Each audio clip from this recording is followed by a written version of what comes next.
Everything began inside a tomb, where a young man stood on the brink of death, facing a gigantic basilisk. His name was Seo Jong-hyun, a tomb raider. The world Jong-hyun lived in had changed drastically. In the year 2025, various tombs had appeared across the world. These tombs were linked to myths, fairy tales, legends, folklore, and poetry. Each tomb contained relics of immense power.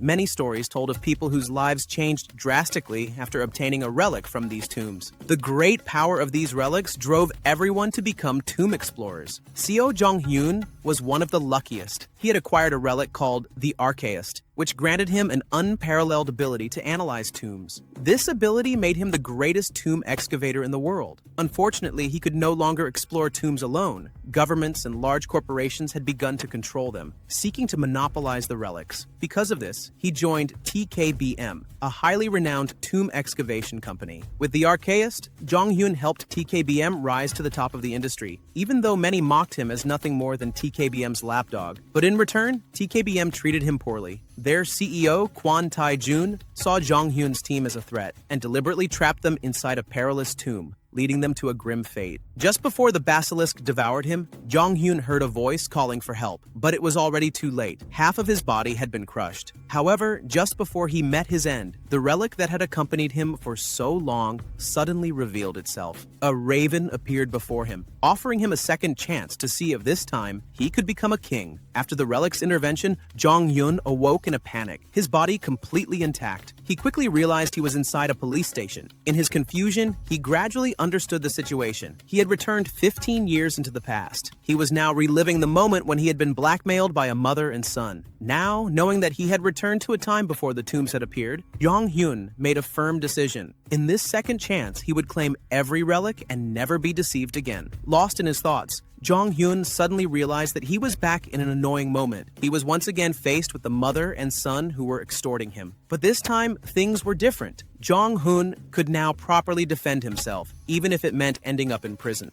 In fact, Jong-hyun had deliberately gotten himself imprisoned because he knew that once the tombs started appearing, no prison could hold anyone. While in his cell, Jong-hyun also realized that he could see system notifications, just like in a game. At first, he was irritated by the system, but he soon came to understand that it could actually support him in his adventure inside the tombs. Shortly after, a police officer came to take Jong-hyun out of his cell. It was Detective Kim Jeon-woo, the man who had become his adoptive older brother since he became an orphan. On the way home, Jong-hyun asked about the supernatural phenomenon, but Detective Kim had no knowledge of it. As they parted ways, Jong-hyun unexpectedly ran into 4 thugs he knew. At that moment, he realized that his financial troubles were finally about to be solved. These 4 thugs were black market workers. Jong-hyun had once worked for them as a porter, which was why he knew very well that they were criminals. Without mercy, Jong-hyun beat them all up. To his surprise, he hit the jackpot. He discovered that the daggers the thugs were holding were actually relics. Without hesitation, he seized the relics and used them against them. The relics had the ability to reveal the weak points of all of Jong-hyun's opponents, making it even easier for him to take them down. After dealing with them, Jong-hyun took the wages they had withheld and a mysterious object they had been guarding. Meanwhile, the boss of the 4 thugs was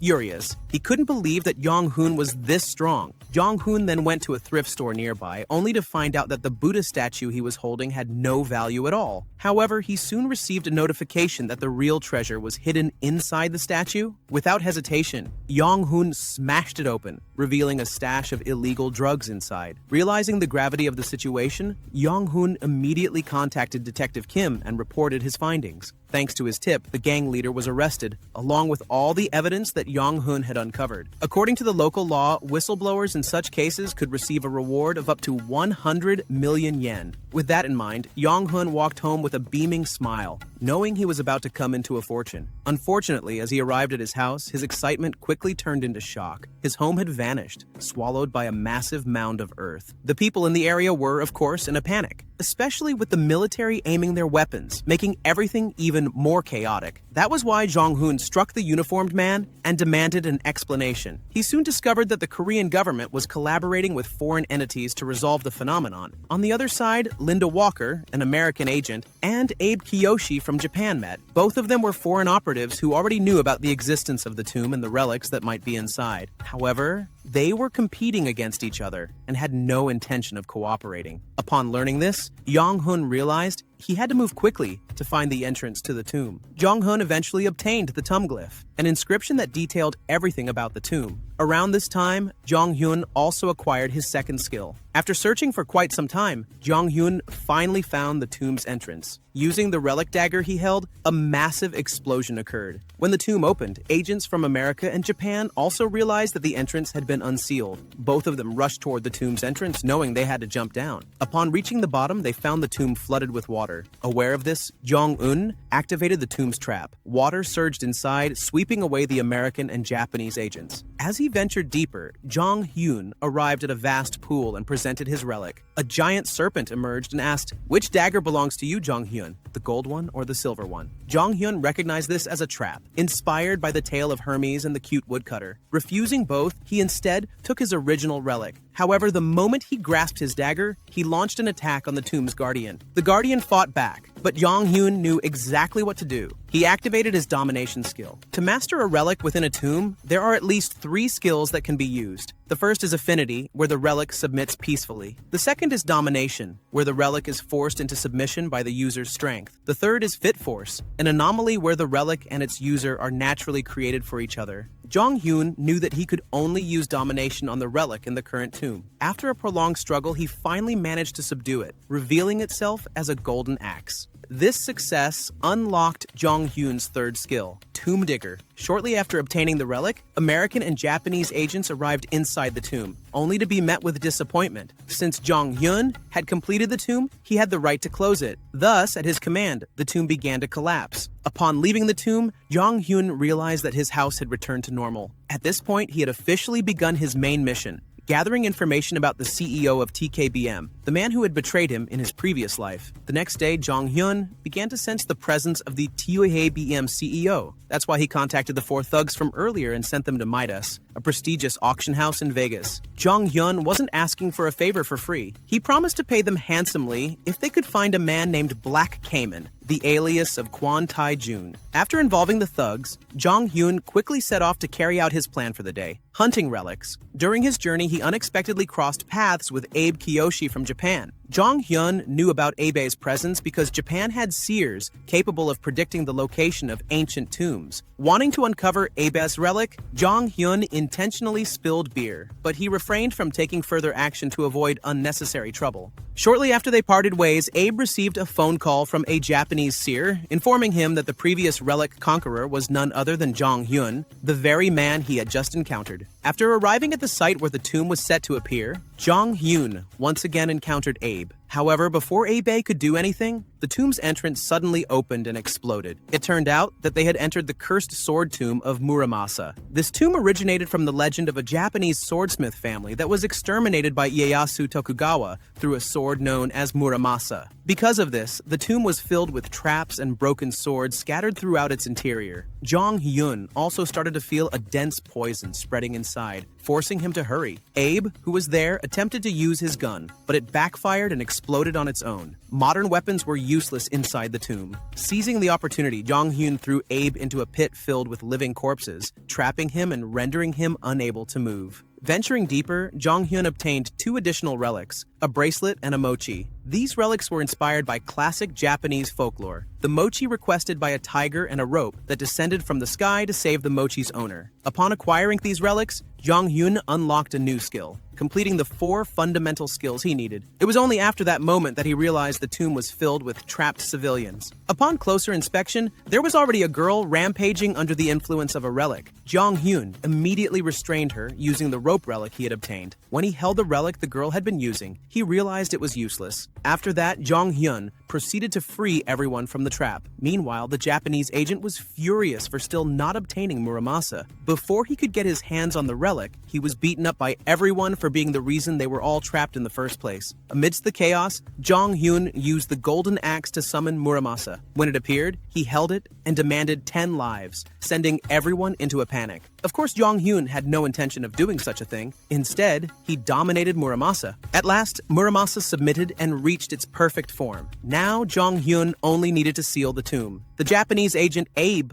also wanted to escape, but upon hearing that he had been working with TIBM, Jong Hyun kicked him back inside just as the tomb collapsed. After leaving the tomb, it was revealed that relics could move on their own, like Muramasa, which was displeased about being kept in a bag and ended up being thrown into a closet. At this moment, Jong Hyun also realized that he had sustained injuries due to the side effects of domination. These wounds could worsen over time, but he had no other options. Just then, the system sent Jong Hyun a notification regarding affinity and domination. Without hesitation, he chose domination, as it was the ability he frequently relied on. As a result, he received a pill that granted immunity to domination's side effects. Jong Hyun immediately recognized that this pill was ridiculously overpowered. After Muramasa's tomb was sealed, the event became an international headline. Japan was blamed for endangering civilians, which enraged the Japanese government. In response, Boss Ob vowed to capture Jong Hyun in the near future. Meanwhile, Jong Hyun received a call from one of his hired thugs in Vegas, informing him that the person he was searching for was likely there. However, Jong Hyun couldn't leave immediately, as he had just received a notification that an S-rank relic user had marked him. Realizing the danger, he decided to delay his trip to Vegas and prepare for his next move. The S-rank relic mentioned in Jong Hyun's notification turned out to be a book titled The Future, written by Shotoku Fusa. This relic did not emerge from a tomb, but instead chose its own owner. Its current owner was Sasaki Yuki. No matter what Yuki did, whether he ran, buried it, or threw it away, the book would always reappear. The Japanese government, aware of the relic's existence, decided to sponsor Yuki's improved lifestyle. Unfortunately, in Jong Hyun's previous life, this book also led to Yuki's tragic end. Now, Yuki had grown up and had an important duty, reading the future for the Japanese government. However, today's prophecy was terrifying. He foresaw that he would meet his end at the hands of a Korean. This was due to Jong Hyun arriving in Japan on that very day. Naturally, the Japanese government was on high alert. They set a trap for Jong Hyun in a sushi shop, using Yuki as bait. Unexpectedly, instead of cooperating, Yuki became mesmerized by Jong Hyun's handsome face and shut the door to the room. Seizing the opportunity, Jong Hyun attacked everyone outside and took Yuki with him, escaping from the restaurant.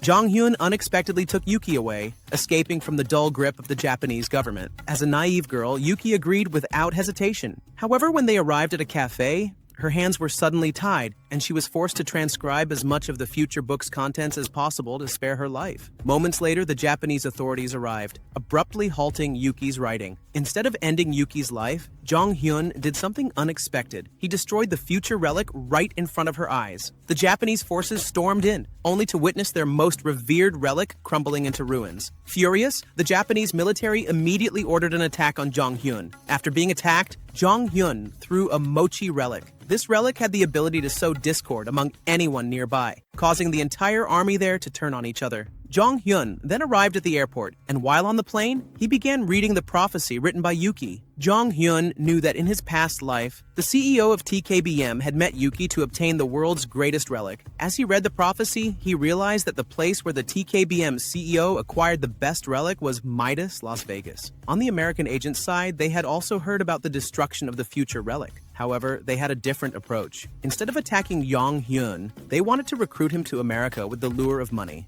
Knowing about Midas, Jong Hyun rushed to Vegas and gathered all his subordinates there. After learning that the TKBM CEO might be present, Jong Hyun decided to participate in the auction. He checked the auction list and discovered that the relics he needed were the Shakespeare relic and the Hammurabi relic. Upon hearing that their boss intended to join the auction, Jong Hyun's subordinates panicked. However, they calmed down when Jong Hyun assured them he had a solution. After all, they were in Vegas, the land of gambling, where anything was possible. For Jong Hyun, making money in Vegas was not difficult. Every casino he entered always ended with a jackpot. In fact, he made an extraordinary amount of money in just a short time. He won so much that the casino management suspected him of cheating and decided to investigate him. Truthfully, Jong Hyun was cheating. He carried a golden axe that allowed him to see which slot machines were about to pay out. However, the golden axe remained undetected, since it had transformed into a mere souvenir, one of the unique abilities of relics, which could change their appearance at will. Even after raking in so much money, Jong Hyun was not satisfied. So, after a meal, he moved to an even bigger casino. This time, he was determined to win even more. Unfortunately, something felt off about this place. Many things were broken,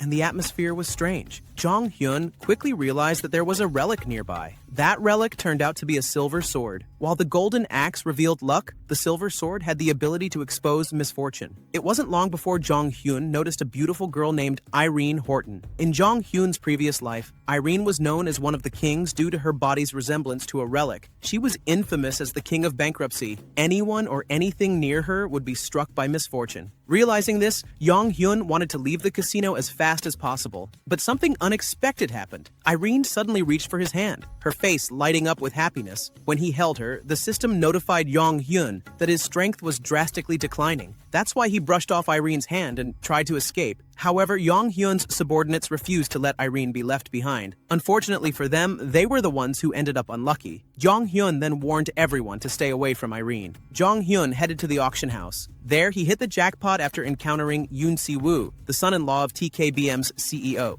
Not long after, the CEO himself, Kwon Tae-jun, appeared. Jong Hyun's emotions flared as memories of his past life resurfaced, but he had to stay calm. His revenge wasn't due yet. Lost in thought, he suddenly realized that misfortune was spreading to everyone around him, including Kwon Tae-jun, whose company had just caught fire. It was at that moment that Jong Hyun noticed Irene had been following him. Irene was well aware that she brought ruin to everyone she encountered. That's why she wanted to ask Jong Hyun how someone could become lucky. After all, he had just won big in Vegas. Jong Hyun initially wanted to run away, but the system notified him that he was gradually developing an immunity to Irene's misfortune. Seeing an opportunity, Jong Hyun decided to use this to his advantage in the auction. He invited Irene inside, intending to turn her into a curse for his bidding rivals. The auction began with more than 80% of the attendees choosing not to participate due to Irene's power. Jong Hyun also noticed that Kwon Tae-jun remained present, which signified that there was indeed a valuable item up for bidding. At this moment, Jong Hyun also realized the true nature of Irene's power. When her mood improved and she became happier, her bankruptcy-inducing ability grew even stronger. This power was so intense that even Jong Hyun's relic seemed to scream in response. After a complex bidding session, the auction finally reached its climax. The auction house unveiled a plant resembling a bonsai. Only Kwon Tae-jun and Jong Hyun knew that this was actually a priceless relic, the Qin Shi Huang's fire. This relic originated from the legend of China's first emperor, who sought the elixir of immortality. The tree was said to be the very symbol of eternal life. It possessed the power to heal diseases caused by other relics. In Jong Hyun's previous life, Kwon Tae-jun had only paid him with the fruit from this tree as compensation, despite the fact that Jong Hyun constantly lived in danger. This was why the two of them engaged in an intense bidding war until Kwon Tae-jun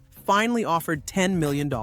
Jong Hyun knew that competing financially against the CEO of TKBM was pointless, so he decided to use Irene's power to win instead. The power in question was, of course, not the power of bankruptcy, but Irene's financial strength. Kwon Tae-jun might be the CEO of a major company, but Irene was the heir of the wealthy Holton family. That was why she could win with a bid of up to $50 million.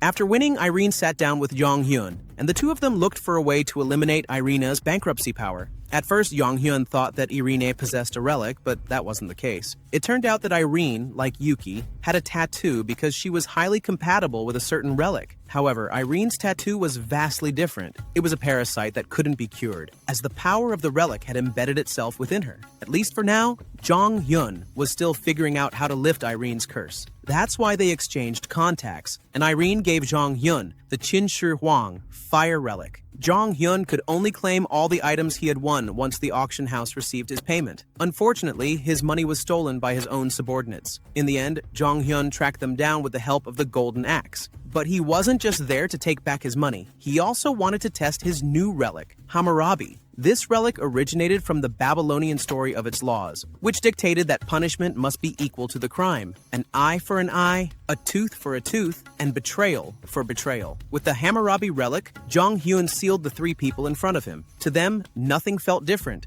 But in reality, Jong Hyun had already established a subordinate contract with two of them. He had no intention of torturing them. On the contrary, he even promised fair wages if they did their job well, along with a decent place to live. That was why they all agreed. And Jong Hyun also took the opportunity to tell them that the world was about to change. The next day, Jong Hyun assigned his subordinates to take care of Qin Shi Huang's fire. The night before, he had tried to control the relic using domination, but it was unsuccessful. Surprisingly, his subordinates turned out to be more more compatible with handling Qin Shi Huang's fire, as the relic seemed pleased with them. Shortly after, Zhang Hyun received a call from Kwon Taek-jun. The man had used his network to gather information about Yang Hyun and was now offering a deal to obtain Qin Shi Huang's fire. However, Jong Hyun couldn't care less and immediately hung up. This, of course, enraged Kwon Taek-jun, especially toward his son-in-law who had held him back at the auction. Feeling responsible, the son-in-law swore that he would obtain the Qin Shi Huang relic himself. Jong Hyun already knew he would be targeted, so he had prepared a trap in advance. The two finally met in an underground bar where Yoon Si-woo confronted Jong Hyun directly. But Jong Hyun knew exactly how to defeat him with ease. In Jong Hyun's previous life, Yoon Si-woo was known as a hot-tempered man. He once felt jealous of Jong Hyun because he was fired while Jong Hyun was promoted. When he attempted to attack, Yoon Si-woo couldn't use his relic due to his overwhelming emotions. The use of relics highly depends on the emotional state of the user. That's why Jong Hyun immediately provoked Yoon Si-woo. As a result, when Yoon Si-woo tried to use his relic, he couldn't do anything.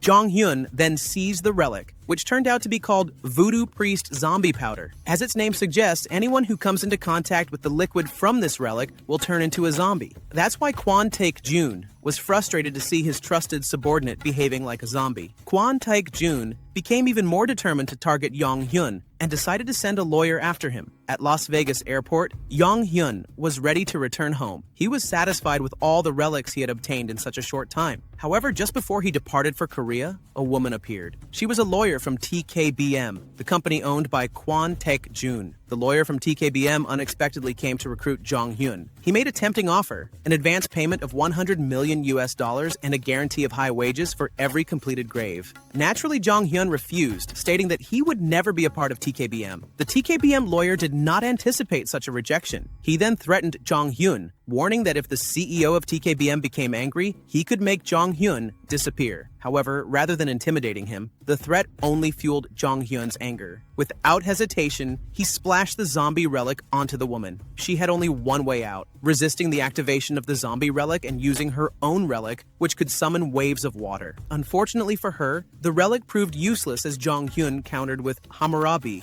Not far from the scene, CEO Kwok realized that his subordinate had been defeated. Now victorious, Jong Hyun examined the relic he had acquired. However, before he could process everything, a familiar voice suddenly echoed. It was the crow responsible for his reincarnation. The crow warned Jong Hyun that a great danger was approaching. Before he had time to react, CEO Kwok had already arrived at the scene. He knew that this moment had been foretold, a time when the existence of relics would be revealed to the entire world. The air grew tense as the two faced each other. Jong Hyun made the first move, threatening Kwok, but the CEO of TKBM remained unfazed. Instead, he activated his relic's power, only to find that it had no effect on Jong Hyun. In a swift motion, Jong Hyun snatched a relic from CEO Kwok's suit, making the CEO even more furious. Kwok Taek-jun, who had lost his relic, did not appear too panicked. He was confident that he could overpower Jong Hyun with his own relic. Jong Hyun also knew that Kwok Taek-jun was not using just one relic. As the battle began, Kwok Taek-jun was shocked by how long Jong Hyun could endure. Just as he was about to increase his power, a crow relic suddenly appeared between them. Kwok Taek-jun was mesmerized and attempted to dominate the relic. However, his power triggered an unforeseen event, something beyond anyone's expectations. The system warned Jong Hyun that the Tomb of the Eternal Relics was about to appear. Jong Hyun immediately realized that this so-called Tomb of the Eternal Relics referred to the Tomb of the Egyptian gods, which in his past life had marked the beginning of relics emerging all over the world. Knowing that they would soon be trapped in a tomb filled with powerful relics, Jong Hyun ordered his team to pack up and leave. However, Kwok Taek-jun, still present, was unwilling to let that happen and used his relic once more to suppress Jong Hyun. But before he could finish his move, another relic appeared in their midst. This time, it was an Egyptian god relic, Seth, a white dog symbolizing destruction and evil. Alongside him was a black dog, Anubis, the god of death and funerals. Anubis wore a golden necklace adorned with a green gemstone, the relic of Osiris, the Egyptian god of abundance and eternal life. At that moment, Jong Hyun realized he was in a dire situation. Not only did he have to deal with Kwok Taek-jun, but he also had to face 3 eternal relics at once. When attacked by the eternal relic, everyone collapsed in weakness, including Kwon Taek-jun. Everyone except Jong Hyun, who remained standing tall. Both Seth and Anubis were shocked by Jong Hyun's strength. Their surprise grew even more when Seth launched an attack, only for Jong Hyun to counter it using Hammurabi. Seth was startled. Hammurabi was a relic far weaker than him, yet in Jong Hyun's hands, it was unexpectedly effective. Anubis, witnessing the situation, suggested that they should use their full power. However, Seth refused, not wanting to exhaust themselves unnecessarily. He also noticed something unusual. Jong Hyun carried the scent of the crow relic. This revelation stunned Anubis as well, since every relic knew that the crow relic was supposed to be sealed away. Seeing the tension between the two, Jong Hyun recalled that Egyptian relics never had a good relationship with each other. After all, in their mythology, Seth was considered a treacherous brother. He realized that amidst their argument, he had an opening for a surprise attack. However, Anubis quickly caught on to his intentions and trapped Jong Hyun within the trial of Anubis's relic, a test conducted on a giant scale. In his previous life, the wielder of the Anubis relic had been a mere child who claimed the trial was ridiculously easy. Unfortunately for adults, the trial was nearly impossible to pass, as Anubis would pose questions that were inherently damning to grown-ups. For example, have you ever hurt someone? Have you ever destroyed someone else's belongings? Of course, Jong Hyun couldn't smoothly pass this trial. Declared guilty, he was cast into the pit of judgment, where vengeful spirits attacked him, ensuring he would never return to the surface again. Amidst his misfortune, Jong Hyun once again heard the voice of the crow relic. During Anubis's trial, the raven relic suddenly appeared and aided Jong Hyun. As the relic glowed, Seth, who was outside the trial chamber, was shocked when Anubis's trial room collapsed. Furious that the raven relic had sided with a human, Seth lashed out at it. However, the relic still wished to help Jong Hyun, but he insisted that he could handle everything on his own. Amidst the chaos, Osiris commanded Seth to use his full power. Without hesitation, Seth summoned and controlled all the wandering spirits he could. In response, Jong Hyun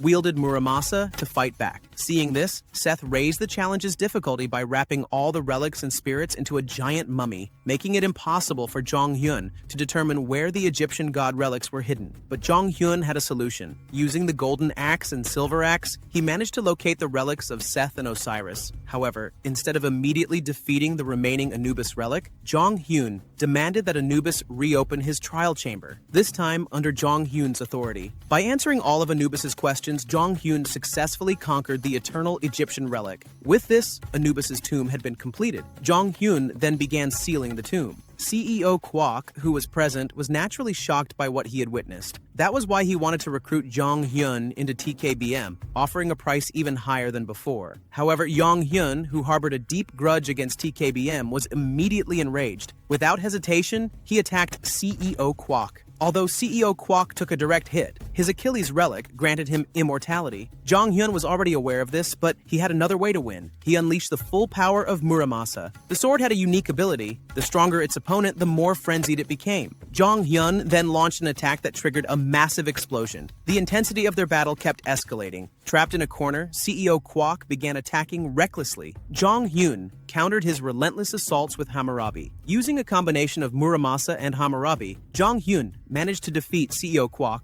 but at the cost of his two precious relics being destroyed. Though CEO Kwok had been defeated due to the Achilles relic, this was clearly not the end for the TKBM CEO. Jong Hyun knew that his revenge was far from over. With that in mind, he left the scene along with all his subordinates. The next day, news about tombs and relics flooded media outlets worldwide. Jong Hyun explained to his subordinates that from now on, the world would undergo a drastic change due to the existence of relics. He also informed them that his own relics had been severely damaged from his battle against Kwok Taek Joon. Although the damaged relics could still be used, they now came with certain limitations. After giving his explanations, Jong Hyun made a phone call to Irene Holton. He told her that he might have a solution for her curse, but he first needed to find someone. Jong Hyun was searching for a Korean man named Yoo Jae-ha, one of the best relic restorers he knew. Jae-ha had once been a key figure under Jae-hoon at TKBM in the past. Unfortunately, finding him was not easy, especially since Jae-ha had gained an infamous nickname, the King of Conmen. After speaking with Irene, the two agreed to meet. Irene arrived at Jong Hyun's location in a private helicopter, clear evidence of her immense wealth. During their meeting, Irene was shown a picture of Yoo Jae-ha. To Jong Hyun's surprise, Irene revealed that she had met Jae-ha before. Just last month, the so-called King of Con Men had swindled her older brother out of a staggering $20 million,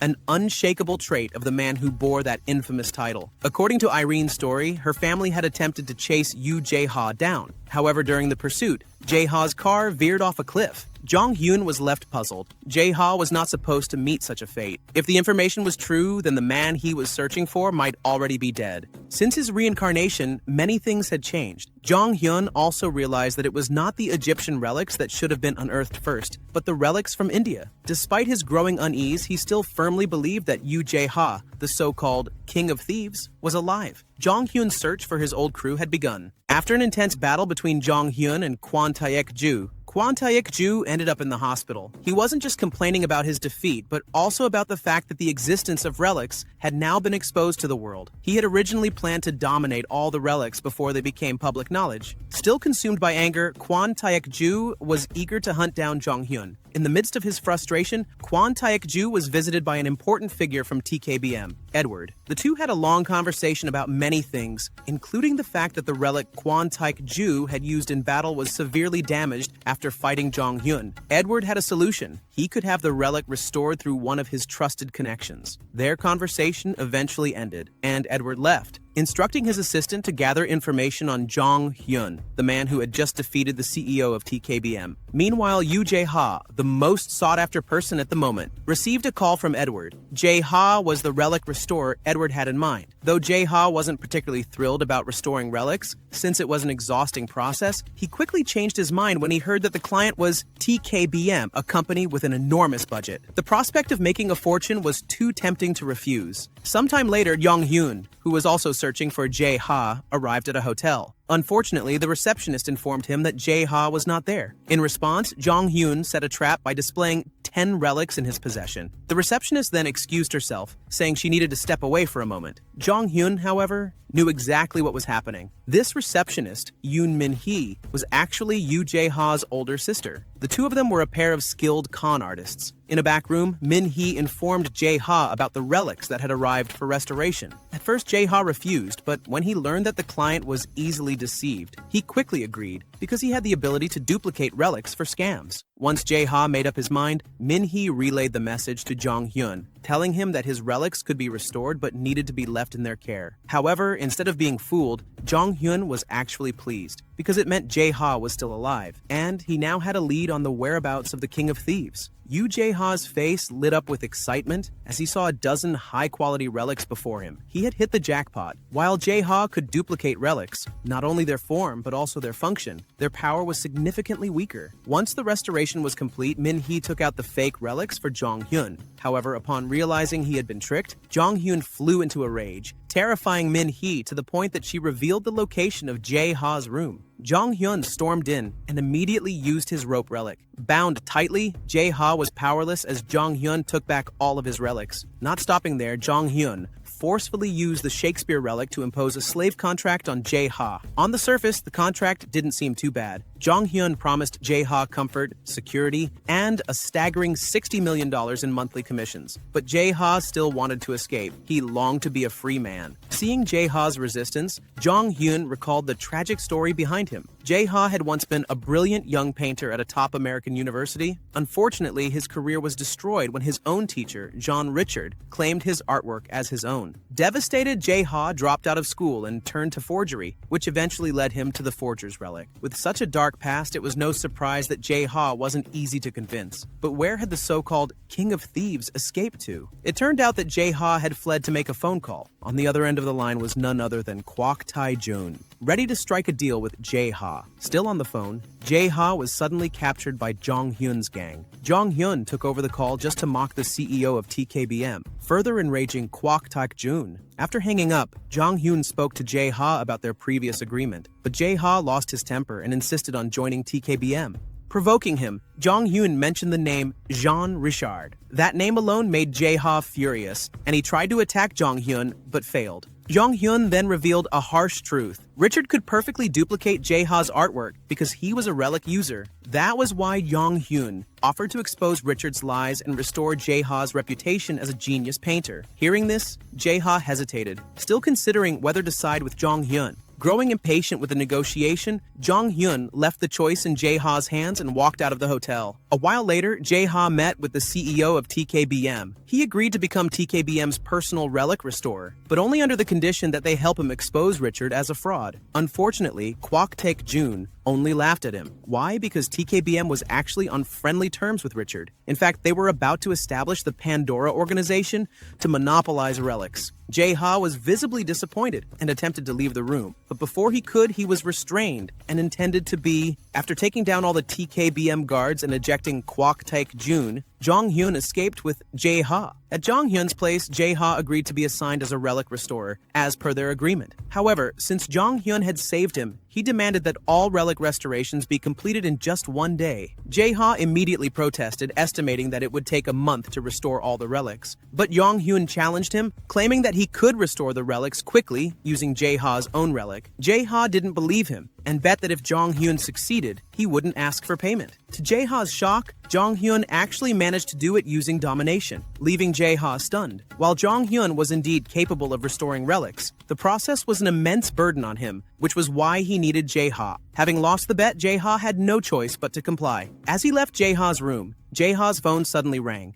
It was a call from Edward. Edward was looking for Jong Hyun. Jong Hyun knew of Edward, as he was one of the wealthiest men on Earth and also a relic hunter. Edward proposed a collaboration with Jong Hyun to conquer a tomb in China. Initially, Edward claimed that his client was the Chinese government, but Jong Hyun saw through his lie. When pressed for the truth, Edward finally admitted that his actual client was Kira Clark, the general manager of relic research and a U.S. military general known as the Warlord Queen. Kira Clark was in the process of gathering pieces of the Maple relics, and the tomb in China was one of the sites holding them. Upon learning this, Jong Hyun immediately agreed to the collaboration, of course with a hidden agenda of his own. 2 days later, Jong Hyun and Jae-ha flew straight to China with the help of Irene Holton, who owned a private jet. Jae-ha was briefly mesmerized by Irene's beauty, but he quickly realized that she was the younger sister of the person he had deceived. Irene, who was also aware of this, assured Jae-ha that he would be safe from her family as long as he helped Jong Hyun. After their introductions, Jong Hyun explained to Irene that she needed to learn how to use relics by training with him and Jae-ha. This was because the parasitic relic attached to Irene couldn't be removed at the moment, so the best course of action was to control it instead. Upon landing in China, Jong Hyun and Jae-ha found an unusual situation. 2/3 of the country had already turned into a graveyard. Knowing they had to move quickly, they prepared themselves. However, at such a critical moment,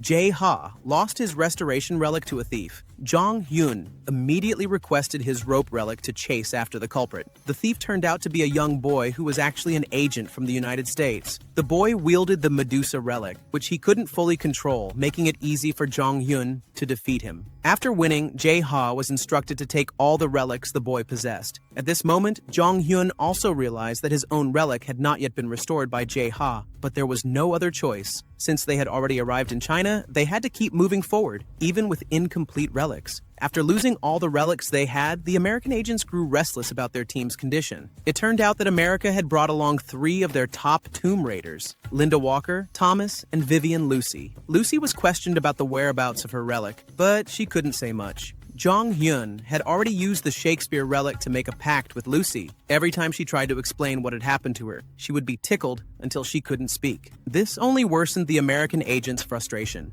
Meanwhile, in a separate location, Jong Hyun and Jae-ha boarded a ship to enter the tomb's territory. Still navigating the waters, they realized that the tomb they were headed to had expanded in size. Because of this, their ship was attacked by sea creatures emerging from the tomb. The people who were attacked went insane, but Jong Hyun managed to escape the situation using the Shakespeare relic. It turned out that the tomb relic recognized Jong Hyun, because the relics had already been discussing how the crow relic had chosen a new owner. Jong Hyun then provoked this tomb relic, hoping to uncover the identity of the crow relic. It was revealed that the crow relic was one of the most powerful relics, capable of devouring other relics. As a formidable relic, it was despised by the others because it aided humans. For this reason, the crow relic had been trapped, and its owner had been destroyed by the other relics. Jong Hyun then realized that the last tomb that had trapped him with the giant serpent had a different interior design. He was now certain it was the very place where the crow relic had been imprisoned. After gathering all the information he needed,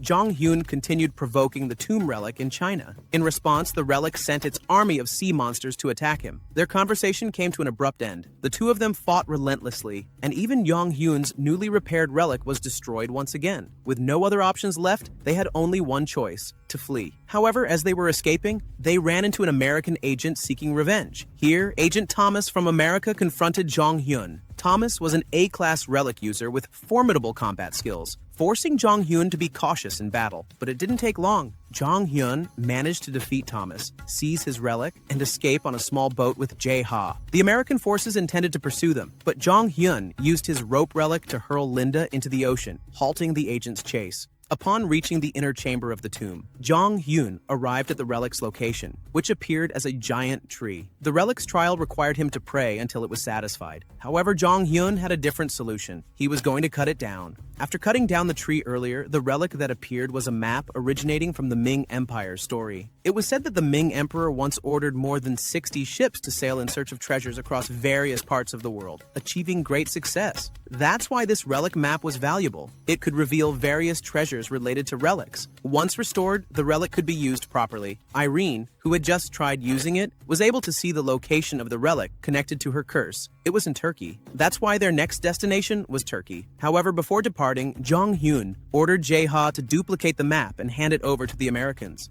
Jae-ha was, of course, terrified, as he had to deceive a superpower nation and its general, Kira. But Jong Hyun insisted it had to be done because Kira was ambitious about monopolizing relics. She was actively searching for all the relic maps, and the one she desired most was the Columbus relic, a relic that revealed the locations of all tombs and scattered relics. After duplicating the relic map Kira wanted and handing it over to the American agents, Jong Hyun, Jae-ha, and Irene enjoyed their lives as VIP guests of Edward. Unfortunately, it didn't take long before Edward faced protests from the Americans over the missing map, and even the British Prime Minister had disappeared. Furious, Edward lashed out at Jong Hyun. But in the midst of Edward's anger, Jong Hyun only responded with a bright, carefree smile. It turned out that Jong Hyun had a plan. He instructed Edward to call Kira and connect the call to him. Once connected, Jong Hyun claimed that he could help Kira find the missing Prime Minister of the United Kingdom. He only needed access to the relic map that Kira possessed. At first, Kira didn't believe him, but Jong Hyun insisted that he could unlock the full potential of her relic map. Jae-ha and Edward were shocked to discover that Jong Hyun had such an ability, but after observing him, they realized he was lying.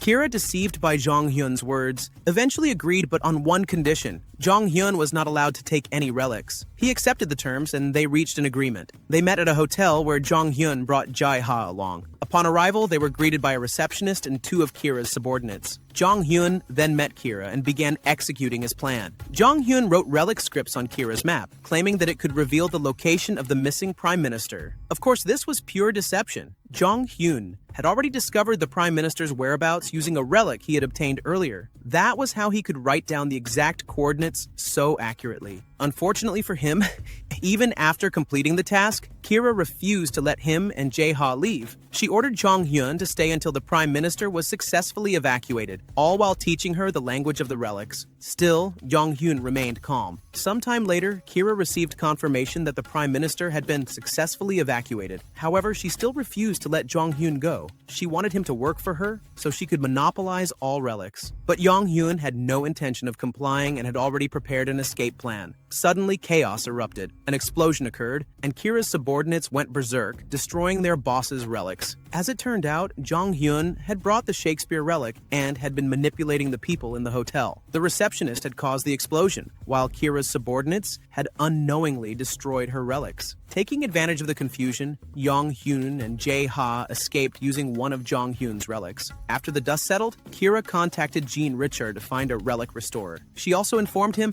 that Jong Hyun was responsible for destroying her relics, meaning that she now had a common enemy with Jean Richard and TKBM. Amid Kira's frustration, Jean Richard attempted to calm the American general by stating that Pandora would soon be formed. and ordinary people would no longer be able to use relics. After the chaos with Kira, Jong Hyun and his group had arrived in Turkey. Irene was delighted because she could finally interact with other people, even if only for a brief moment. Sometime later, Jong Hyun, Irene, and Jae-ha reached a tomb, the birthplace of Irene's parasitic relic. The tomb was already in ruins, as the relic was no longer there, but it hadn't been sealed off yet. Because of this, the three of them decided to enter despite the heavy surveillance by the American military. Jong Hyun devised a unique way to infiltrate the tomb. He detonated a relic to create an underground tunnel. With that, the three of them successfully made their way inside. Inside, Jong Hyun discovered inscriptions about the relic of the tomb. It turned out to be the Hand of Midas. The legend told the story of King Midas, who was granted a wish by the gods. Everything he touched would turn to gold. At first, Midas was pleased, but he soon realized the curse when his food and drink turned to gold as well, condemning him to a life of misfortune. This was exactly what Irene was experiencing. King Midas was only able to break the golden curse after bathing in the Pactolus River. Because of this, Jong Hyun decided to search for the river within the tomb, believing it could counteract Irene's relic's power. However, before they could begin their search, the three of them were ambushed by American soldiers. Jong Hyun immediately ordered his group to escape while he stayed behind to fight them all. On the other hand, Kira had also heard that her subordinates in Turkey were asking for help. When she learned that they were being attacked by two men wielding relics, she immediately realized that one of them was Jong Hyun. Meanwhile, Jong Hyun, who was still fighting against the American agents, found a shortcut to victory. He escaped to activate the glowing tomb trap, swiftly dealing with the American soldiers. Jong Hyun, Jae-ha, and Irene then continued their exploration inside the tomb. Eventually, they discovered a spring. Jong Hyun was certain that this could be the solution to Irene's relic curse, so he instructed the beautiful woman to soak in the water. As Irene bathed, the tomb's relics suddenly went berserk. There was still a relic hidden there. This relic caused Irene's body to turn into gold, forcing Jong Hyun to intervene. Upon entering, he realized that the Midas relic was actually divided into two separate relics, the Golden Hand and the Hand of Ruin, each trying to destroy the other. That was why the Midas relic sought to eliminate Irene. However, Jong Hyun refused to let that happen. He commanded Irene to use her domination ability to fully control the Midas relic. The relic's agonized screams echoed throughout the entire tomb as Irene and Jong Hyun exerted their combined power.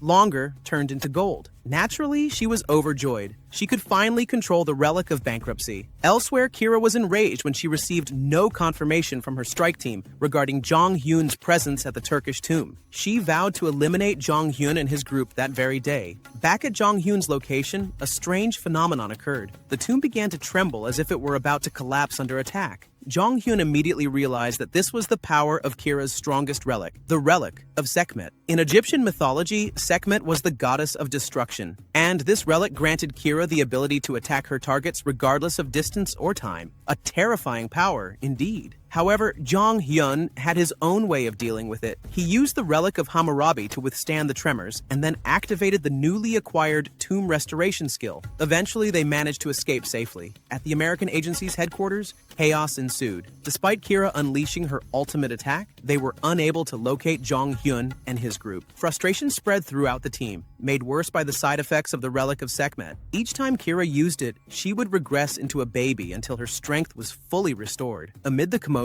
Jean Richard contacted Kira with important news. Pandora had finally been established. This organization, supposedly created to protect society from relics, was in reality just a means for the global elite to dominate tombs and relics accessible only to them. A classic power move by an overreaching government. On the other hand, Jong Hyun and his group had already left Turkey. They were heading to America after being invited by Irene's family for a dinner gathering. The family was, of course, overjoyed that their daughter had been freed from the curse of the Midas relic. Just before landing, Jong Hyun sensed the presence of numerous relics at the airport they were arriving at. Inside the airport, a search operation was already underway, conducted by Pandora's forces. They aimed to seize all relics owned by civilians, causing chaos. However, the common people were powerless against the elite troops. One of the Pandora soldiers then reported to their colonel that a wealth-related relic had been detected and was about to land. It was clear that the relic in question was Irene, who was with Jong Hyun. The Pandora colonel, blocking their path, rudely demanded the relic. Jong Hyun remained calm, knowing that with Irene's power, he could turn the situation around. Irene then attempted to use the Midas relic, and in an instant, the Pandora troops were struck by misfortune. Their weapons exploded. It didn't stop there. When they tried to use their own relics, all of them broke, showcasing just how powerful Irene's Midas relic was. Jong-hyun then taught the Pandora Colonel a lesson, warning him not to overstep his bounds, let alone attempt to monopolize someone else's relic. Right after that, a massive explosion occurred. Jong-hyun and his group continued their journey. Along the way, he asked Irene how she felt after using the Midas relic for the first time. He was puzzled. She seemed perfectly fine, even though a relic as powerful as Midas should have had some side effects. As Jong-hyun and Irene were searching for answers about the relic's side effects, they were suddenly shocked by a strange phenomenon occurring in Irene's body. Irene was experiencing side effects from the Midas relic. Jong-hyun wanted to help her using domination, but Irene suddenly lost consciousness. When she woke up, she simply approached and hugged Jong-hyun. The crow's system, which only Jong-hyun could see, explained that the side effect of the Midas relic was that its user would go insane and must obtain whatever they desired. Right now, Irene wanted to smell Jong-hyun's sweat, a dream scenario for all the lonely souls out there. Irene quickly came to her senses and, of course, felt embarrassed about hugging Jong-hyun. Upon arriving at Irene's house, Jae-ha refused to get out of the car because he had just deceived Irene's older brother. However, Irene assured Jae-ha that he would be safe. The moment he stepped out, his bad luck was confirmed. Standing there was George Holton, Irene's brother, the very person Jae-ha had tricked.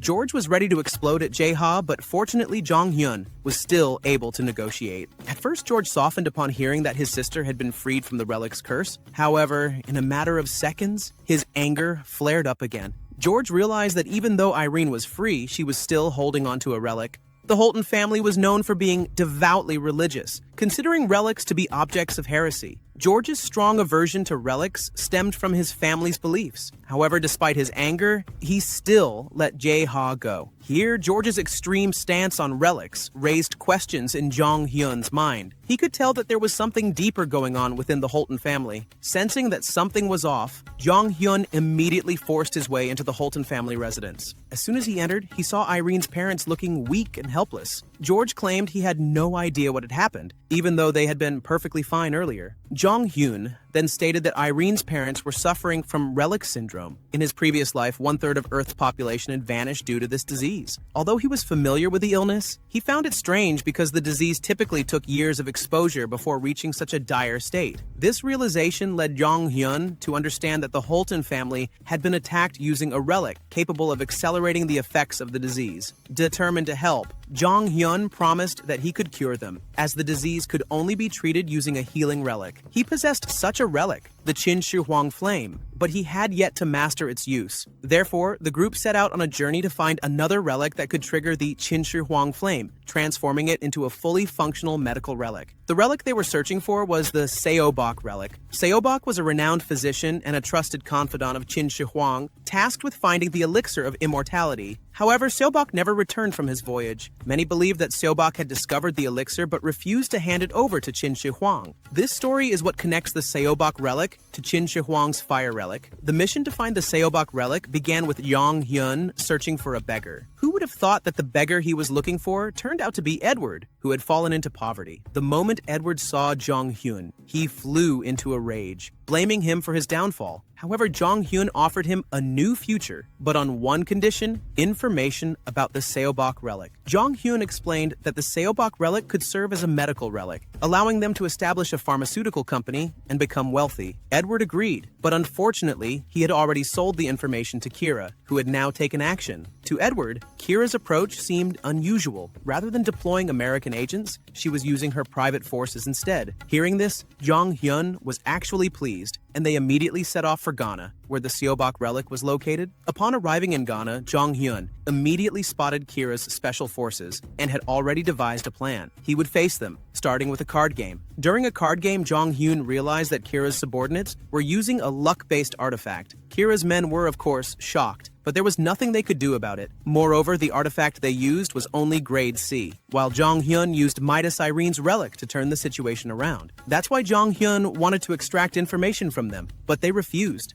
At this moment, however, Midas Irene's relic lost control, causing Kira's subordinates to suffer immense pain and spill everything. It was revealed that the Seobok relic had been buried in a northern grave under Kira's orders. Without wasting time, Jong-hyun rushed there. Just as he was about to depart, a new problem arose. Jong-hyun lost control of Irene. due to the side effects of Midas's relic. Fortunately, he managed to find Irene in a short time, though he once again felt something strange about the situation. On Kira's side, having suffered multiple defeats at the hands of Jong Hyun, she had already learned that the man she was searching for had arrived in Ghana. However, she was confused. Why was Jong Hyun there when the relic in Ghana wasn't meant for battle? Meanwhile, Jong Hyun had already started breaking into the tomb. Explosions echoed as he used them as shortcuts. Upon entering, they were shocked to find a tea plantation and underage workers. Jong Hyun's Raven system explained that these children were under the influence of the Shinin relic. Shinin comes from Chinese mythology, known as the first person to create agricultural tools and teach farming techniques. There's also a story that says Shinin's agricultural leaves were poisoned by toxic weeds, forcing people to chew the leaves to neutralize the poison. Seeing the Shinin artifact in this place,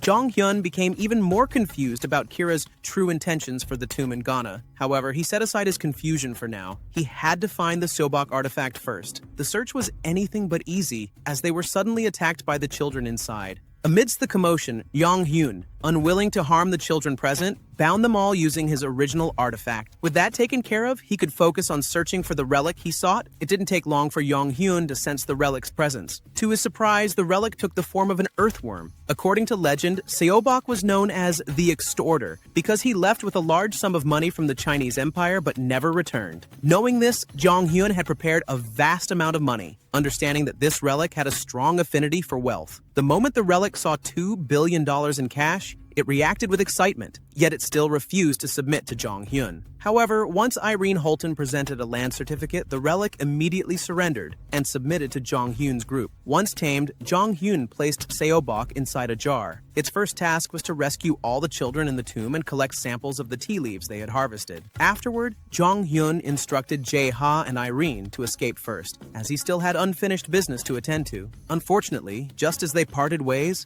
Jong Hyun found himself trapped inside a barrier that prevented his relic from leaving and accompanying him. The barrier had been created by the Shinin relic, the true owner of the tomb. It sought to consume Jong Hyun by manipulating the earth, roots, and everything within the area. Jong Hyun, however, knew exactly what he had to do. He had already pinpointed the location of the Shinin relic, which had taken the form of a tea tree. Shinin, believing he had the upper hand, was stunned when Jong Hyun unexpectedly used a relic to set the entire tea plantation ablaze. Enraged, Shinin retaliated by pulling Jong Hyun into a burial pit, a trap designed to imprison him forever. But did Shinin win? Absolutely not. Jong Hyun was even more reckless. He set the pit on fire, triggering a massive explosion inside the tomb. Moments later, Jong Hyun emerged from the ruins, having successfully obtained the Shinin relic and sealing the tomb shut. Now, all that was left was to hand over the relics to Jae-ha for restoration. With this, the expedition at the Ghanaian tomb was officially completed. Meanwhile, in Los Angeles, Jong Hyun's subordinates were guarding the flames of Qin Shi Huang. They acted as attendants to the relic, though at the end of the day, a job was still a job. One of them soon received a call from Jong Hyun, ordering them to relocate from Los Angeles to New York. Jong Hyun, Jae-ha, and Irene arrived in New York first, but many strange things started happening. Irene was unable to contact her family, who were supposed to pick them up, and Jong Hyun's subordinates were also unreachable. After landing, things became even stranger. Jong Hyun's men, who had arrived earlier in New York, had been taken by American agents to seize Qin Shi Huang's relic. This was something that couldn't be ignored, but unfortunately, Jong Hyun was stuck in traffic. In this situation, Irene, who was desperate to save her parents, started to panic. Without realizing it, she activated the Midas relic, making the situation even more chaotic. Luckily, Jong Hyun was there to calm her down, allowing her to suppress Midas's power. After analyzing the situation clearly, Jong Hyun decided to rescue his subordinates first. He used a relic he had obtained from the CEO of TKBM during their first meeting. This relic had an extraordinary teleportation ability. Not only did it instantly transport Jong Hyun to his subordinates, but it also sent all the American agents to Mongolia. This relic was called the God's Invitation, inspired by the ancient Japanese kamikaze concept, where people believed that gods could make them disappear and transport them elsewhere. After successfully saving all his subordinates, the Qin Shi Huang's fire relic was finally in Jong Hyun's hands.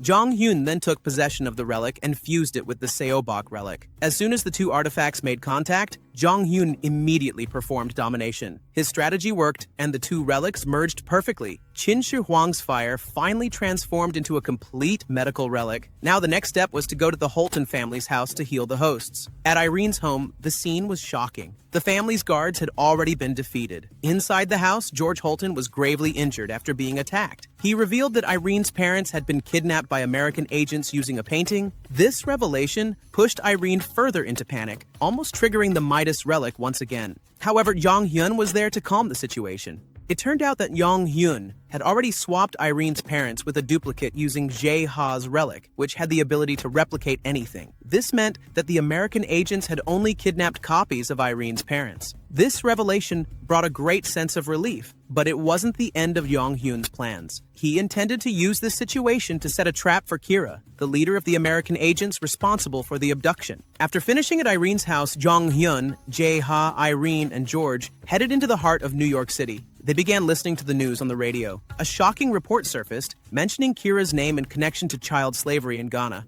It was Jong Hyun who had exposed her by recording the activities of the children there and sending the footage to Edward. With his expertise in media, Edward successfully cornered Kira. Even the president of Ghana publicly announced that the country was withdrawing from Pandora. This, of course, enraged Kira, but it brought satisfaction to Jong Hyun. It didn't take long for Kira's fury to reach Jong Hyun. They were suddenly attacked by the relic painting that George had previously mentioned. The American agents escorting Kira were by her side. Arrogantly, Kira ordered Jong Hyun and his group to hand over their medical relics. She claimed that Irene's parents were trapped inside the painting, leaving them with no choice. However, Jong Hyun boldly challenged Kira's threat. The American general panicked when he realized that the painting contained nothing and no one. Amid her growing anxiety, Kira launched an attack on Jong Hyun, but he remained composed. Meanwhile, Irene had already lost her temper, fully prepared to fight Kira, who had attempted to take her family hostage. Jong Hyun urged George to flee, knowing this battle was about to become extremely dangerous. A clash between America King of War, Kira Clark, and the King of Bankruptcy, Irene Holton. The battle between Kira and Irene begins. Kira strikes first, wielding the Sekhmet relic transformed into a powerful bow. A massive explosion rocks the battlefield. Kira thinks it's over quickly, but of course it isn't. Irene still stands, calm and unshaken. Fueled by her anger toward Kira, Irene activates the relic of bankruptcy. Finally, Kira has met her match. Meanwhile, Jong Hyun, Jae Ha, and George Holton rush off to a new location, a building Jong Hyun had secretly purchased in advance. Inside, his trusted subordinates are already waiting, and the relic of Qin Shi Huang is ready to be used. Also waiting there are Mr. and Mrs. Holton, both on the brink of death. After consuming the fire fruit of Qin Shi Huang, they are miraculously healed. Seeing this, Jong Hyun wastes no time and rushes toward Irene's battlefield. When he arrives, the entire city has been destroyed by the battle between Irene and Kira, but surprisingly, only Irene remains. She tells him that Kira vanished during the fight. However, Jong Hyun receives a notification from the system. It wasn't that Kira disappeared. The truth is, she suffered from a side effect of the Sekhmet relic. The relic is so powerful that its user can undergo a physical transformation when exhausted. At that moment, Jae Ha discovers Kira's relic painting.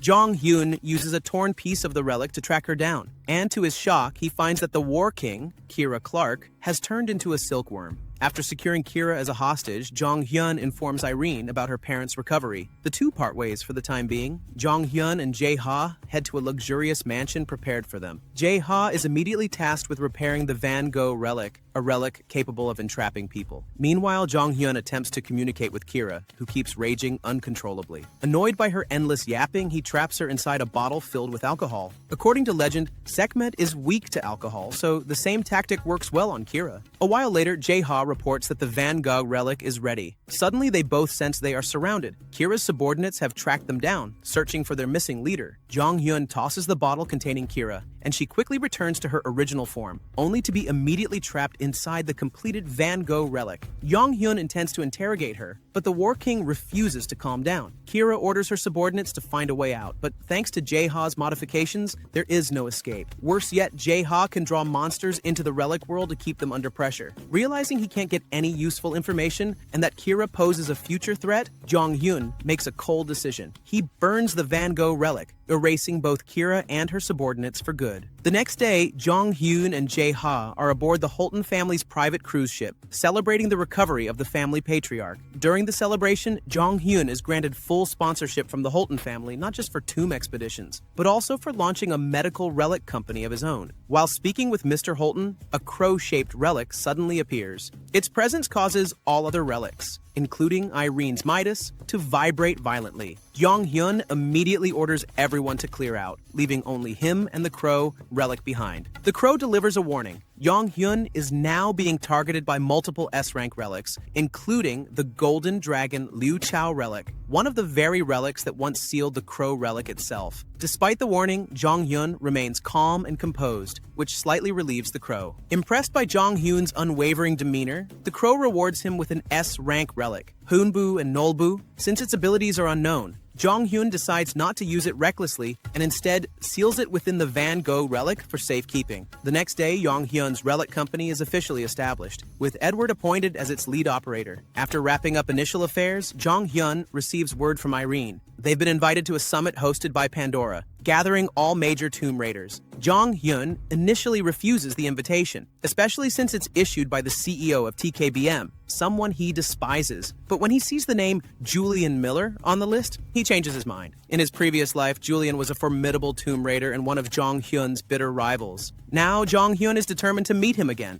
Upon arriving at the grand banquet hosted by Pandora, Jong Hyun finds Edward already present, gathering intel. The event is crowded with hundreds of excavation teams, fitting given the increasing number of tombs appearing around the world. While speaking with Edward, a man suddenly makes his entrance. He is Austin Rockford, a world-famous artist. Jong Hyun instantly senses a faint relic aura from him, proof that Austin is a powerful relic user capable of suppressing his presence. Jae Ha, being an artist himself, is starstruck and asks for Austin's autograph. Austin sees this as the perfect opportunity to activate his relic on Jae Ha. However, once he receives the signed paper, Jae Ha tears it to shreds, thanks to the influence of one of Jong Hyun's relics, which protects him from Austin's control. Frustrated, Austin lashes out further when Jong Hyun deliberately destroys his relic. In Jong Hyun's previous life, Austin Rockford earned the title the Artificial King. As the heir to a wealthy American family much like the Holtons, he used his vast fortune to collect powerful relics. Jong Hyun knows that Austin could become a future threat, so he plans to eliminate him from the race for relics before it's too late. But today isn't the time. As they're at an official Pandora event,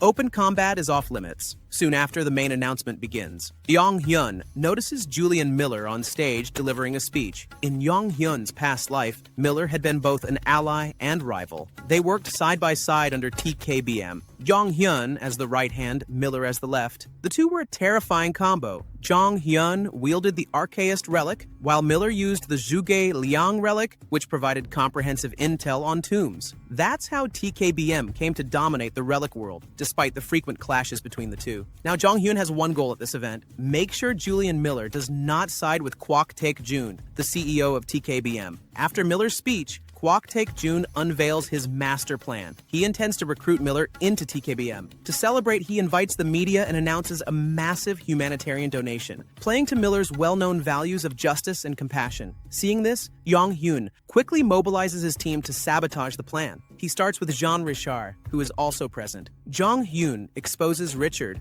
known publicly as a great artist, as nothing more than a fraud who uses a relic to mimic masterpieces. Jae Ha, whose life had been destroyed by Richard in the past, comes forward to testify. The media descends into chaos. Jong Hyun escalates the situation further by revealing the nature of Kwok's relic, one that can enslave people's will. Kwok denies the claim, but Miller also senses something disturbing from him. Tensions rise, and Edward stirs the journalists even more, framing TKBM as unethical manipulators. In the end, Miller walks out, refusing to sign with TKBM. Furious over the failed plan, Kwok activates the Conquest relic, capable of devastating the entire venue just to kill Jong Hyun. Before he can unleash its power, Austin Rockford intervenes. He declares he wants to be the one to defeat Jong Hyun. Austin reveals his relic, Zoroaster's Avesta, an SS rank relic in the form of a sacred scripture. Jong Hyun is stunned. That relic should belong to the man destined to become the missionary king, not Austin. But there's no time to dwell on it. The moment Austin activates the relic, everyone in the hall, including Jae Ha, falls under its influence and attacks Jong Hyun. In an instant, Jong Hyun retaliates,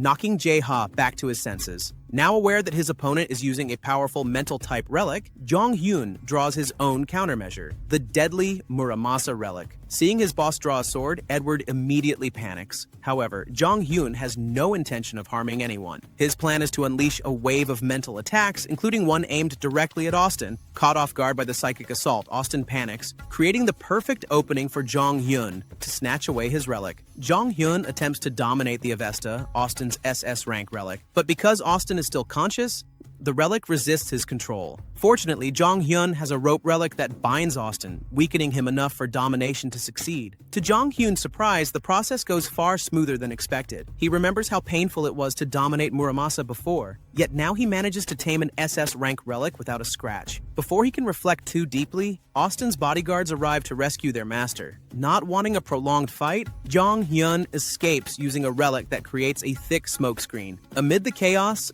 Jong-hyun finds Miller and offers to help him escape.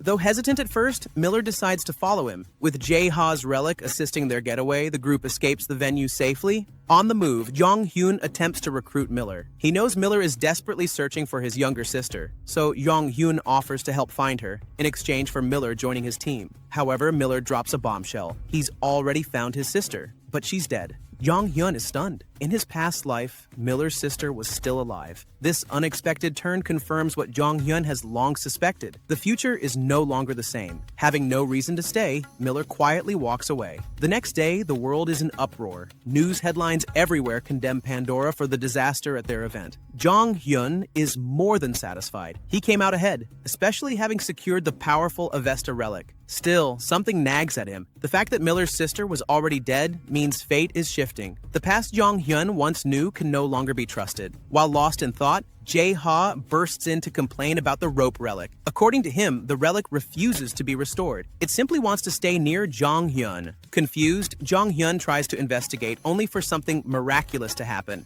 The rope relic, Rope, evolves into a rare rank B relic. Even as a seasoned tomb raider, Jong-hyun has never seen such a phenomenon. Then, a system notification appears. He has earned the title Relic Trainer, which grants him the ability to level up relics. Realizing the implications, Jong-hyun finally sees the path before him. This power could allow him to dominate the relic world entirely. Elsewhere, Pandora, still reeling from the PR disaster, holds an emergency meeting. But the agenda isn't just about the backlash. Pandora has detected 7 tombs set to emerge around the world, each housing relics capable of changing the fate of humanity. To seize control of these tombs, Pandora begins selecting the world's top relic users. Their shortlist includes Kwok Taek-jun, Austin Rockford, Jean Richard, Julian Miller, Irene Holton, and Yu Jae-ha. But the most shocking name of all is Seo Jong-hyun, holder of 50 relics and now referred to as the Tomb Raider King. Pandora is shaken. Jong-hyun, a rogue actor who refuses to ally with them, has become their biggest threat. To stop him, Pandora resolves to monopolize all information regarding the 7 upcoming tombs, ensuring Jong-hyun is left in the dark. Back to Jong-hyun.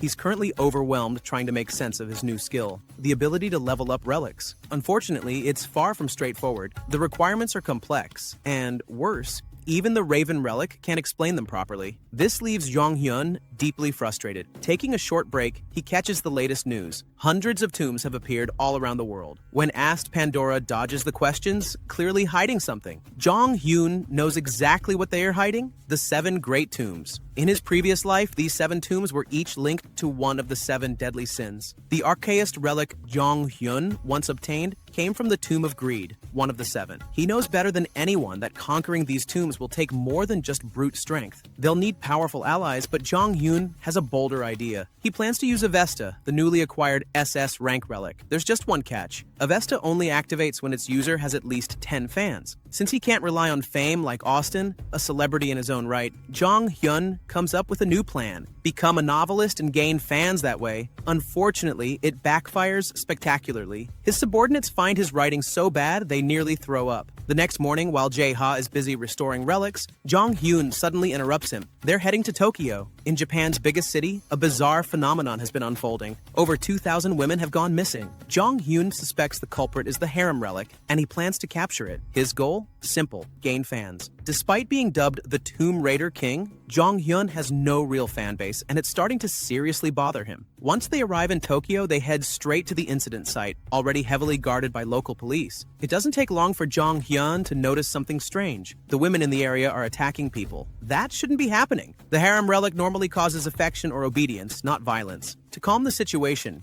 Jong Hyun unleashes Muramasa, neutralizing the aggressive crowd. Among them is a girl named Yuki, a future relic user from Japan. Once she regains her senses, she confesses she was hypnotized by an American agent named Simon. Now things make sense. Simon is using a combination of the harem relic and his own necromancer relic to control these women and turn them into fighters. This turns what was supposed to be a simple relic capture into something far more complicated. Preparations to face Simon begin. Jong Hyun turns his attention to the weakened Anubis relic, which Jae-ha had intentionally left unrestored. Now was the time to tame the Egyptian god. Jong Hyun tries to form a contract peacefully, but Anubis refuses. So Jong Hyun takes out his secret weapon, rope. Using it, he subjects Anubis to relentless humiliation, holding his hand, making him sit, even playing fetch like a house dog. As a divine relic, Anubis is horrified, but faced with endless indignity, he finally gives in and accepts a contract. His pride may be shattered, but he's now under Jong Hyun's control. With Anubis on his side, Jong Hyun heads to confront Simon. The American agent is confident, commanding thousands of hypnotized women using the harem relic, but Jong Hyun has the perfect counter. He uses Anubis to summon the undead, raising corpses from nearby graves. The moment fear strikes the women's hearts, the harem effect is broken. The relic cannot control victims consumed by terror. Now surrounded by zombies, Simon panics. Defeated, he let slip a critical piece of information. He was supposed to conquer one of the 7 great tombs that are about to appear. Jong Hyun realizes he just hit the jackpot. This intel confirms Pandora really is hiding the existence of the 7 tombs. Defeating Simon isn't just about winning a relic. It earns Jong Hyun the admiration of over 2,000 women he rescued. With that, he finally meets the Avesta relic's condition, having at least 10 fans. The next day, in a hotel room, Jong Hyun decides to stay in Japan and wait for the appearance of one of the 7 great tombs. In the meantime, he's now swarmed by adoring fans. Among the crowd, he spots a familiar face, Lee Sul-ah. In his past life, she was a spy working for TKBM. Later, back in his hotel room, Jong Hyun checks on his relics. Several have evolved, including Shakespeare, which is now rank S.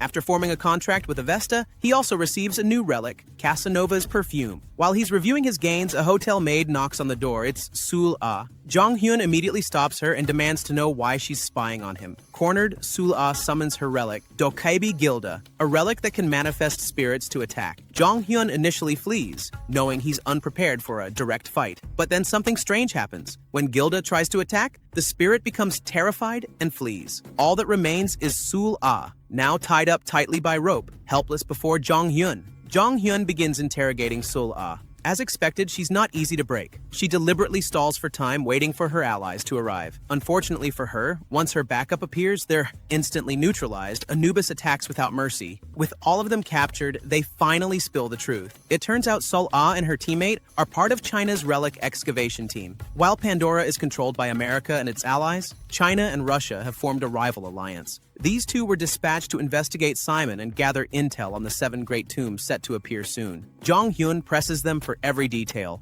digging deep until he's satisfied. Surprisingly, after the interrogation, he lets them go. His reasoning? In the future, he plans to recruit Sul-ah for his own team. A few days later, Jong Hyun sets out for Kyoto, where a massive tomb has just appeared. The city lies in ruins, and the tomb itself resembles a giant Roman Colosseum. At first, the area seems abandoned, until Yoon Si-wo from TKBM arrives. As Jong Hyun is about to provoke Yoon Si-wo again, a man suddenly steps forward, shocking Jong Hyun. The man introduces himself as Chen, a relic excavator working with TKBM. He offers to cooperate with Jong Hyun, but Jong Hyun flatly refuses. In his past life, Chen had been part of Jong Hyun's excavation team, but he was a traitor. When Kwok Taek-jun began to see Jong Hyun's team as a threat, Chen conspired with TKBM's CEO to trap Jong Hyun inside a tomb, leading to his near-death encounter with a basilisk and his eventual bond with the Crow relic. There's no way Jong Hyun would ever trust him again. He turns away, leaving the TKBM team behind without a second thought.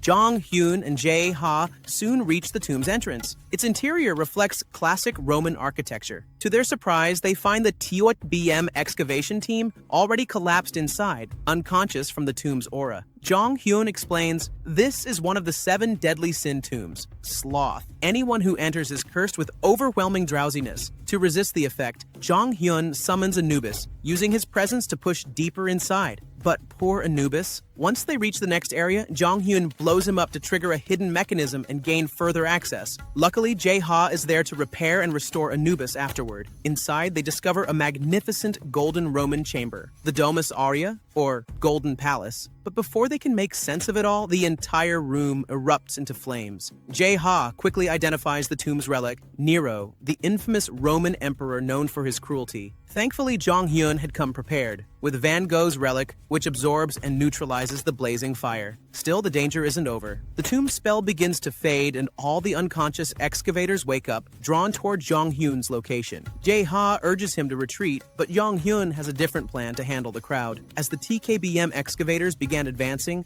Jong Hyun revealed his new skill, tomb destruction. With it, he obliterated the entire tomb structure, using the collapse as a trap to delay the others. Once the destruction was complete, he and Jae Ha escaped deeper inside, heading for the innermost chamber of the tomb. The inner sanctum resembled an ancient Roman theater. Fittingly so, Nero, the infamous Roman emperor, was well known for his obsession with the arts. Although he tried his hand at creating art and life, he was utterly talentless. Once they entered, the doors slammed shut and flames erupted throughout the space. Nero's relic demanded worship, declaring himself a god. Jong Hyun tried a clever strategy. He used the Homer glasses, a relic inspired by the legendary Greek poet, hoping Nero would respect the literary symbolism and submit. But that backfired spectacularly. Nero, furious, struck Jong Hyun with flames and seized both the Homer glasses and Van Gogh's relic, absorbing their artistic powers for himself. He then launched an all-out assault on Jong Hyun and Jae Ha, but then, unexpectedly, Nero stopped attacking. He recognized Jong Hyun, not as an enemy of the Crow relic, but as the author of the failed novel that even Jae Ha had mocked. In a bizarre twist, Nero was a fan of Jong Hyun's awful literary work. Enthusiastic, Nero proposed a contest, not a battle of strength, but a duel in literary creation to determine who could craft the superior piece of writing. Jong Hyun was left utterly dumbfounded. After all, both he and Nero were notoriously terrible writers. Naturally, Jong Hyun refused. He knew his limits and thought the entire challenge was ridiculous. However, he was also cornered. The tombs tied to the 7 deadly sins were crucial, and they needed the relics within. Backing out wasn't an option. Amid his internal conflict, Jong Hyun received a system notification. Someone with the maneuver relic, a tool that reveals the weaknesses of tombs and relics, was approaching. Jong Hyun instantly knew who it was: Julian Miller. If Julian found Nero first, there was a real chance he'd conquer the tomb. So Jong Hyun made a counteroffer to Nero. If they were going to have a literary duel, Jong Hyun would choose the stage.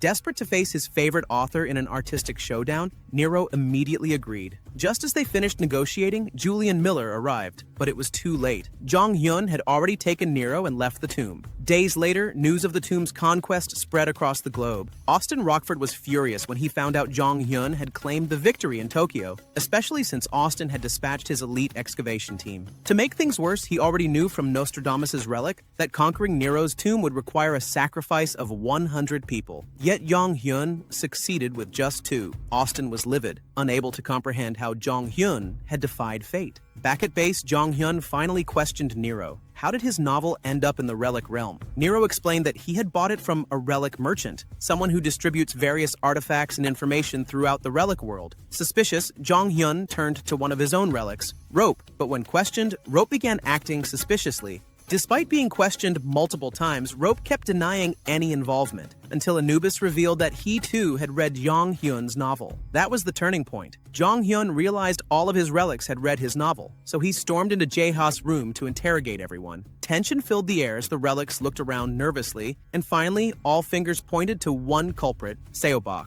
This relic was infamous for being money-hungry and business-savvy. He shamelessly admitted to selling Jong Hyun's novel to the other relics, claiming it was fair since Jong Hyun hadn't been paying him lately. Furious, Jong Hyun demanded all the profit Seobok had earned from the sales. To everyone's shock, Jae Ha's room instantly flooded with money and valuables, a mountain of wealth, proving that the novel was wildly popular among relics. Among the treasure, one item caught Jong Hyun's eye. Seobok explained it was a relic core, a mysterious object that contains the very soul of a relic, something that can never be separated from them. It was a new discovery, and Jong Hyun knew he needed to study it further. The next day, Jong Hyun and Jae-ha prepared to return to New York. Kyoto was in chaos, the streets buzzing with chatter after news spread that Jong Hyun had conquered the tomb. Jong Hyun concluded that Julian Miller must have been the one who rescued everyone, unintentionally exposing Jong Hyun's identity. Amid the confusion, Jae-ha came up with a brilliant idea. He proposed using the relic core to enhance his duplication ability, a massive breakthrough.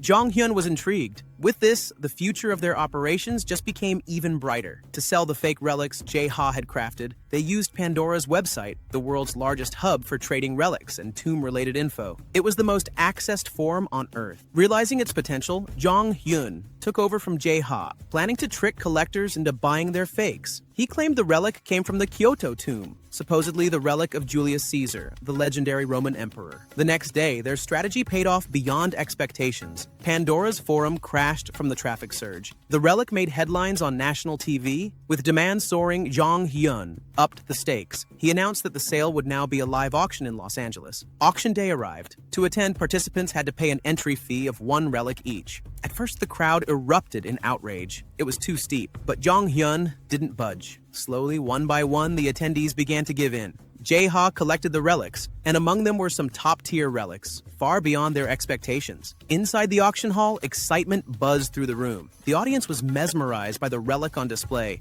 Jong Hyun was confident. Everything was going perfectly, but he was wrong. Julian Miller had figured it out. He confronted Jae-ha, demanding to know the meaning behind selling a counterfeit relic. Jae-ha had no excuse. He knew Miller possessed a relic capable of detecting forgeries. As a man devoted to justice, Julian Miller stepped in, ready to expose Jong Hyun's entire operation. Julian Miller forced his way back into the auction hall. Without hesitation, he activated a relic that amplified his voice, ready to reveal the truth to everyone. But Jong Hyun was quicker. He ordered rope to bind Miller, accusing him of attempting to sabotage the auction to win by cheating. The room erupted in tension as the atmosphere grew more heated. Amidst the chaos, Princess Sophia of the Sophia Kingdom stepped forward with an intriguing proposal. Instead of bidding with money, why not allow participants to pay using relics? Jong Hyun, recognizing the genius behind the idea, agreed. After a lengthy back and forth between bidders, Princess Sophia emerged victorious, her expression full of joy as she secured the coveted relic. After the auction ended, Jong Hyun confronted the restrained Miller in private. Miller demanded that Jong Hyun confess to the fraud, but Jong Hyun refused, admitting it would ruin everything. But then, a relic suddenly fled the scene.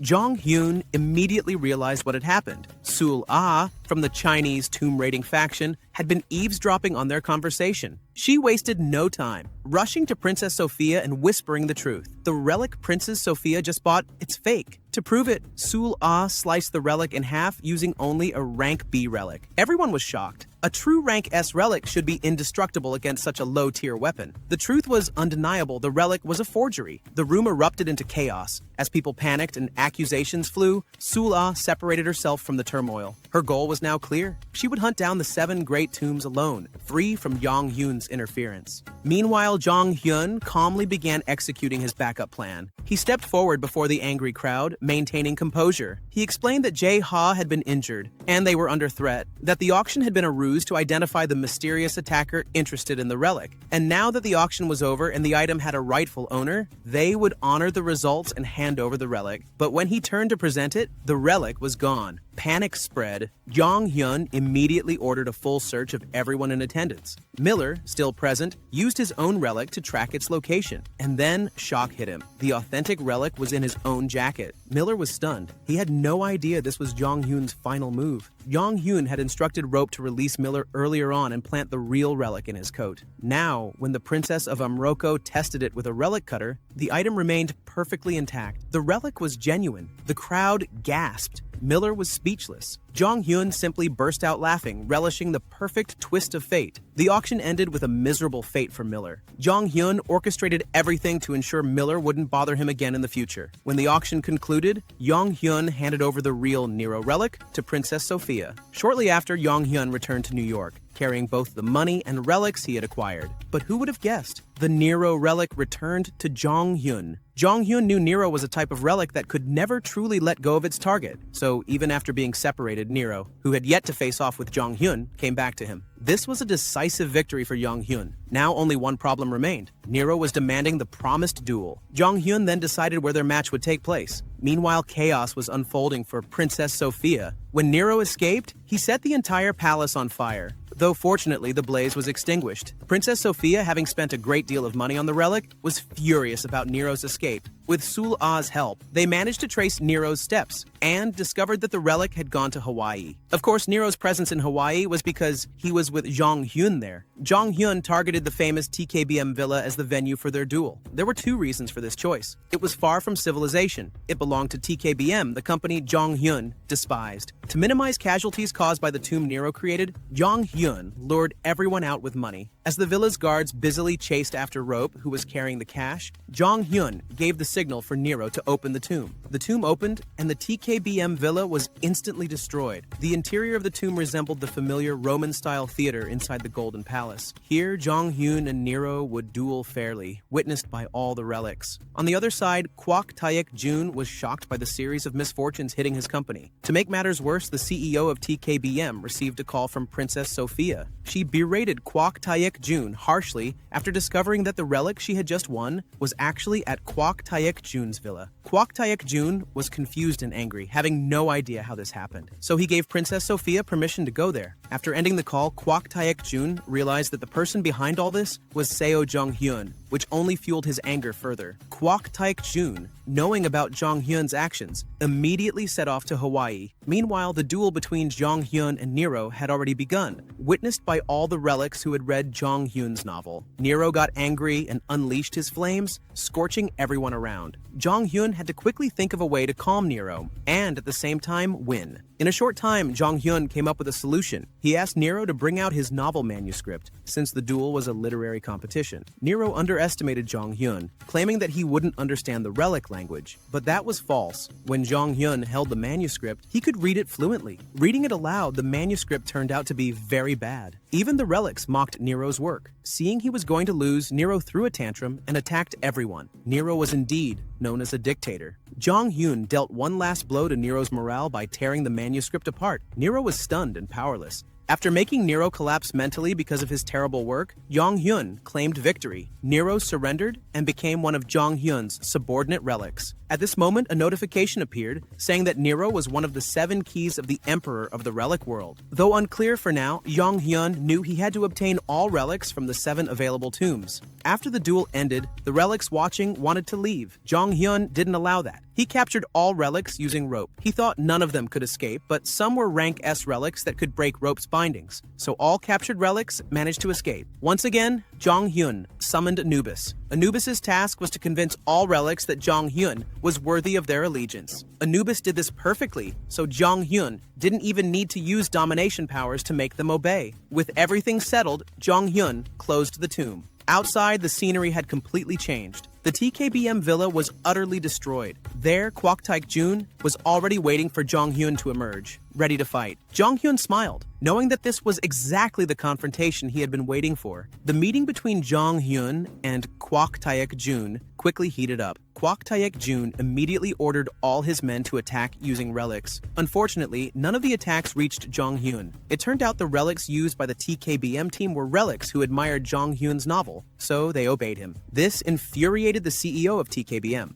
He wanted to attack with firearms, but Princess Sophia was already there, furious at seeing Kwok Taek Jun with Jong Hyun. Jong Hyun further provoked Sophia by giving the Nero relic to TKBM. This was clearly to frame Kwok Taek Jun before Jong Hyun escaped. Jong Hyun fled and went to the Holton family villa. Now it was time for his next move, to listen in on what Kwok Taek Jun and Princess Sophia would discuss. Besides being angry about Jong Hyun's slander, Kwok Taek Jun revealed something interesting. He knew that the relic Sophia had won was not the Julius Caesar relic, but another relic. The TKBM CEO knew this because he held the real Julius Caesar relic. Hearing this, Jong Hyun smiled widely. How could he not? He finally discovered a relic from his past life that was difficult to know before. Preparations for the next action began. As usual, Jae-ha was tasked with restoring relics. Jae-ha was very annoyed this time because there were many new relics to finish. There were so many that Jong-hyun had to sort all the relics they obtained. The relics would be divided into two groups: useful relics that Jong-hyun would keep,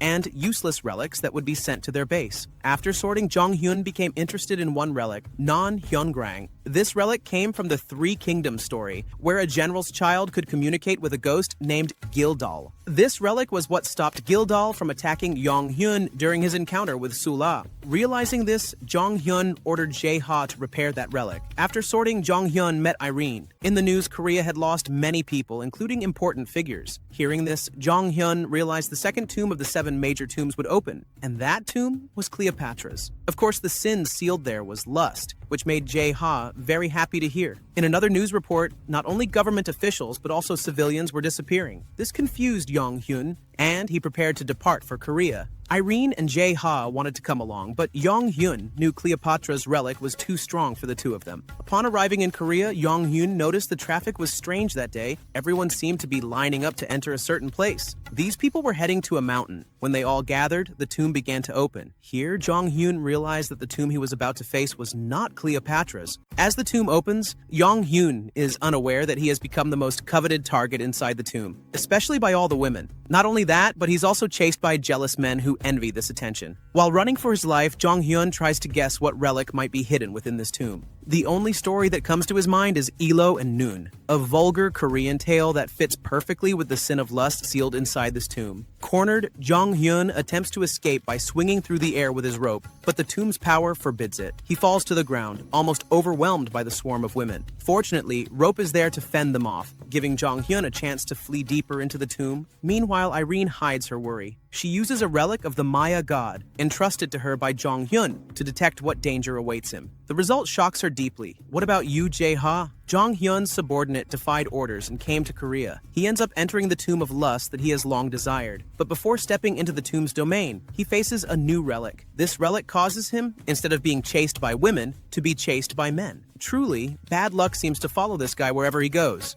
Back to Jong-hyun. He has ventured deeper and discovered a house inside the tomb. To his surprise, Lee Sul-ah is there, ready to settle scores with him. But there's something strange. Sul-ah appears oddly attracted to Jong-hyun. Before anything can happen, Irene's Midas relic activates remotely. Sul-ah, caught off guard, is ambushed and influenced by a rank B relic. This relic is easily destroyed by Muramasa. Now, with the advantage, Jong-hyun commands the relic to reveal the location of the true tomb relic. Just as Jong-hyun was about to interrogate, he was startled by the arrival of Jae-ha, who was still being chased by the silo relic. The moment the relic entered, Jong-hyun, growing impatient, immediately attacked. This broke the influence over all the men chasing Jae-ha. Now both of them had to explain things to Jong-hyun, because the silo and nun relics were both in front of him, leaving him even more confused about who truly owned this tomb. Before they could clarify, Sul-ah appeared and snatched both relics, attacking Jong-hyun with a silver relic. Jong-hyun instantly recognized it. Sul-ah had obtained this relic from the greedy king, Jin Chai-wan. Since his regression, everything had become complicated because the greedy king wasn't supposed to have started moving yet. Lost in thought, Jong-hyun was caught off guard as Sul-ah used the opportunity to begin destroying the building they were in. Sul-ah fled from both Jong-hyun and Jae-ha. Inside, Jong-hyun struggled to hold up the collapsing ruins with Van Gogh,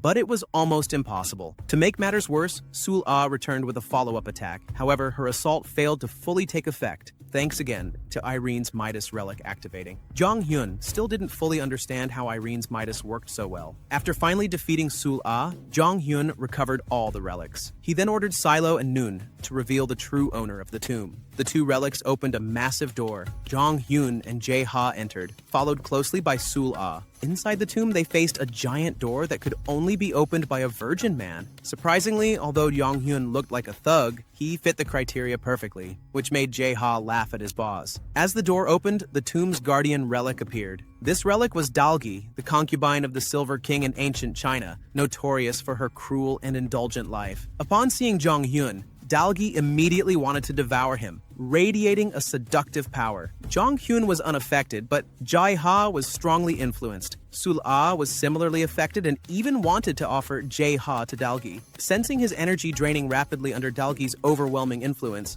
Jong Hyun decided to attack with Muramasa. Unfortunately, his attack failed because Dalgi harbored a secret power, the nine-tailed fox spirit. Dalgi was ready to consume Jong Hyun, but suddenly Irene's Midas relic activated again. Midas proved far stronger than Dalgi, causing a massive explosion. When the dust settled, Jong Hyun was shocked to see Irene there. Irene was confused too, as she had just been in Hawaii. But that was unimportant now. It was time to conquer Dalgi. When Irene unleashed her power again, Dalgi unexpectedly transformed into a small fox. Jong Hyun knew Dalgi was running out of energy, so it was time to hunt down the relic. Dalgi's fate was sealed. The Tomb of Lust was finally conquered. Meanwhile, at Pandora's headquarters, tensions rose sharply with the arrival of Eve Rockford, Austin Rockford's older sister. Eve had been sent to replace Austin, who was deemed incompetent. Austin was immediately escorted out by Pandora's agents. Eve cut straight to the chase, asking about Jong Hyun. Pandora's staff explained that Jong Hyun would soon be dealt with by John Richard, and Eve should focus on conquering the 7 great tombs. This was crucial because Jong Hyun was now in Korea, the location of the second tomb. Back to Jong Hyun, he had exited the tomb area, no longer alone. Jae Ha, Irene, and Sul Ah, now a hostage, were with him at his home. As usual, Jong Hyun inspected the relics he had collected. There were Silo and Nun, relics that often tested his patience, and of course Dalgi. When Dalgi appeared surprisingly, Anubis recognized her scent and became furious. It seemed that even relics had quarrels like humans. Exhausted by the antics of Anubis and Dalgi, Jong Hyun ordered Rope to calm them both down. Now they could finally rest. At that moment, Jong Hyun's longtime friend appeared, greeting him after his long stay abroad. His friend brought urgent news. Detective Kim Hyun-woo, Jong Hyun's foster brother, was in trouble.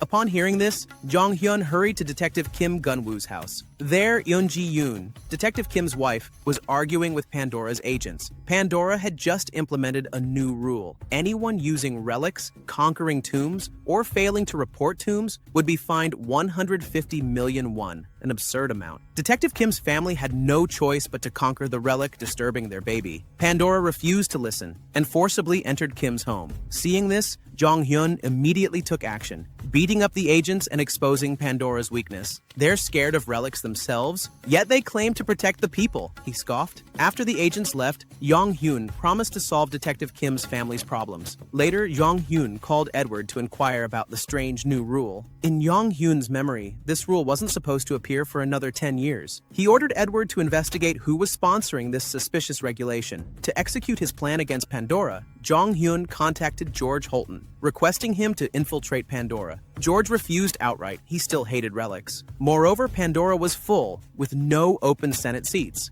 Jong Hyun calmly replied, "That seat will be vacant soon enough," and ended the call. Returning home, Jong Hyun found his roommate had been attacked by Sul Ah, who had escaped. Though worrying, they had a bigger plan against Pandora, so Sul Ah could be put aside for now. Jong Hyun then ordered Jae Ha to restore Nero. Nero wasn't broken, but was suffering from depression, rendering him unusable. Jong Hyun insisted Jae Ha fix Nero, as he was a crucial asset against Pandora. His grand strategy involved 2 relics. Nero would expose the corrupt Pandora senators, while Irene's Midas relic would be used to strike. Jong Hyun disliked relying on Irene's unpredictable power, but had no other choice. The next day, the plan was set in motion. Pandora's Korea branch erupted into chaos as everyone there suffered heavy losses. It was clear Jong Hyun and Irene had begun their attack. The attack using Irene's Midas relic was just the beginning. In no time, Nero had created a golden palace. But Nero's golden palace didn't just trap people from Pandora's Korea branch, it captured victims from other regions as well. Jean Richard even appeared amid the chaos. Once everyone realized Jong Hyun was behind this, fury erupted. But there was nothing they could do. Jong Hyun then made things worse for the trapped by commanding Nero to build a labyrinth as his masterpiece. Obsessed with being an artist, Nero obliged. The labyrinth was not the only problem. Irene's powers added even more complications inside it, increasing everyone's tension. Amid this chaos, Jong Hyun received an incredible offer. The trapped people eagerly offered money, property, and high-level relics to Jong Hyun. Of course he was pleased, but his true desire was different, secret information. Slowly, the prisoners began revealing scandals involving Jean Richard's fraud cases. Jean Richard tried to fight back, even dragging the name of the CEO of TIC BM into the mess. Everything turned into chaos as people started brawling. Jong Hyun recorded every word the Pandora senators said. He planned to spread the footage to sow distrust and disarray among Pandora's ranks. After extracting all the scandalous info, Jong Hyun vanished without releasing anyone. Only Nero remained, forcing everyone to stay trapped inside the labyrinth. A fitting punishment for Pandora, who had brought misery to the people. After the incident, the video Jong Hyun took spread like wildfire. Criticism of Pandora intensified among the public. Jong Hyun then contacted George, offering him a Pandora Senate seat, since all the senators caught on video had been fired. George refused again, still disliking relics. At that moment, Jong Hyun showed him a recording where one Pandora senator confessed that Austin Rockford had framed George's father. George was furious, but Jong Hyun advised caution. For now, George only needed to accept the Senate seat. Shortly after, Jong Hyun arrived home. Jae-ha was struggling to calm Irene due to the risks her relic power posed. Suddenly, Irene ambushed Jong Hyun, leaving Jae-ha stunned. Once Irene calmed down, Jong Hyun and Jae-ha left the house. Jae-ha remarked that Irene seemed to like Jong Hyun. Her relic's effects only settled when near him. This realization made Jong Hyun think Irene might actually have feelings for him. But that thought had to wait, because now it was time to resolve Detective Kim's family issues. Jong Hyun brought out the relics he had gathered. He was touched to learn the Kim family hadn't spent any of his money yet. They wanted to save it for his wedding someday. But Jong Hyun insisted the Kim family should live comfortably. He sent them an extra 100,000 won as support. After everything settled, Jong Hyun returned home to rest. When he got to his bed, he was surprised to find someone there. It was Irene. Irene, still under the influence of relics, was a serious problem, and Jong Hyun found himself unable to escape her grasp. At first, he felt something was off. Irene was being controlled by the Silo and Noon relics, so Jong Hyun decided to discard those relics. But even without them, Irene wouldn't return to normal, cornering Jong Hyun into a tough spot. With no other choice, Jong Hyun braced himself to handle the risks of the Midas relic. When morning came, Jong Hyun woke up to find his room filled with gold, and Irene was still there. Apparently, after last night's incident, Irene had awakened another power of the Midas relic, the wealth power. This power turned everything in Jong Hyun's room into solid gold. Inspired by Irene's rising strength, Jong Hyun devised a new plan. In a large park, he took out the Hyungbu Nolbu relic, a gourd relic once given to him by the crow.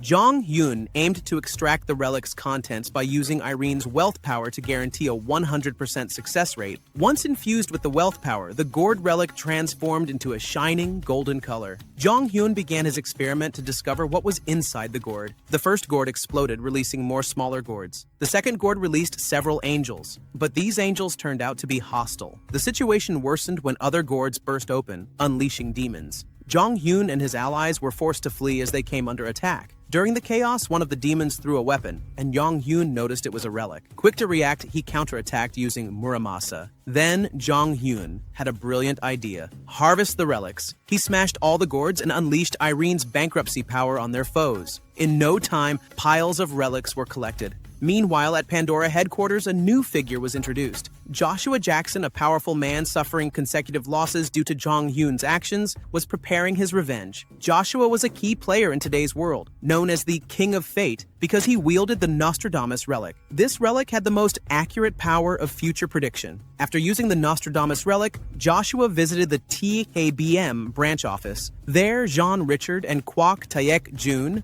were arguing heatedly because John Richard's scandalous recording had been leaked to the public. The video revealed Jeon admitting that Kwok Taek Jun was involved in corruption within Pandora. The tense atmosphere suddenly eased when Joshua appeared. Joshua came to TKBM with a plan to form a team to defeat Jong Hyun. His strategy was simple: capture Jong Hyun's team members one by one to weaken him. Kwok Taek Jun was confused since Joshua usually preferred directly targeting the main enemy. Joshua confessed that he wanted to do that as well, but whenever he tried to read anything about Jong Hyun, he couldn't get any information. That was why he had to target Jong Hyun's subordinates for now. Meanwhile, back at Jong Hyun's place, they had finished harvesting the relics. At Jong Hyun's house, they began sorting the relics they collected. Some relics caught Jong Hyun's interest, especially defensive relics, since they hadn't had any of those before, which left them often forced to flee. Another relic that intrigued him was Odin's raven Munen's tear. According to the story, Munen was one of Odin's ravens symbolizing memory, so perhaps this relic would be useful in the future. With so many relics gathered, Jong Hyun found it overwhelming to sort them all. In the middle of this busy time, a new tomb suddenly opened in Syria. Pandora announced that this was the third tomb among the 7 Great Sin Tombs, the Tomb of Envy. Jae-ha and Irene immediately wanted to head to the tomb's location. Jong-hyun thought differently. He believed they should not rush because there was still much to be done. According to him, they could always seize the relic from whoever conquered the tomb. One likely candidate to conquer this tomb was Jean Richard. His tomb excavating power was said to dominate other excavation teams. This revelation surprised Jong-hyun. After all this, everyone returned to their routines. Jae-ha was the busiest, tasked with restoring many relics. Suddenly, an earthquake struck, causing panic. At that moment, Jong-hyun received a notification of a kidnapping. To everyone's shock, the victim was Jae-ha. Jae-ha found himself in an unfamiliar place. Several of Jong-hyun's main relics were there, including Rope, who had also been kidnapped. When Jae-ha checked his phone, it didn't work. He then realized he was inside a relic tomb. Moving further inside, Jae-ha and Rope entered a building where a relic suddenly went berserk, playing a musical instrument that terrified Jae-ha. Fortunately, Rope was there to protect him. Jae-ha, who had never fought before, was clearly overwhelmed inside the tomb. Rope became his only hope to survive while trying to find a way to contact Jong-hyun. This was not easy, since Jae-ha was constantly being chased by the relic musician. Meanwhile, Jong-hyun was pondering where Jae-ha could have been kidnapped along with the frequently used relics. He used the map relic he possessed to track them. Before he could finish, Jong-hyun received a call. It was from Jean Richard. Richard confessed that he was the one who kidnapped Jae-ha and trapped him inside the Tomb of Envy in Syria. Richard said he would only release Jae-ha if Jong-hyun revealed the secret to conquering tombs. Pandora was curious about how Jong-hyun managed to conquer various tombs with such a small team. Hearing Richard's confession, Jong-hyun laughed, convinced that Richard wouldn't be able to finish conquering that tomb and was just boasting. Jong-hyun refused Richard's offer, knowing Pandora couldn't conquer the Tomb of Envy either. Enraged by this, Jean Richard exploded with anger.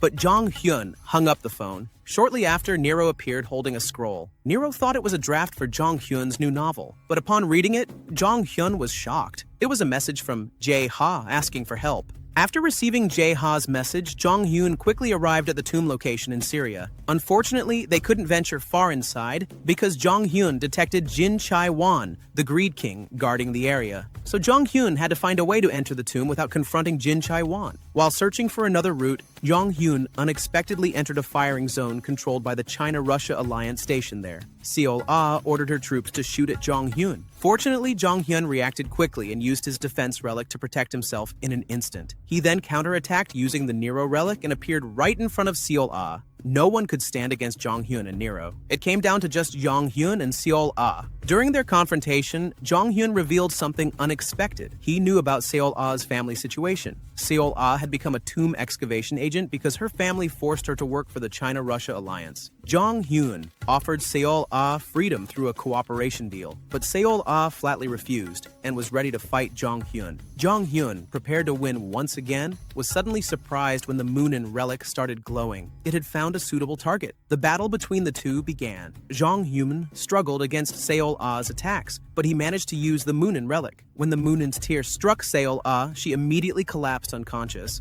It turned out Seol-ah was having a flashback of her past life. She remembered that Jong-hyun was the leader of her expedition team, that she had a special bond with Jong-hyun, and that her team had perished in a tomb that trapped them. After a while, Seol-ah woke up and immediately hugged Jong-hyun. Seeing her panic, Jong-hyun explained that they were currently 15 years before that tragic event. Jong-hyun was able to return thanks to the failure relic in their last tomb expedition. Jong-hyun then asked Seol-ah about his offer to join his expedition team. He didn't force her because he knew Seol-ah desired freedom. Surprisingly, Seol-ah agreed and was ready to cooperate in conquering the Tomb of Envy, even betraying Jin Chai-won, her current superior. After Seol-ah recovered, Jong-hyun met with Nero. Nero had finished conquering all their enemies. Now it was time for the main mission, rescuing their relic restorer. Here, Seol-ah realized the one they had to save was Yu Jae-ha. After recruiting Seol-ah, Jong-hyun introduced her to Irene. Seol-ah panicked instantly because she remembered Irene was the queen of bankruptcy. Jong-hyun reassured Seol-ah that Irene was now an ally and a good person. Irene, seeing Seol-ah, was also confused because they had been enemies not long ago. Irene even felt an inexplicable jealousy towards Seol-ah. Their rescue mission continued. Jong-hyun kept receiving information from Jae-ha, including details about the relic they would face. This relic turned out to be Antonio Salieri.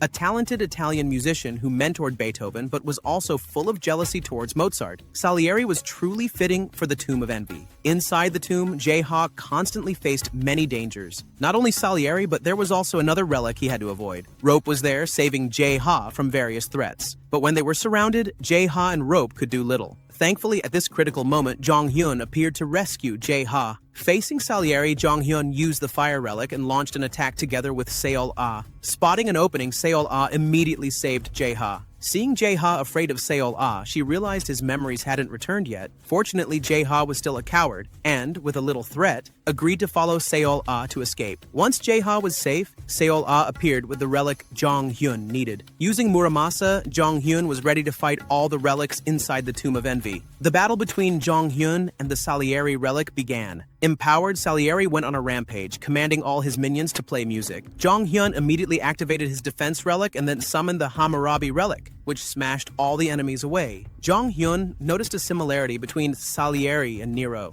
Both were respected figures filled with malicious traits. So, Jong-hyun provoked Salieri by calling Mozart a far better musician. This enraged Salieri, who furiously attacked Jong-hyun by throwing all his musical instruments. Blinded by anger, Salieri left many openings, and Jong-hyun took advantage with a decisive strike that rendered Salieri powerless. The tomb should have been conquered, but unexpectedly, another relic shaped like a chess piece took control of the tomb from Salieri. When the tomb was seized, madness spread to everyone inside. Not only Seol-ah, but all of Jong-hyun's relics were affected by the madness of envy. Jong-hyun was helpless as Seol-ah suddenly started attacking him. Unable to use his relics, Jong-hyun was pressured relentlessly by Seol-ah. The relic exerting this pressure was confused why Jong-hyun could still move, so it transformed into incense, increasing the envy's pressure inside the tomb. Even Jong-hyun was affected, feeling jealous of himself, an unusual sight indeed. Just when it seemed Jong-hyun would be finished,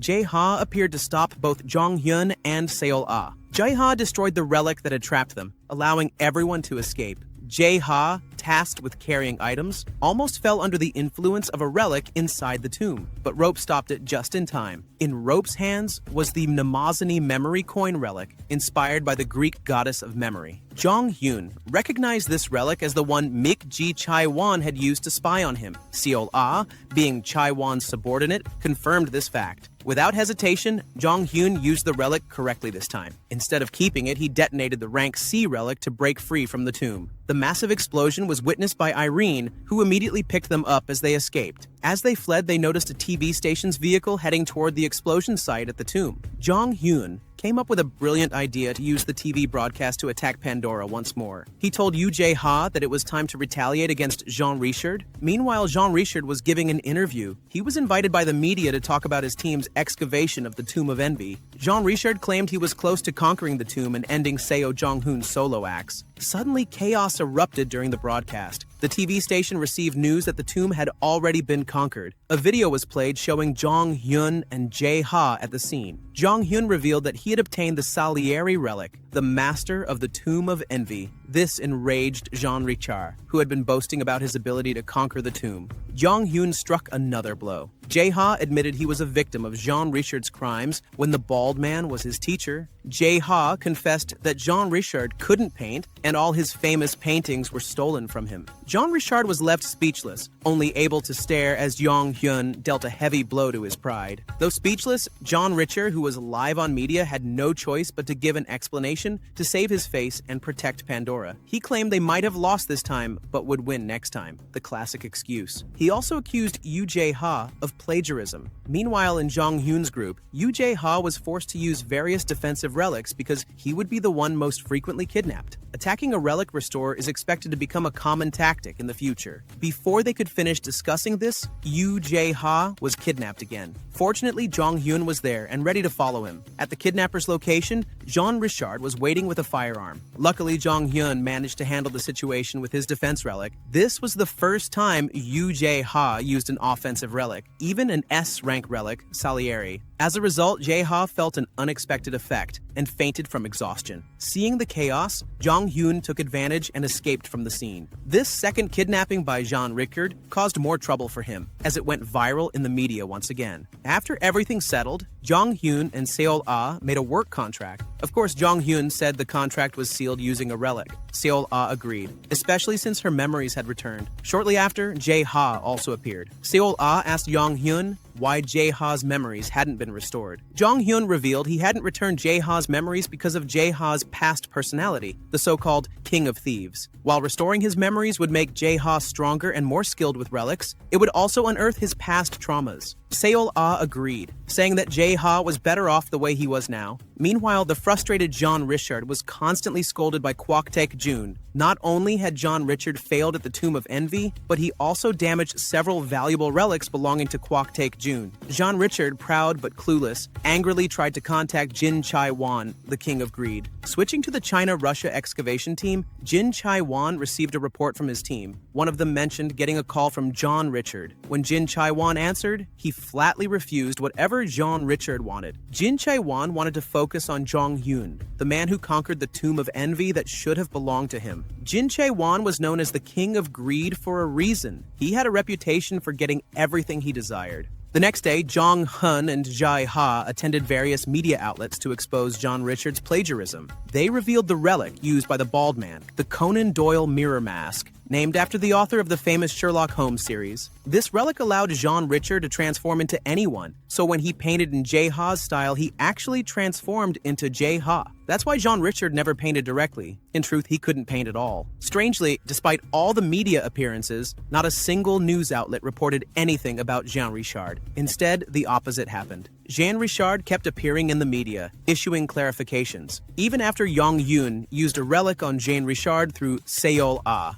The plagiarism news about Jean Richard never reached the public. This frustrated Jong Hyun greatly. One night, he received an email. The center wanted to help Jong Hyun expose Jean Richard's plagiarism publicly, but with a price to be paid later. After that email, the very next day, the plagiarism news about Jean Richard finally broke in public. Jong Hyun realized only the Crescent Moon King, Wade Harmon, could have done this. Even though he knew Wade Harmon was evil in his past life, Jong Hyun now cared most about restoring Yu Jae-ha's reputation. With the media buzz growing, John Richard could no longer deny the accusations. Jong Hyun returned to the media and challenged Jean Richard to a painting competition against Jae-ha. This made Jean Richard extremely frustrated. Despite having bribed the media, the narrative was now working against him. To force Jean Richard to accept the challenge, Jong Hyun and reporters stormed Jean Richard's residence. At this point, Jean Richard had no more excuses and agreed to the match. The competition would revolve around Jean Richard's most famous painting, which both had to recreate. During the match, Jean Richard struggled. He had lost his ability to paint. Jong Hyun revealed the truth. The Conan Doyle relic had a side effect where the user's true identity would be lost. That was why Jean Richard could no longer paint. With this, the match between Jae-ha and John Richard ended.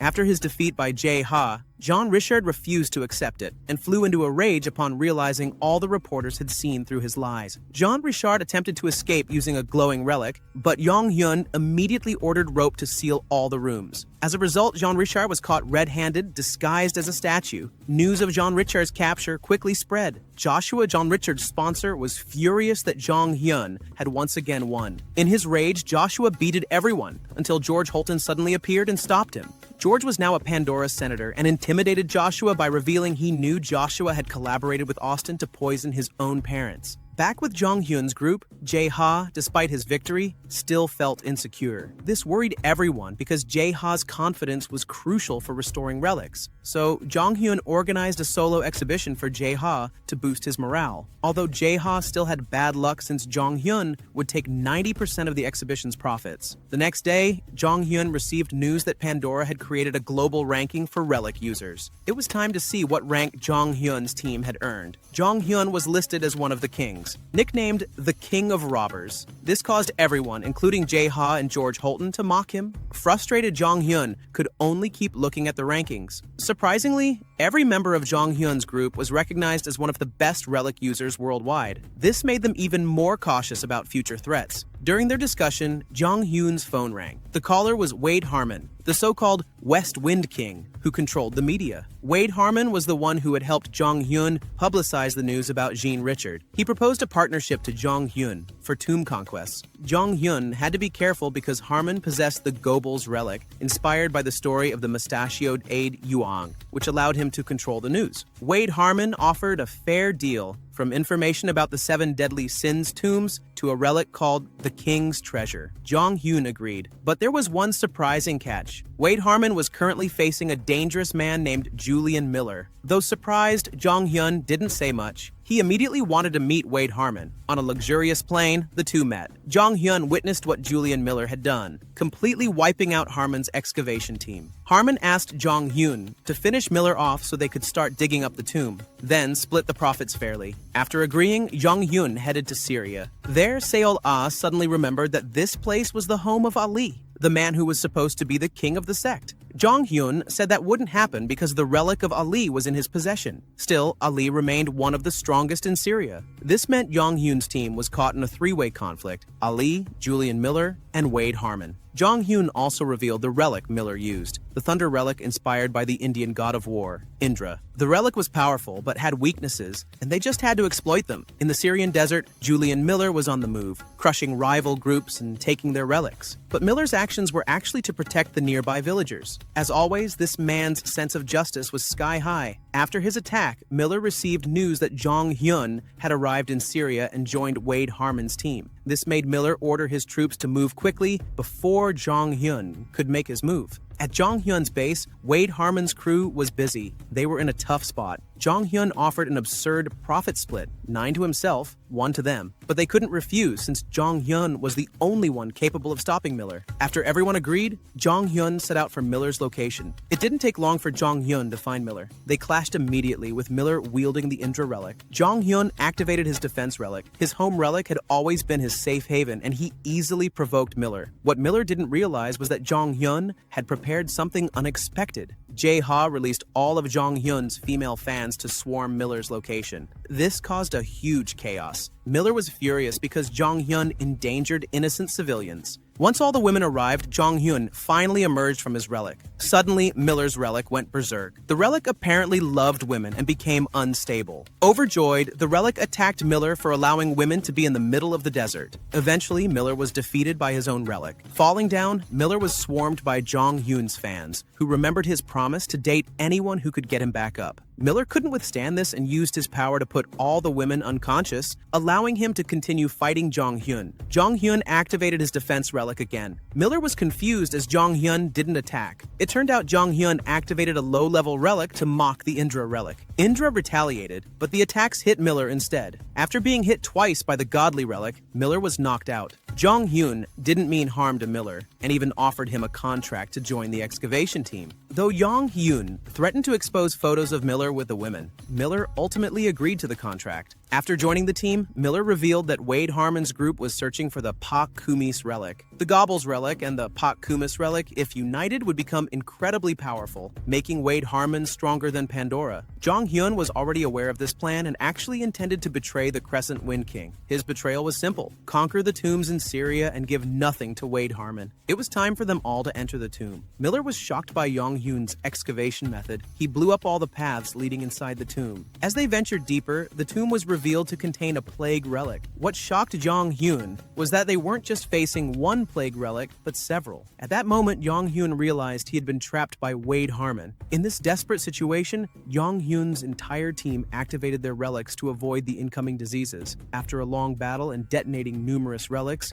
Jong Hyun's team finally managed to defeat the plague relics. They even found several useful relics, including a bag belonging to the god of plague. Miller wanted to keep this bag, not trusting Jong Hyun to not misuse the relic. Amidst their debate, Seol-ah and Jae-ha were struck by effects from another plague relic. Jong Hyun ordered everyone to enter his pig house relic while he fought alone. He did something simple but effective, detonating dozens of relics simultaneously while shielding himself with the Medusa shield relic. Jong Hyun won and managed to obtain the legendary plague relic, Hippocrates. After defeating the relic, Jong Hyun's group left the tomb and took their medical relics. Jong Hyun also took the plague god's bag relic from Miller in exchange for the medical relics. Then, Jong Hyun did something crazy. He drank the contents of the Hippocrates relic, causing everyone to panic. Jong Hyun drank Hippocrates with one goal: to meet the plague god Nergal from Mesopotamian legend. The ritual worked. Nergal appeared, and they formed a contract because Nergal admired Jong Hyun's resistance to poison. With this relic secured, Julian Miller was angry, believing the relic could be dangerous to humans. Jong Hyun assured him he would only use it once. Elsewhere, Wade Harmon and his crew were hit by a wave of dirty water, trapping them. This was caused by Jong Hyun using Nergal's power. After being washed by the water, Harmon's entire crew was infected with a disease that was difficult to cure. Back with Jong Hyun's group, peace returned. Miller admitted Jong Hyun was a good person for not abusing the Nergal relic, especially after Jong Hyun destroyed Nergal right before his eyes. Suddenly, the tomb collapsed as the main relic was conquered. Outside the tomb, Jong Hyun and Miller agreed to cooperate because Miller believed Jong Hyun was trustworthy. However, once Miller left, Jong Hyun gathered the shards of the Nergal relic to restore it. There was no way Jong Hyun would simply discard such a powerful relic like Nergal. After all the chaos that had happened, a few days later, a commotion broke out. Wade Harmon was furious, demanding to meet a woman named Jin Chae-won. Jin Chae-won was known as the Greed King, possessing various powerful relics. Wade Harmon wanted to use Jin Chae-won's medical relic, but she ended his life with her power instead. Now, Jin Chae-won began to see Jong Hyun as a serious threat and wanted to meet him immediately. Meanwhile, Jong Hyun and his team were holding a relic auction. One of the items up for sale was the plague god relic, Nergal. This angered Miller, who felt deceived, but Jong Hyun assured him everything was under control. How could it not be? The buyer of this relic was Irene Holton, a woman obsessed with Jong Hyun. Learning about Irene and Jong Hyun's connection, Seol-ah suddenly felt conflicted. This was because Seol-ah had been Jong Hyun's lover in a previous life, so she was deeply troubled by her lingering feelings. In the midst of her confusion, Seol-ah took a day off and encountered a suspicious servant. The servant turned out to be Jin Chae-won in disguise, using a camouflage relic. This put Seol-ah in danger since she was one of the people who had betrayed Jin Chae-won by siding with Jong Hyun. Meanwhile, Jong Hyun was busy hearing news that the excavation he was conducting in Syria had become a major problem. Pandora was monopolizing tomb excavations by selling permits. The buyers of Syrian tomb permits were furious at Pandora, but for Jong Hyun, this was irrelevant since he had not broken any rules. Pandora's regulation stated that excavation teams with fewer than 10 members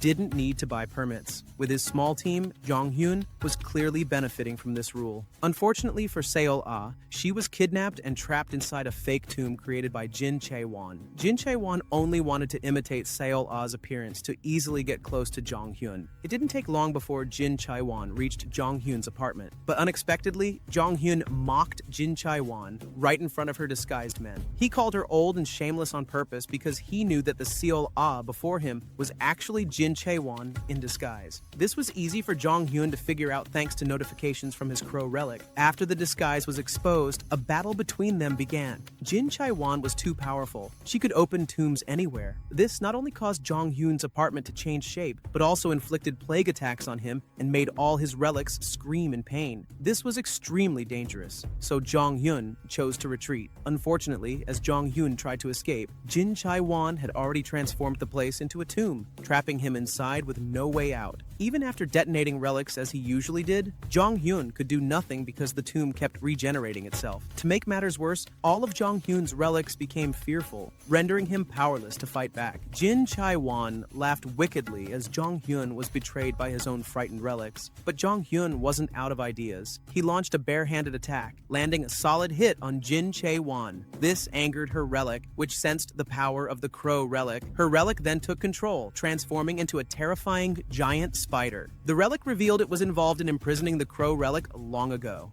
The power of Jin Chae-won's relic was so overwhelming that none of Jong Hyun's relics dared to stand against it, except for his loyal follower, Rope. Then a miracle happened. Rope evolved once again into an S-rank relic. This shocked all relics present, including Jin Chae-won's spider relic, which panicked because historically, relics shouldn't evolve to avoid disrupting the relic rankings. Rope's upgrade allowed it to hold Jin Chae-won's relic back for a short moment. Jong Hyun seized this opportunity to escape from the giant spider. At this crucial moment, Jong Hyun summoned all his relics and gave them a choice: fight or flee. He also realized to his anger that his 3 Egyptian god relics had run away. Before he could find answers, new danger arrived. The spider relic reached Jong Hyun's location and unleashed several high-level relics to join the battle. Usually calm, Jong Hyun now began to panic. The battle was inevitable. Jong Hyun started using Hammurabi. Fortunately, there was still a powerful relic named Nero on his side. Seeing Nero, the spider relic became furious, feeling betrayed. Nero was also angry because the spider relic had never been chosen as leader of the relics. This made Jong Hyun curious about the relic world's deeper mysteries, but explanations could wait. Right now, he needed to escape. Nero, a high-level relic, managed to hold off the spider's forces and unleashed its signature power, the Golden Palace. Inside the Golden Palace, Jong Hyun began sorting through his relics. Some had fled, but some were ready to fight. He divided his forces into two groups, one to assist his attack and another to defend with Nero. Jong Hyun then launched his strategy, not by attacking the spider directly, but by targeting Jin Chai-wan, who was unconscious. No matter how powerful her relics were, if their user was KO, they were useless. The spider relic immediately sensed Jong Hyun's plan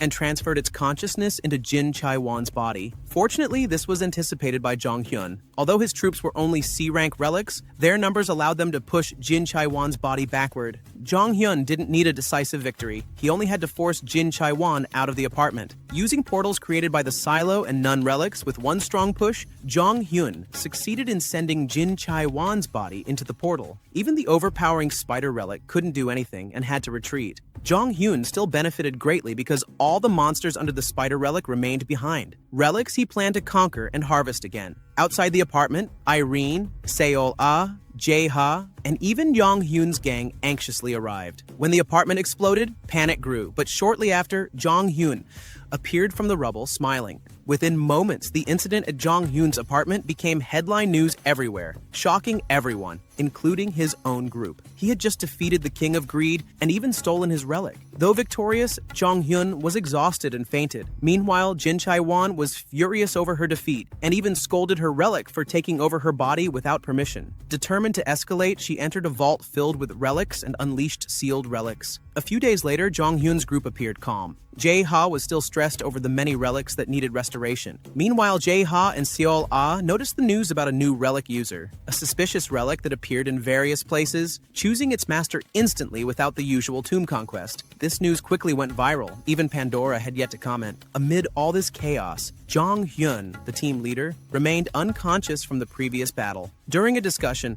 George Holton called Irene with shocking news. 15 king seats for relic users had already been filled. This was due to the newly appeared unique relic. This situation jeopardized Jong Hyun's plan to dominate the king seats. Unfortunately, Jong Hyun was still asleep. After hearing the news about the 15 king relics being chosen, Jong Hyun finally woke up. Seeing the serious expressions of everyone, he immediately knew something big had happened. He was also shocked by the existence of the new relic because the circumstances were highly unusual. Although the situation was dire, there was little Jong Hyun could do now except stay within their strategy. More bad news followed. Jae-ha discovered many rumors about Jong Hyun, ranging from not paying taxes, selling relics illegally, to the most ridiculous. Rumors that Jong Hyun had a 9-year-old child. These rumors infuriated both Irene and Seol-ah. Luckily, Jong Hyun still had a childhood photo of himself. Blonde hair and fair skin, very different from his current appearance, making it clear the rumors about his child were nonsense. These rumors were complicated to debunk because Wade Harmon wasn't behind them, since Jong Hyun had destroyed Harmon's Gobble's relic.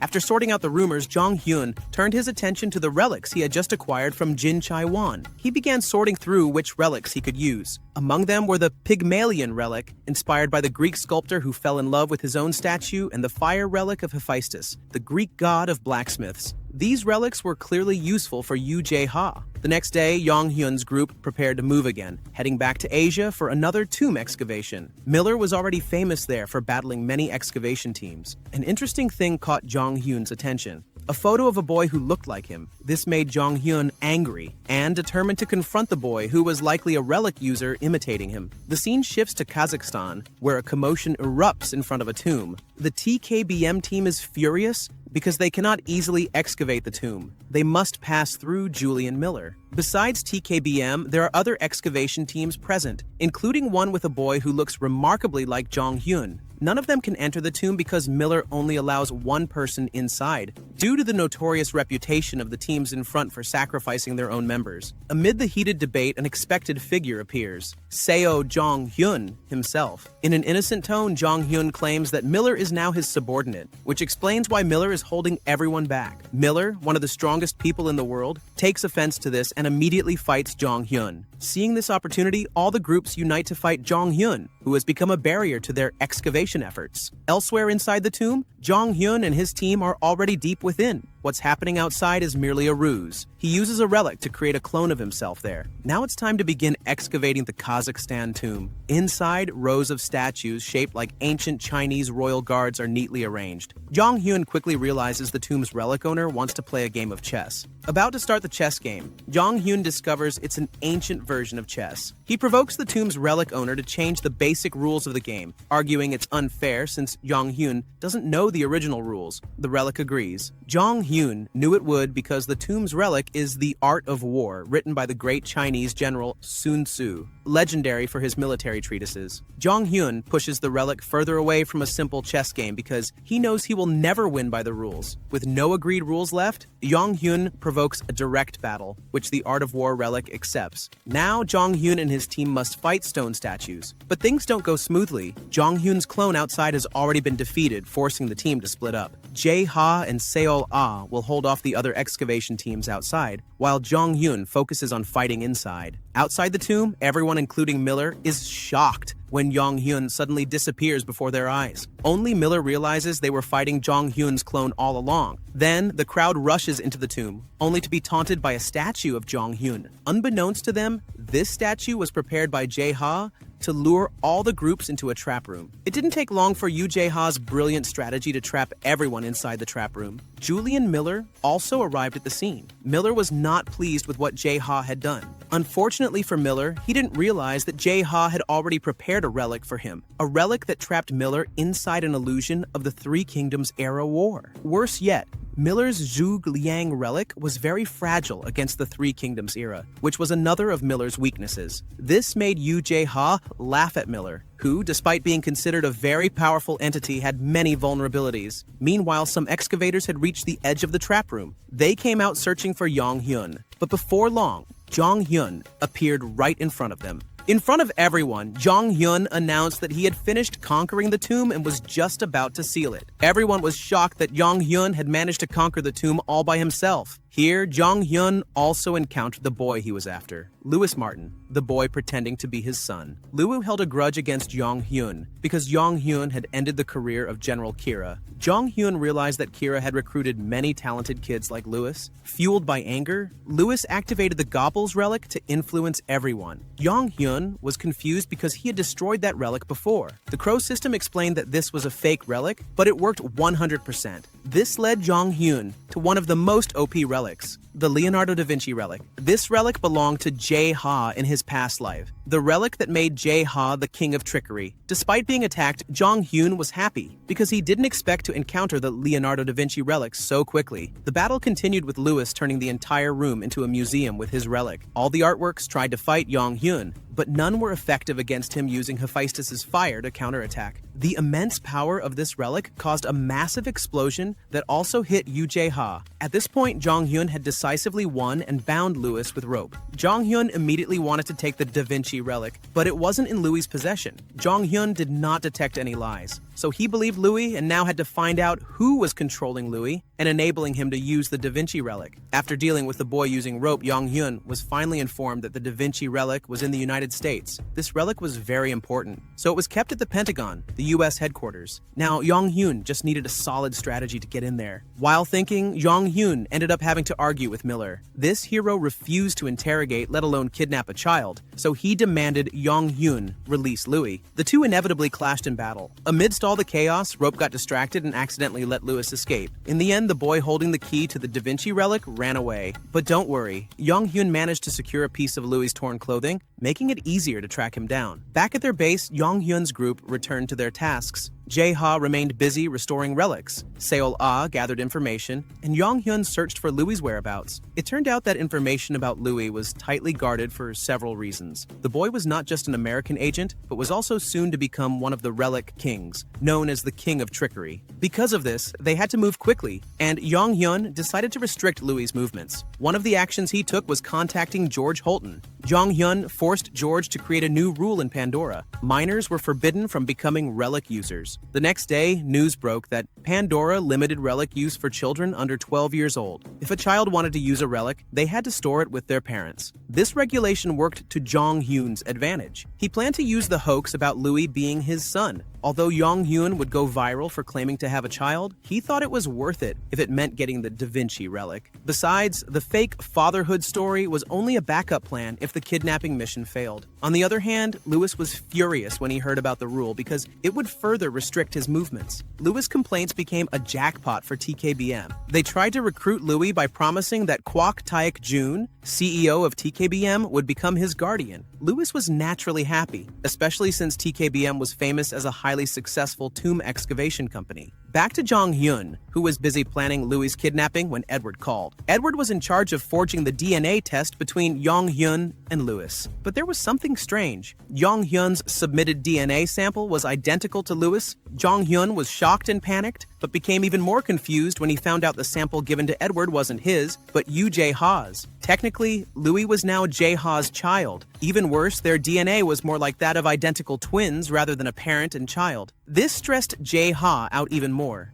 Jong-hyun's group then suspected that Louis might actually be a relic, considering Nero could also transform into a human form. Here, Jong-hyun had a good card in hand. Even if Jae-ha was stressed, he could use their DNA similarity to make Jae-ha Louis' guardian if the kidnapping failed. The next day, Jong-hyun's group quickly set out to the place where Louis was. They were all shocked to find Louis riding in a car with Yoon Si-woo, the vice chairman of TKBM. Jong-hyun immediately ordered Seol-ah to send Gildal into the car to find out where they were going. From what Gildal overheard, Louis was about to sign a contract with Kwok Taek-jun, making the TKBM CEO his guardian. Jong-hyun knew exactly that Kwok Taek-jun wanted to recruit talented people like Louis. This was interesting, especially since Jong-hyun had Jae-ha, whose DNA was much closer to Louis's. Victory was already 99%. When Louis entered the TKBM building, he immediately met Kwok Taek-jun. Without wasting time, the CEO handed Louis a guardian contract. The terms were simple. Kwok Taek-jun only wanted to use the Da Vinci relic a few times, which Louis agreed to. Just as everyone was happy, suddenly the building's alarm rang and the lights went out. Gildal had already kidnapped Louis in an instant. This caused Kwok Taek-jun to panic and order all his members to search for Louis. It didn't take long before Jong-hyun, the cause of the chaos, was surrounded. Kwok Taek-jun laughed at Jong-hyun since he had just signed the guardian contract. But Kwok Taek-jun clearly didn't know that Jong-hyun had a winning card. Jong-hyun immediately presented the DNA test between Jae-ha and Louis, which stunned everyone because it proved Louis was Jae-ha's child. Kwok Taek-jun, unable to accept this fact, demanded a DNA retest by his team. He was left speechless because Jae-ha and Louis' DNA were indeed very similar. With this, Jong-hyun's group once again crushed TKBM's grand plans.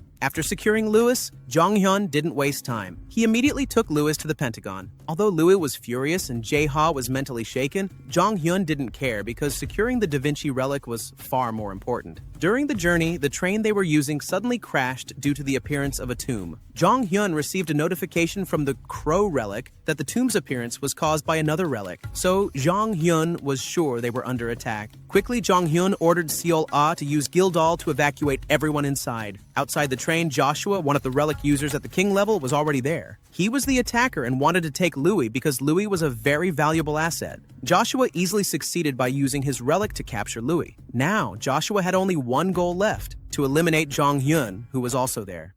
Now that Joshua had Louis in his hands, he immediately tried to finish off Jong-hyun, who was still hiding inside the train. Joshua wasn't holding back. He went straight for the nuclear bomb relic, born from humanity's fear of all-out nuclear war. As the massive attack hit, Jong-hyun relied on the Hammurabi relic and Aegis for protection, though Aegis was trembling with fear the entire time. When the dust settled, Joshua was all smiles. But not for long. To his surprise, the train carrying Jong-hyun was completely intact. Even more shocking, Jong-hyun himself emerged unscathed. Jong-hyun then counterattacked using Hammurabi, leveling everything. Except for Louis, of course. He made sure not to harm the kid. Despite taking heavy damage, Joshua stayed on his feet, transferring his wounds to one of his subordinates. Realizing how dangerous things could get, Jong-hyun once again tied Louis up with the rope relic to keep him from escaping. Now, all that was left was a one-on-one with Joshua. Joshua wasn't called the King of Fate for no reason. His relics were broken-level powerful. He had two main relics, Temple of Delphi, which showed him glimpses of the future when he slept inside it. Unfortunately, it wasn't combat usable, and Century of Nostradamus, based on the French scholar famous for his war and disaster prophecies.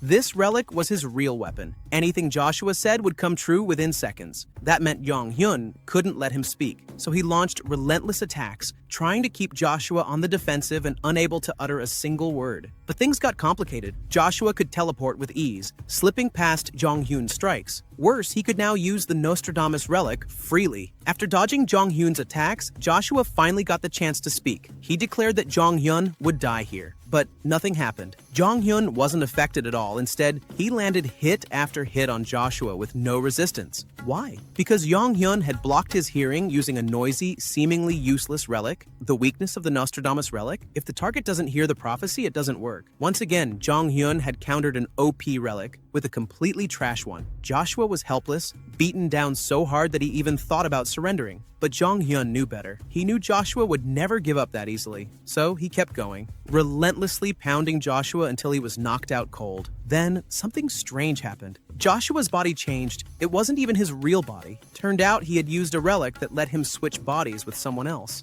Jong-hyun had guessed this might happen, so he didn't hold back. Even if Joshua was miles away, he'd still feel the pain of that beating. Back at Joshua's real location, his body was writhing in pain. Furious, he reviewed the mission files on eliminating Jong-hyun, submitted by various parties. One in particular caught his attention, a file from John Smith, a mysterious figure who somehow knew about the Crow relic. Joshua planned to use that info against Jong-hyun. Meanwhile, back with Jong-hyun's group, the fight with Joshua was over. But another problem remained. The tomb that had appeared still needed to be cleared. Since someone had to guard Louis to keep him from escaping again, Jong-hyun decided to go into the tomb with only Jae-ha. This relic tomb had taken the form of Wolji Lake. Upon arrival, Jong-hyun and Jae-ha were immediately invited aboard a boat. The boat carried them across the water to a luxurious pavilion where, to their surprise, a feast had already been prepared. Seeing this, Jong-hyun immediately guessed the relic in this tomb was connected to Wolji Lake, a famous man-made lake once used for royal celebrations during the Silla dynasty. Turns out there were many relics within the lake, but the host of this tomb was the 14-sided dice, also known as Juryeongu. This relic originated from an old Korean drinking game, where the dice determined your punishment, whether it was dancing, reciting poetry, or even hopping like a bunny. As part of the challenge, Jong-hyun and Jae-ha were invited to sit down and play the game with the relic. If they won, they would conquer the tomb. As with most relic tomb keepers, Juryeongu was extremely confident in his strategy. Unfortunately for him, he had no idea who he was dealing with. Jong-hyun already had a master plan in mind. A few hours passed. The next thing they knew, both Jong-hyun and Jae-ha were lying unconscious on the lake's edge, but they'd won. The tomb had been conquered. With the challenge complete, the tomb dissolved and everyone inside it safely reappeared outside. Now, all they had to do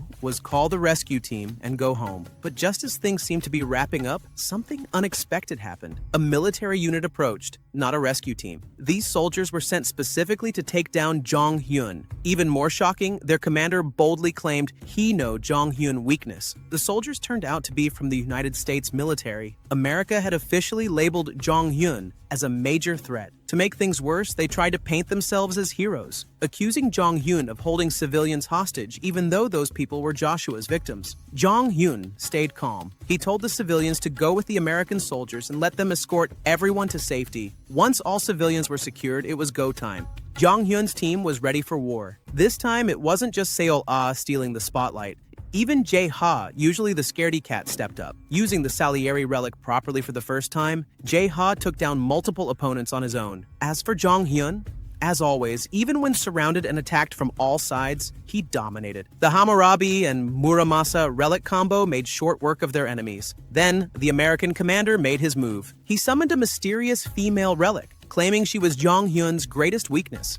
That really ticked Jong Hyun off. He had actually been worried for a moment, but now realized it was total nonsense. Fueled by irritation, Jong Hyun crushed the commander in battle. And once defeated, the commander spilled the beans, revealing where he got the false intel about Jong Hyun's weakness. Jong Hyun quickly reviewed the files. Oddly, the intel was a mix. Some of it fake, but some very real. Detailed info about his fighting style and relics was accurate, raising a red flag. Who could have leaked this? It couldn't be Jin Chae-won, Miller, or even Joshua. They'd all been defeated. Then Jong Hyun noticed a small, unusual mark in the file. A dog paw symbol. That was it. The leaker was none other than the Egyptian god relic, the one who had previously escaped from Jong Hyun's grasp. To confirm his suspicion that the Egyptian god relics were behind the data leak, Jong Hyun tried summoning them on the spot, but none of them showed up, not a single one. Which meant, yep, they were guilty. Jong Hyun was furious, but there was no time to waste. They still had to get to the Pentagon. Luckily, the American soldiers they'd just defeated had left their vehicles behind, and Jong Hyun's team quickly got ready to move. But the US military had one last dirty trick up their sleeves. They blew up every single vehicle on site, hoping to stop Jong Hyun for good. Too bad it didn't work. Their commander got beat up again, and Jong Hyun was forced to rebuild the vehicles manually. With Jae Ha's help and a bit of assistance from Louise, they managed to restore the cars. Right before they left, the American commander warned them they shouldn't go to the Pentagon. Things are really bad over there. As they got closer, Jong Hyun noticed it right away. Cars were fleeing the city. Civilians were evacuating. Then, breaking news hit the screens. A massive relic tomb had opened up right at the Pentagon. Even worse, the tomb was still growing, expanding rapidly. At that moment, a familiar notification from the Crow relic popped up. The tomb is Valley of the Kings, one of the 7 great tombs. Jong Hyun's face hardened.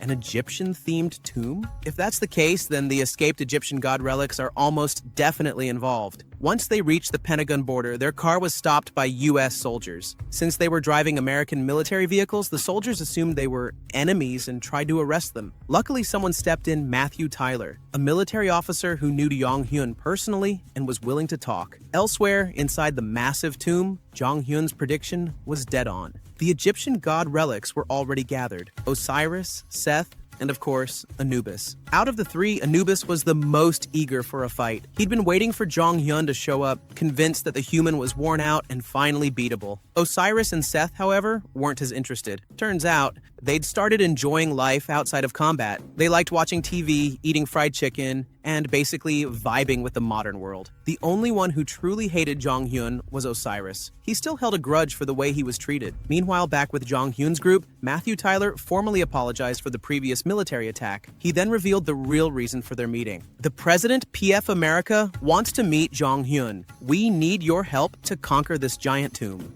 Jong Hyun agreed and was escorted toward the Pentagon. But just to be safe, he placed Louise inside the Van Gogh relic, a safe, sealed space, so she wouldn't cause trouble again. On the way, a group of men stopped them, claiming to be the president's official guards. They insisted on taking over the escort duty. Jong Hyun played along, but his instincts stayed sharp. Without warning, he suddenly landed a powerful punch on the supposed head bodyguard, shocking everyone around him. But Jong Hyun wasn't guessing. He knew. The man in front of him wasn't human. It was Anubis in disguise. Jong Hyun, now fired up, told Anubis to surrender. But of course, Anubis wasn't having any of that. Furious, he launched his attack, summoning wave after wave of skeletons like he always does. Too bad Jong Hyun wasn't impressed. They got wiped out instantly. Then, Anubis pulled out his ace card. With a sudden surge of power, he forcibly yanked Louise out of the Van Gogh relic. He glared at him and shouted, "I gave you a cursed relic to sever Jong Hyun's connection to the Crow, and you still failed?" That's right, Anubis had planted a cursed relic on Louise, one designed to cut off Jong Hyun's link to the Crow relic. But now that Louise had failed, Anubis decided to take matters into his own hands. He seized control of the cursed relic himself, and suddenly, the relic transformed into a giant panda monster. This wasn't just for show.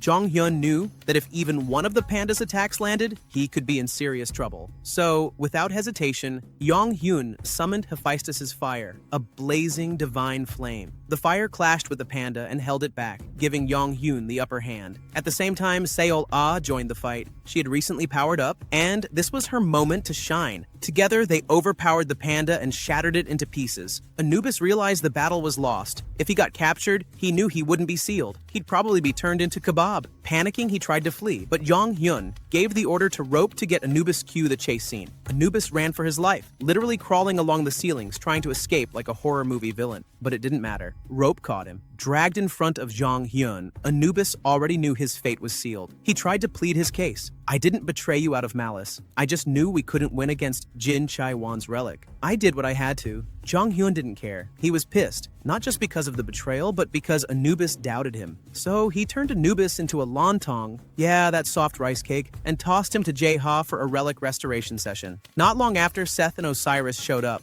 They surrendered immediately. Apparently, they really did enjoy watching TV and eating fried chicken in Jong Hyun's place. So when he told them to keep an eye on Anubis so he wouldn't act up again, they were thrilled. Problem solved? Well, not really. Jong Hyun hadn't rested once since this entire chaos started, and he was running on fumes. The only solution? Call Irene. But just as things started to calm down, boom! Another quake shook the entire tomb. It wasn't natural. The tremors were caused by a relic owned by Jin Chai-won. The Valley of the King's tomb began to transform, and before they knew it, Jong Hyun and the team were trapped inside. So much for rest. They had no choice but to start exploring the newly transformed tomb. And that's when things got even worse. Inside the tomb, Kwok Taek Jun appeared, an opportunistic scavenger who had snuck in during the Pentagon chaos. His goal? To find and steal the Da Vinci relic. Seeing this, Jong Hyun didn't panic. Instead, he smiled wide, cause this will got interesting, knew he couldn't go all out. Most of his relics were already at their limit. Worse, TKBM had brought along hunters, not to help clear the tomb, but to rob other explorers. So instead of fighting, Jong Hyun made the call to retreat. They slipped away and after a few turns found themselves inside a trap room. Massive Egyptian statues suddenly came to life and attacked. But too easy. The team wiped them out without breaking a sweat. After that, just one more turn, and there she was, Irene. Their backup had arrived. With her support, they resumed excavation more smoothly. Jong Hyun immediately started reading the ancient relic script carved into the walls. Unfortunately, the only thing he could gather was that several high-tier relics were sealed inside the tomb. But as for the actual owner of the tomb, blank. No information. Nada. So they had no choice but to keep going deeper. Then came trouble. American soldiers appeared, blocking their path. They had strict orders. Jong Hyun is not allowed to go any deeper. Jong Hyun didn't hesitate. He gave the signal to Irene using Midas Curse. Irene summoned her relic, the Curse of Midas, and attacked. But that's when things got weird. Her power went out of control. Suddenly, the entire tomb began to shake. A system notification popped up. The tomb responds to Irene's power. Defense mechanism activated. And boom! Just like that, curses rained down on the team. Jae-ha turned into an old man. Irene and Seol-ah shrank into little kids. Only Jong Hyun remained normal, protected by the Crow relic. The transformations were wild, but there was something even stranger. Louise wasn't affected at all. That detail made Jong Hyun pause, and then it hit him. He finally figured out who the tomb's owner was. The curse, the age reversal, Louise being immune. This could only be the work of one relic, Tutankhamun. Yes, the relic born from the cursed tomb of King Tutankhamun, one of the most mysterious and deadly Egyptian pharaohs. And this was bad news, because the curse was real, and using relics inside this tomb would only trigger more of it. They advanced cautiously until they encountered a massive pit deep inside the tomb. There was only one way across. Rope would have to swing them across one at a time so its relic power wouldn't get detected. Everything was going well, until Louise made a run for it. She tried to escape in the middle of the crossing. Jae-ha, trying to stop her, slipped and fell into the pit. Rope reacted instinctively, stretching at full force to catch him. But that was the trigger. Tutankhamun sensed the use of relics, and this time, he retaliated hard. Another wave of curse energy blasted through the chamber. One by one, members of Jong Hyun's team were hit. This time, the effect was even worse. They didn't shrink or grow old. They turned to ash. Jong Hyun stood frozen, watching the aftermath, and somewhere in the tomb's depths, Tutankhamun smiled. When Jong Hyun came to, he found himself in a tight, claustrophobic space. He screamed. His voice echoed through the narrow confines. He was trapped inside a coffin. No relics, no allies, just darkness and the faint scent of ancient decay. Thankfully, Rope was nearby and heard his cries, but every relic had been separated from Jong Hyun, including Rope, who could only cling helplessly to the outside of the coffin. Meanwhile, Jong Hyun's team had been scattered across the tomb. Irene and Seol-ah found themselves in a twisting corridor corridor that seemed to go on forever. Confused but determined, Seol-ah took action. She summoned her relic, Gildal, and gave her one job to find Jong-hyun. But don't use too much power. They can't let Tutankhamun notice them. With that, they waited. The unluckiest member of the group, Yoo Jae-ha. He had literally fallen straight into the middle of the TKBM excavation crew. At first, he thought he could play it cool, just pretend to be a lost civilian. But then, Kwok Taek-jun stepped forward. He squinted at the old man, and then he smirked. With one flick of his relic, Kwok restored Jae-ha's true form. Now, Jae-ha was in real danger. Kwok wanted him dead. He was too valuable to Jong-hyun's team. Desperate, Jae-ha blurted out, he will tell Kwok Taek-jun about Jong-hyun's weakness. Of course, he had no idea what that weakness was. But if lying could buy him time, he'd lie all day. Things weren't looking great for Jae-ha. He was completely bluffing. He didn't know the first thing about Jong-hyun's weaknesses. But then, salvation appeared. Julian Miller walked into the room, calm, collected, dangerous. Julian had Jong-hyun's location, and Jae-ha was ready to spill his weakness. Kwok Taek-jun agreed, and they started moving quickly. Julian leaned close to Jae-ha and whispered, he just saved Jae-ha's life, so Jae-ha must make his lies good. Back with Seol-ah and Irina Gildal returned, empty-handed. He had found nothing, so now it was Irene's turn. She activated her Mayan relic to search for Jong-hyun's energy signature, and when she found him, she broke down in tears because she heard Rope hug Jong-hyun tightly. Little Irene sobbed in pure jealousy. Right beside her, Seol-ah teared up too. Meanwhile, Jong-hyun remained trapped. His relics were scrambling to save him. Rope was clinging tightly to the coffin, refusing to leave his side. Even Nero tried to help, but accidentally almost roasted Jong-hyun alive with his fire breath. And then a strange voice came from below. Seobok the relic in the form of a giant earthworm slithered into view. He have a solution, but it comes with a price. Jong-hyun must give Seobok everything. All Jong-hyun wealth and relics. The worst part? He didn't have much choice because, inside the coffin, something ancient stirred. Tutankhamun's relic had awakened, and it was ready to turn Jong-hyun into a mummy. Just as things were looking grim, help arrived. Seol-ah and Irene burst into the chamber where Jong-hyun was trapped. Without hesitation, Seol-ah punched Seobok square in the face. The solution turned out to be surprisingly simple, just a chant. Once they spoke the ancient incantation, the coffin creaked open and Jong-hyun gasped as he emerged. Finally free. Relief washed over the group, especially Irene, whose emotions had been spiraling the entire time. Jong-hyun, though exhausted, was relieved that all his relics were still intact. Now there was only one thing left to do. Find Yoo Jae-ha. Once again, Gildal took on the mission. She returned with troubling news. Jae-ha was with Kwok Taek-jun, and even worse, Julian Miller was there too, discussing Jong-hyun's weaknesses. That part made Jong-hyun uneasy, not because he doubted Jae-ha, but because Julian Miller might actually know the truth. And if he mentioned the Raven relic, things could get ugly. Amidst this anxiety, Seol-ah spoke up. What if they restore Miller's memories? Jong-hyun hesitated. In their past life, he and Miller had never gotten along, but Seol-ah was firm. If Miller remembers who they really are, there's no way he'd work with TKBM. It was risky, but Jong-hyun agreed. They had a plan now. He marched straight toward the TKBM group, Julian, Kwok, and Jae-ha. No words, just a challenge to Miller.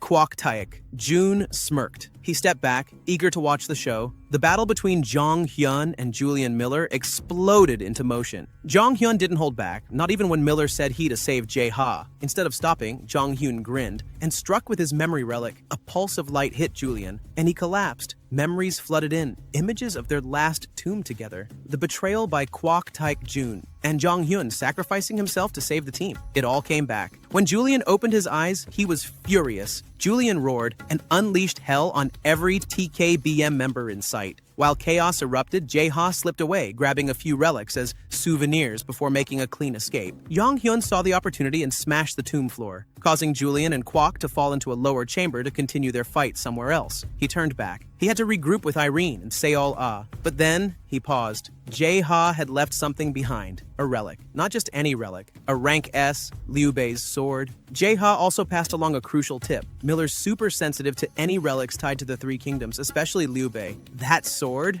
it's like his natural counter. With his team finally regrouped, Jong-hyun stood at the entrance of the final chamber, just a few steps away from the boss room. But first, it was trap time. He began setting up a series of intricate traps, explosives, illusion wards, and curse-triggered relics. But before he could finish, someone unexpected arrived. Julian Miller, covered in dust, furious, and definitely not in the mood for jokes. Julian demanded answers. Why did he see all those memories? Why did they feel so real? Jong-hyun didn't hold back and said, because they were real. That was our past life. It all clicked for Miller. He'd been betrayed by TKBM. He saw Jong-hyun sacrifice himself. The memories weren't tricks. They were the truth. Reluctantly, the two agreed to work together. Although Miller wasn't thrilled with the contract Jong-hyun made him sign. But with Liu Bei's relic sword in Jong-hyun's hands, Miller had no leverage. Meanwhile, at the TKBM camp, Kwok Taek-jun had survived his fall. Bruised but not broken, he rallied his troops and stormed toward Jong-hyun's position. Unfortunately for them, they walked right into the trap. The entire corridor erupted in a massive explosion. Screams echoed.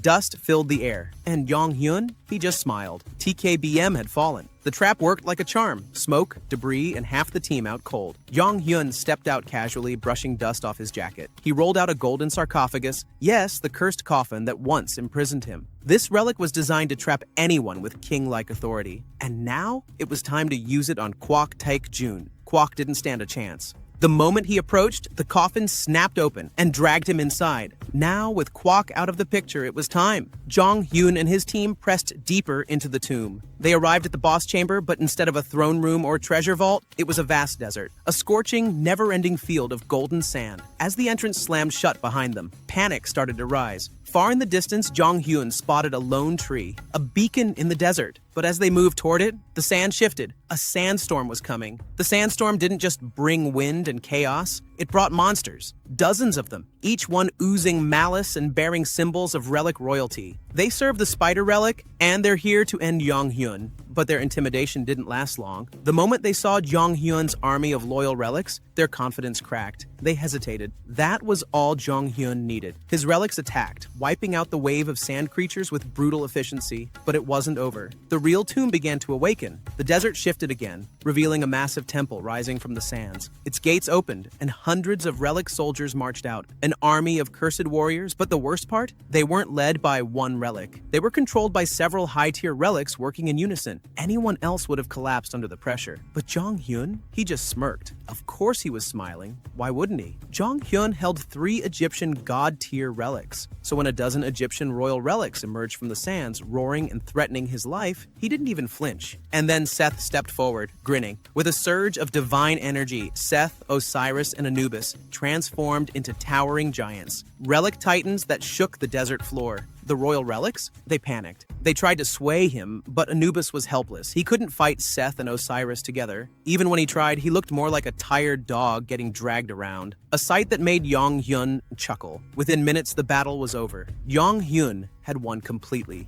After the dust settled, he gathered the remaining Egyptian relics. He turned to the tomb's master, Tutankhamun, to bring out all the relics, every single one. Tutankhamun claimed they had already been collected, but Jong-hyun just smiled and looked up. A bird hovered overhead, glowing faintly. Without hesitation, Jong-hyun hurled Tutankhamun into the relic bird, revealing its true form. With that, the Valley of the Kings was conquered, and not a single relic remained to report back to Jin Chaiwan. With victory secured, Jong-hyun began sorting the spoils. The Egyptian relics were no joke, especially Tutankhamun's, which turned out to be one of the 7 royal relic keys, a cursed relic with the ability to temporarily boost the power of other relics. A perfect addition to Jong-hyun's growing arsenal. Then came the bird. It wasn't just any relic, it was Thoth, the Egyptian god of knowledge. When Thoth regained consciousness, Jong-hyun ordered him to reveal the secret relic storage hidden by Pentagon forces. Thoth refused, so Jong-hyun beat the answer out of him. Once at the storage site, the team quickly found Da Vinci's relic.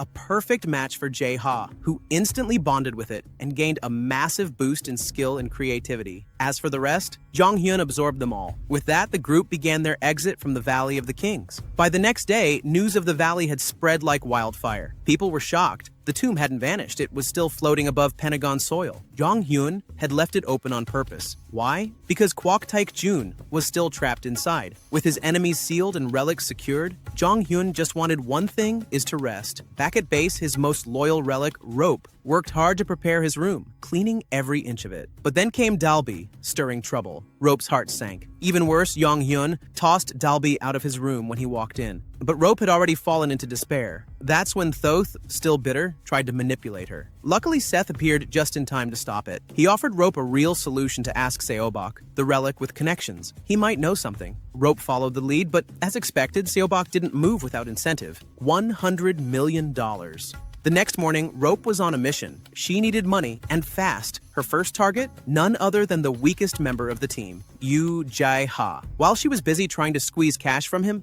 Jong-hyun noticed something strange. Curious, he considered giving her a little pocket money just to cheer her up. But then, his phone rang. And the caller, OS Jacob Gray, the President of the United States, a man who shouldn't even be president for another 5 years. Jacob Gray demanded the return of all American relics Jong-hyun had taken from the Valley of the Kings. But how did they even know? Well, blame Miller. The blonde genius had registered the relics through Pandora, unintentionally alerting U.S. intelligence. Yong-hyun was pissed, but he had no choice. Even Seol-ah was stunned. For the first time ever, Yong-hyun surrendered a relic, but it was all part of his plan. Behind the scenes, he hatched a bold idea. Let's give them Fake's relic. Everyone was shocked, but with Da Vinci's relic and the creative genius Jae-ha, it was actually possible to craft perfect duplicates. Jong-hyun personally trained Jae-ha with the relic, and the results? Jae-ha succeeded, barely. Exhausted, broken, but brilliant. The replicas were ready, and Jong-hyun added one final touch. He infused the fake relics with a plague, using the plague relic,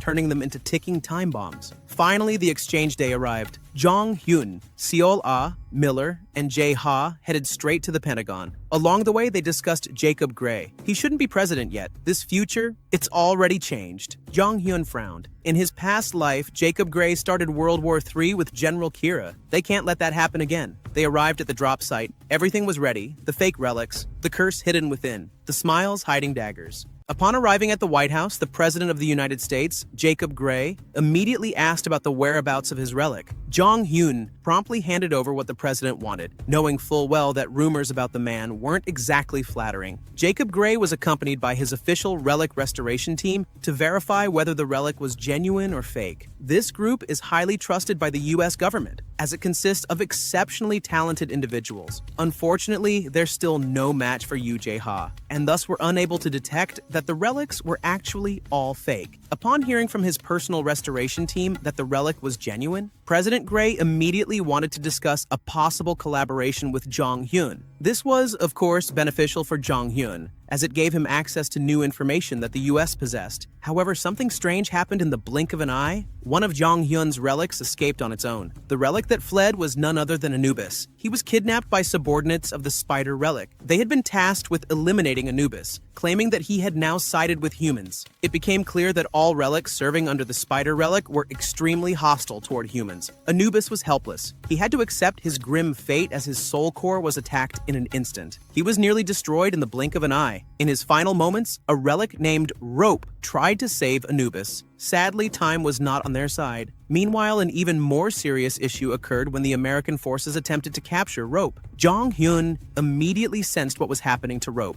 He decided to postpone his meeting with the U.S. president to investigate the incident himself. Upon leaving the meeting room, Jong-hyun met up with Seol-ah and Jae-ha. They rushed toward the location where Rope's energy had been detected. There, the official relic restoration team had already arrived and witnessed the complete destruction of Jong-hyun's Egyptian relics. Jae-ha also just realized that Anubis was among them. At this point, the official restorers quickly seized Anubis, claiming they were the only ones capable of restoring an S-rank relic. They also belittled Jae-ha and admitted they were fans of Jean Richard. This enraged Jae-ha, and he challenged the team to try restoring Anubis themselves. Of course, they failed. Jae-ha then took over the task and proved that he was the greatest relic restorer of all time. He successfully saved Anubis and humiliated the so-called official restorers. After the incidents with Anubis and Rope, Jong-hyun resumed his meeting with the U.S. president. They discussed many things, including President Kwok Taek-jun of TKBM, who was plotting to steal American military relics. Upon hearing this, President Gray was furious and promised to make things difficult for TKBM. After the meeting, Yong Hyun returned home and finally spoke with Anubis. Anubis expressed his gratitude and officially acknowledged Jong Hyun as his master. Jong Hyun felt relieved, but he still punished Anubis by ordering him to resolve all the issues he had caused, including the confidential documents he had previously leaked about Jong Hyun.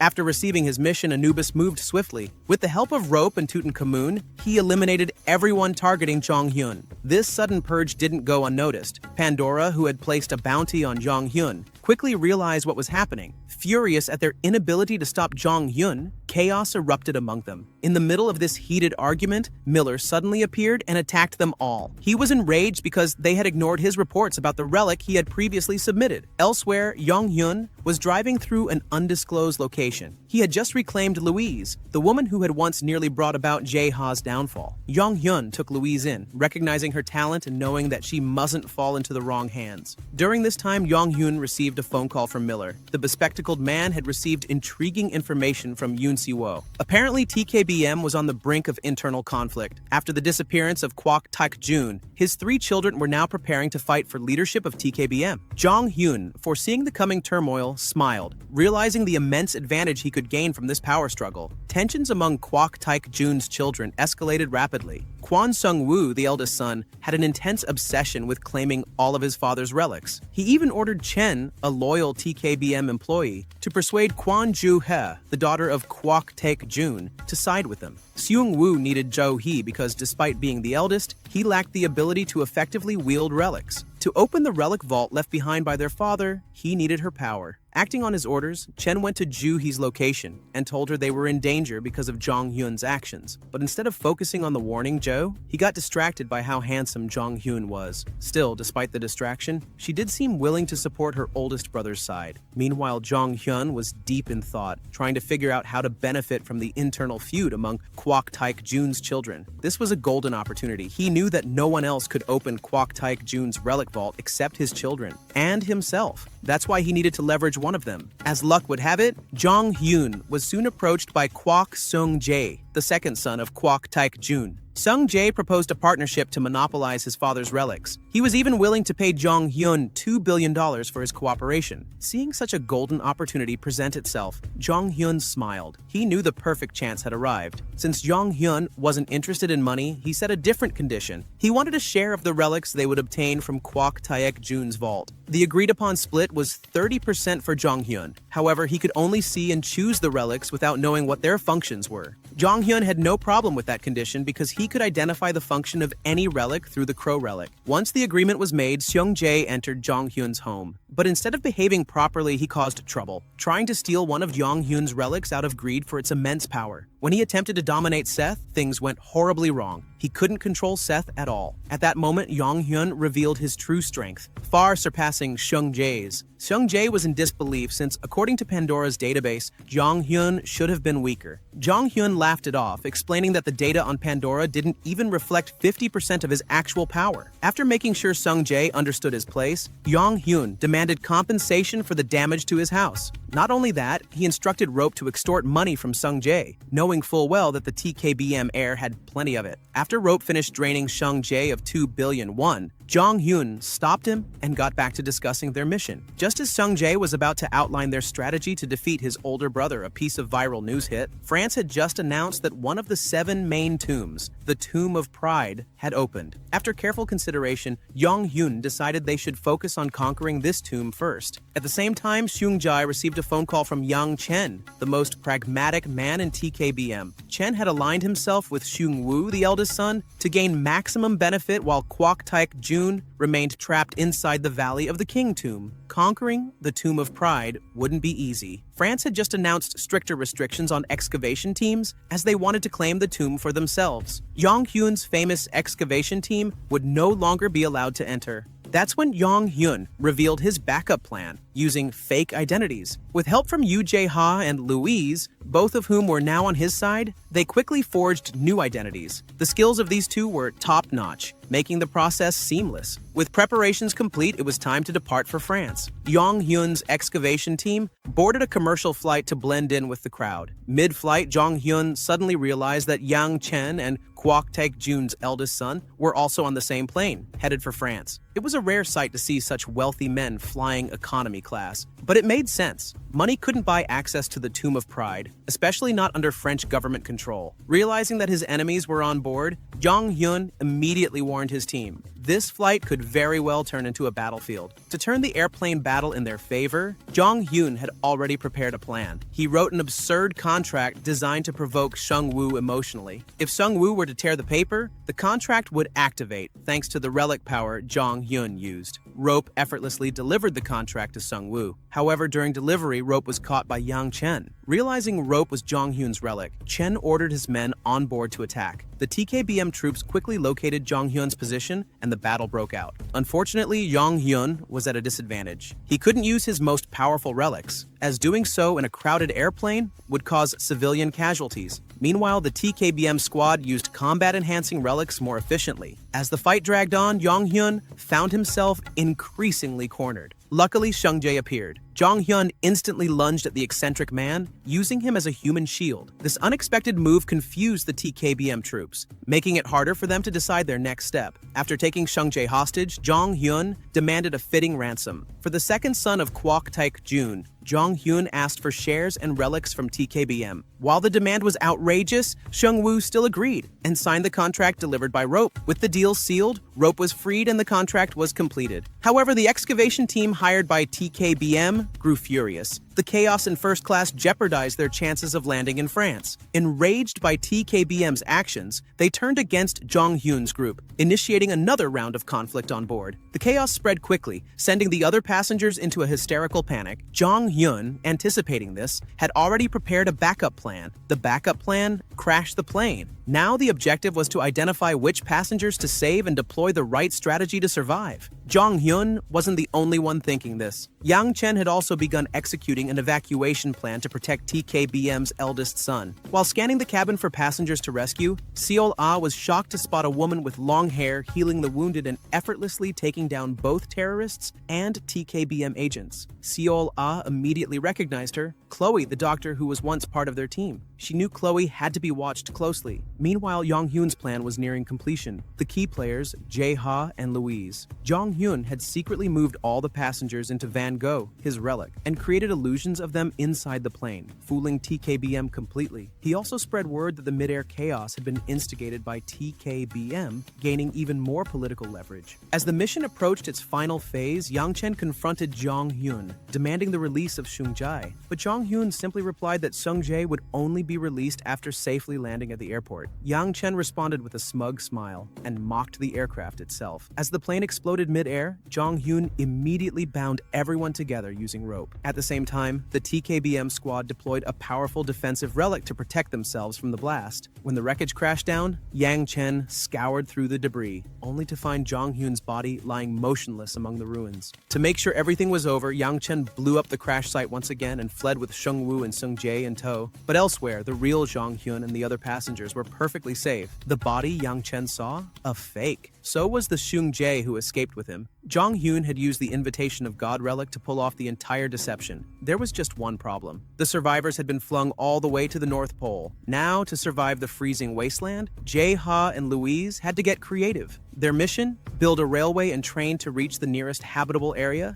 The next day, Kwok Seung-woo held a press conference. The TKBM heir expressed deep regret, saying he only managed to save 2 passengers and promised generous compensation for the victims' families. His display of compassion sent his company's stock soaring. Meanwhile, Irene and Miller watched the news coverage. According to the official report, Jong Hyun had died in the crash, but both of them weren't buying it. They knew better, and they were determined to find out where Jong Hyun really was.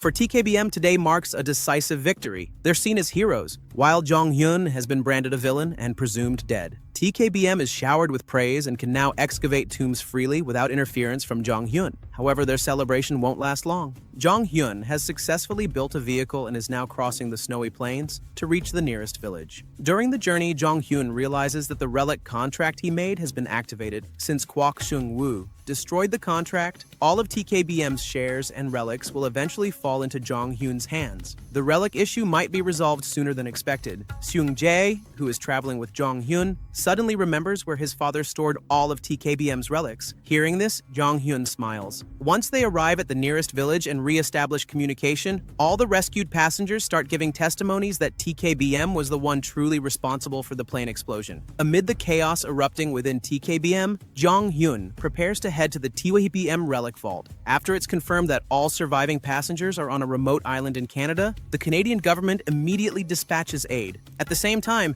Jong-hyun is ready to leave for Kwok Taek-jun's relic vault, located not far from there. Seol-ah proposes to stay behind and watch over the passengers. She does this mainly to keep an eye on Chloe, something she hasn't yet had the chance to explain to Jong-hyun. When they arrive at Kwok Taek-jun's relic vault, it turns out to be a massive warehouse. Upon entering, Jong-hyun is allowed to choose the relics that will be handed over to him. But, as always, Jong-hyun has a few tricks up his sleeve. He knocks Seung-jae unconscious and escapes with all of TKBM's relics. Meanwhile, TKBM's shares begin to sell off rapidly, infuriating Seung-woo, who has no idea what's going on. All of this, of course, is the effect of the relics now possessed by Jong-hyun. Back in the village where Seol-ah is staying, things get even more intense. She catches Chloe secretly making a phone call but can't act on it, as Chloe quickly notices her presence. Not long after that, Jae-ha and Jong-hyun return to the village as well. After everything that happened, Jong-hyun completely crushed any hope TKBM had of recovering. He didn't just take their relics, he also acquired their stocks and even their buildings. During a major shareholders meeting, everyone began avoiding TKBM as the company was now considered a serious liability. This was especially due to Irene Holton, known as the Queen of Bankruptcy, who had vowed to go after anyone associated with TKBM. The reason? TKBM had nearly caused Jong-hyun's death. The chaos that followed was uncontrollable, and Kwok Taek-jun's children could do nothing but lash out at each other in frustration. During a heated argument between the three siblings, a piece of good news finally arrived. Kwok Taek-jun had been found. This information also reached Jong-hyun, who was already preparing his next move. Back at TKBM, they discovered that the coffin imprisoning Kwok Taek-jun couldn't be opened. The team was at a loss, scrambling to figure out how to unlock it. Unexpectedly, Jong-hyun called them and offered help, on one condition. Kwok Taek-jun must relinquish control over his relics. Although clearly frustrated, Taek-jun agreed, convinced that Jong-hyun had never actually entered his relic vault. Once Jong-hyun confirmed this, he finally allowed Kwok Taek-jun to be freed from the Tutankhamun coffin. After being freed from the coffin, Kwok Taek-jun flew into a rage. He immediately tried to mobilize all his relics, wealth, and connections to destroy Jong-hyun. Unfortunately for him, he was met with devastating news. Everything he once owned had already been taken. Shocked, Taek-jun fainted on the spot. Meanwhile, on Jong-hyun's side, various events unfolded. Rope, who had finally gathered enough money, approached Seobok, hoping to be turned into a human.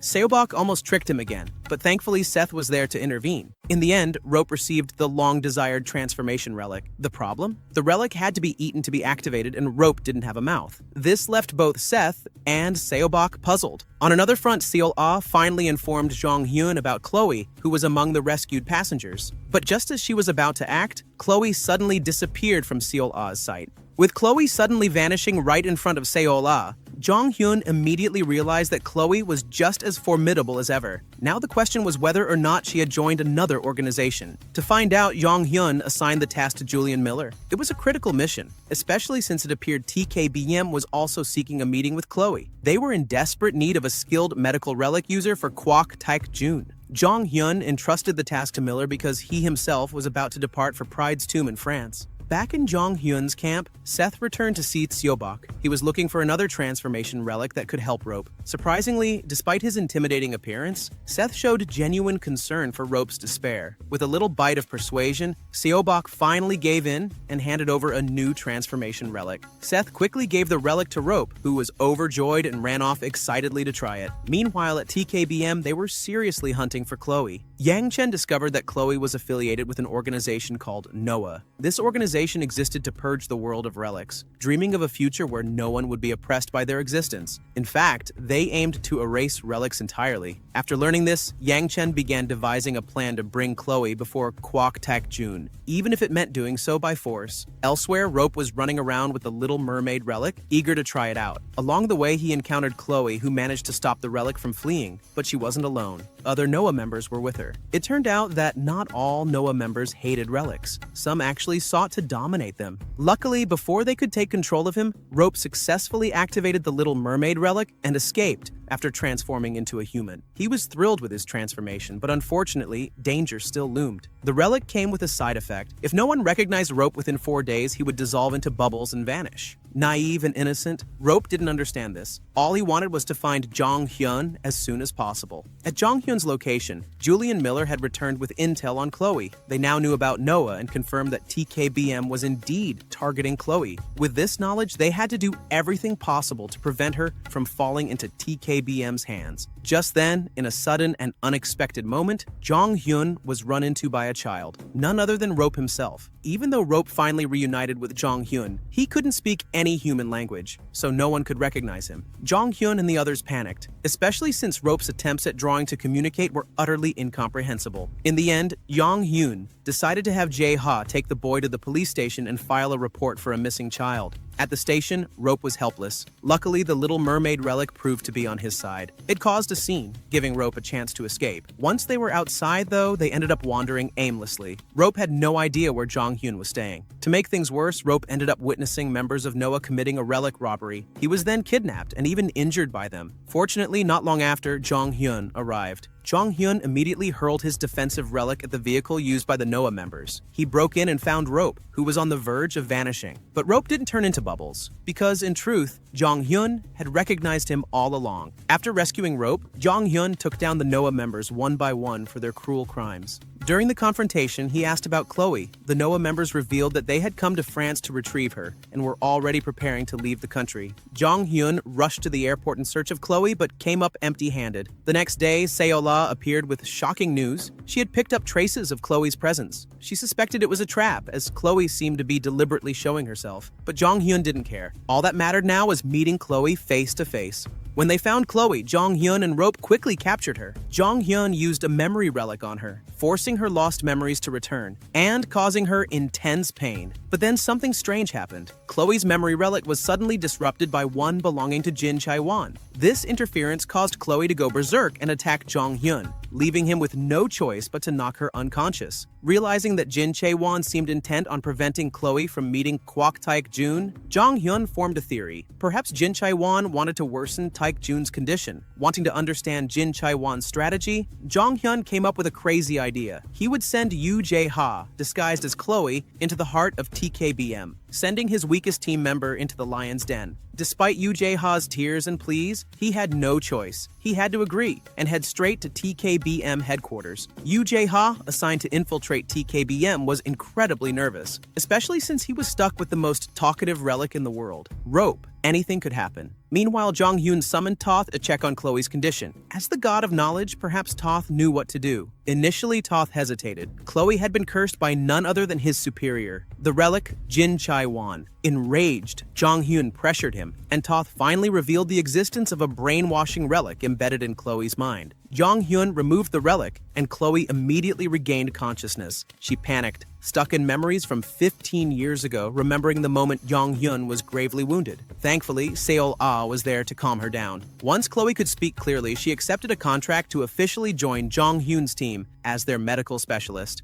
Now working together, Chloe revealed shocking news. Noah planned to discard her soon. The organization had secretly struck a deal with TKBM. Chloe was furious. Her returned memories showed that Benjani, Noah's leader and would-be king of medicine, was greedy and strayed far from Noah's original ideals. Jong Hyun assured her she was safe but encouraged her to at least scold Noah for abandoning their comrade. Elsewhere, Jin Chae-won's relic fumed in anger. The brainwashing relic had been destroyed, but Jin Chae-won only smiled. At last, a worthy opponent had emerged. As for Jae-ha, he had arrived at the bedside of a dying Kwok Tak Jun, who who clung to life thanks to his Achilles relic. Rope warned Jae-ha to finish the mission. Quickly, he sensed danger, but before Jae-ha could act, Kwok Taek-jun suddenly grabbed his hand. When Kwok Taek-jun seized Jae-ha's hand, a massive explosion went off. A TKBM staff member confirmed their plan had succeeded. Kwok Taek-jun confessed that he had orchestrated Chloe's downfall so he could recruit her while she was vulnerable. Unfortunately for him, the Chloe before him was actually Yoo Jae-ha in disguise. In another room, the real Jae-ha was safe, protected by multiple defense relics Jong Hyun had prepared in advance. Now aware of Kwok Taek-jun's vile plan, Jae-ha began to move. Moments later, TKBM dragged Chloe's body into Taek-jun's chamber. Suddenly, one of the TKBM staff attacked. It was Jae-ha again, in disguise. Chaos erupted. It turned out that both Chloe and Jae-ha in the room were clones. The real Jae-ha had successfully placed a curse on Kwok Taek-jun. By the time Yang Chen realized it, Jae-ha had already escaped by helicopter. After successfully completing his first solo mission, Yoo Jae-ha was thrilled. When he called Jong Hyun, he demanded a bonus for his work. Jong Hyun agreed and ordered him to head to their base in New York. Things were just getting started. Elsewhere, Jong Hyun gathered his team: Seol-ah, Chloe, Irene, and Miller. Chloe was uneasy around Irene at first. Her memories painted Irene as the terrifying queen of bankruptcy. Jong Hyun clarified everything. When Irene wore the earplug relic, Jong Hyun explained. Only 4 of them had regained memories of their past lives. Irene and Jae-ha were intentionally left in the dark. Their memories could be harmful and even led to depression. Chloe understood, and her suspicions about Jong Hyun secretly working for Pandora were put to rest. The team then began planning their next mission, infiltrating Pride's tomb in France. But this wouldn't be easy. France had tightened security by employing the King of Detection, a relic user capable of sensing anyone entering Europe. Jong Hyun proposed a crazy plan. They would disguise themselves as a licensed excavation team, and the team they'd impersonate, TKBM's own excavation unit. Everyone was stunned, but Jong Hyun claimed to have a foolproof strategy to pull it off.